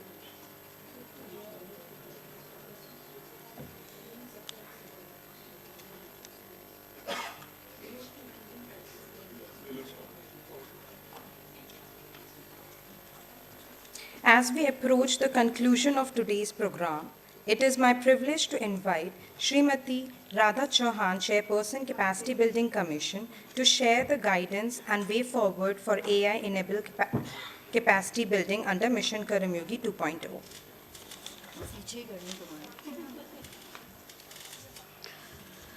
Wow, it's so amazing to see so many people. Chavi, I didn't expect at this point in time so many of them staying back. So I think which is a clear signal to what an amazing day we all have had. And I think a big clap to the team led by Chavi that has really put on the show. And I think every panel discussion that we had, every demo that we had, and every speaker that spoke here added to, at least personally, I thought it was a day that I really learned so many things which I thought I already knew, but I had to unlearn a lot of issues and challenges that were in my mind. But I'm sure that all of you found this day immensely engaging and therefore immensely confusing, because once you listen to so many views and experiences that have been shared, the more confused we go out from here. For me, that's a good outcome of a very engaging, immensely deep diving onto subjects that we are still unraveling and we don't know which way it will go. And to think that we define how the AI in the space of capacity building for public servants is going to shape up, that should tell us the huge responsibility each of you in this room is going to carry forward on their shoulders while we look at embarking on Viksit Bharat with the civil servants, the cohort of civil servants, which is more than crores that we are talking about, being future ready. I think I'm just going to end it by saying that while the human civilization has created artificial intelligence, and like many speakers before me and in the panel have also said, while you have created it to be more intelligent than the humans that are going to handle it, we are also apprehensive at the same time that what is the super intelligence being or the child that we have created for ourselves? How is it going to overwhelm us, or how are we going to ensure that instead of overwhelming us with its intelligence, it's going to be channelized, calibrated, and balanced in a way that you and I as public servants deliver the deeply sensitized human element in every service that we provide to our citizens. I think what came across in every talk that we had, every discussion we had, I saw the spirit was, while we are very, very encouraged, very enthusiastic, very adventurous and excited about what great potential is AI is going to bring to us in our workspace. But at the same time, we also, today I think more the realization has come to us that it's also going to be extremely disruptive in the way it's going to pan out. It's going to not only redefine our workspace, it is going to redefine you and me as workers in that workspace. So how are we going to capacitate ourselves in redefining the work that we are doing today, in being completely flipped and where we are going to be used by the artificial intelligence if we don't have capacities, or we get to use the artificial intelligence that we are going to create by creating capacities in us to deliver better, is the challenge I think we all know today that we are going to face. And I think the Karmayogi Bharat spirit must get into all of us now, the ethos that we have to be future ready, for which we have to be present ready, and we have to understand what is the AI ecosystem that we are going to bring to ourselves. There was a lot of data discussion about what data, what standards, how are we going to use the data. I think that is the essence of the concerns we all will have.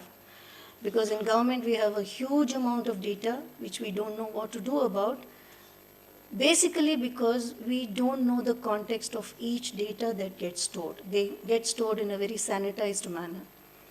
But if you don't bring in the context, you will interpret the data very differently from whatever the context is.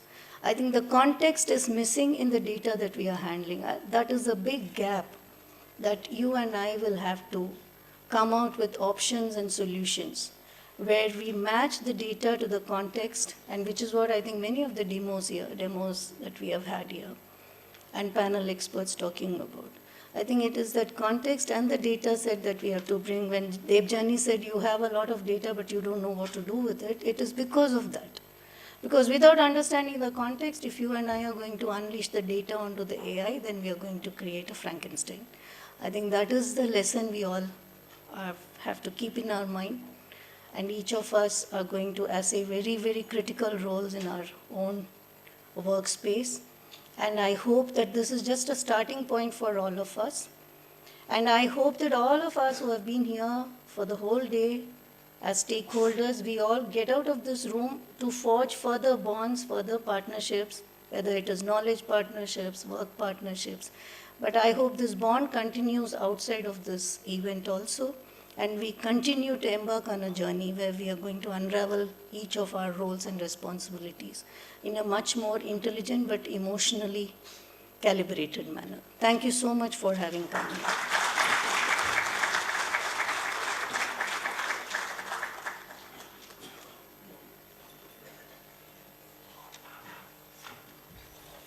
Thank you so much, ma'am, for your guidance and the outlining a clear roadmap for the next phase of AI-driven capacity building and governance. On behalf of Karmayogi Bharat and Capacity Building Commission and the India AI Mission, I extend our sincere thanks to all our dignitaries, speakers, panelists, and participants for their valuable presence and contribution. We look forward to continued collaboration as we build a future-ready civil service under Mission Karmayogi 2.0. Thank you once again, and we wish you a very pleasant day ahead. Jai Hind.